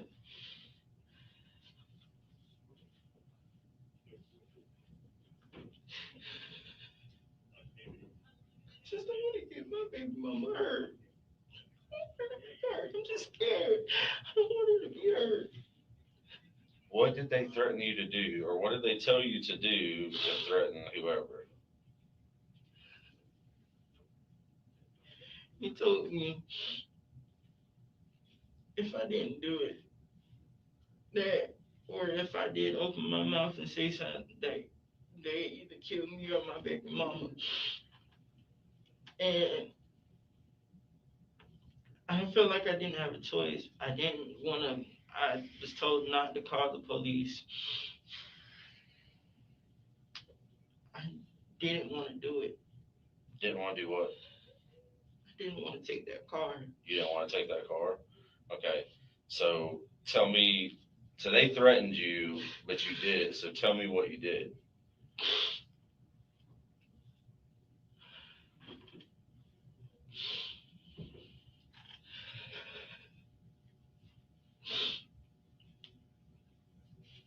After they posted the threat, they gave me a certain time I had to be there. And I was being watched. It was a guy that works there. He was watching me. People where the wooded area is were watching me from there. And I was scared. Tragically, both the National Gang Center and the Department of Justice acknowledge the fact that gangs can potentially coerce minors into criminal roles. This is because they are prime real estate to carry out crimes. They have legal leniency, as juveniles get lighter sentences, and more often than not, The targets for these recruitments belong to unstable homes, much like Shaquille. Gangs exploit this vulnerability and the longing to belong, be protected, or be feared. However, given the number of lies Shaquille has told throughout this interview, it's difficult to determine whether this is the truth or just another exaggerated story. The only way detectives can know for sure is by digging deeper and seeing whether his details remain consistent. What did they want you to do to her? Well, the first plan they wanted me to do was to knock her out, put her in the car, take the car to a certain location, and leave it there with her in the car.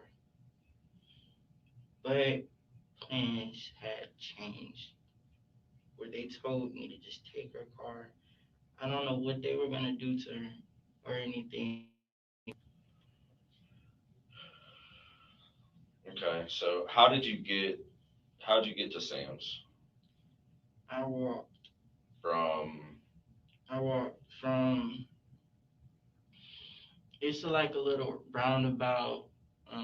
It's a circle in the middle. It's past the circle, and on the right side is some type, I think it's some type of um, veterans. It's some type of veterans place. It got the like word a veterans veteran. hospital? I think so. It's on, the logo is blue. Okay. So you walked past there. That's the way I was coming from, like, to go to Sam's Club. Okay. It's a road right over there. It's a road before you even hit like that little roundabout, and before you get to there. The only roundabout I know about is down at That's the one in the middle. Paul yeah. Russell and like Before Orange you- Avenue. Before you get to that veterans place, Okay. right there you come. So if I'm coming from the road that I'm heading on this way, that means the veterans will still be on my right, and the roundabout is right in front of me. So I just take that right, which goes all the way past the veterans. Okay. So you walked to Sam's. They gave me the clothes that I needed to put on. They gave you clothes that you need to put on? Which was what? They gave me a hoodie, mask, and some socks. Socks for what? To cover my hands, but Okay. I didn't. What color were the socks? Socks are white. There's white socks and there's black socks. Black socks. Like long socks, short socks. Not Really, over really the long socks. Not over the ankle. Like they're like.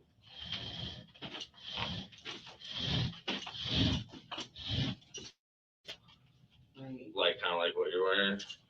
Okay. When officers went through the car, they did find a pair of black socks, and the text messages also show that Shaquille was using socks to cover his prints. So this, at the very least, checks out. So you wound up at Sam's. Was the sun out? Was it dark? Well, when I left, I was trying to make it there before 9 o'clock. Okay.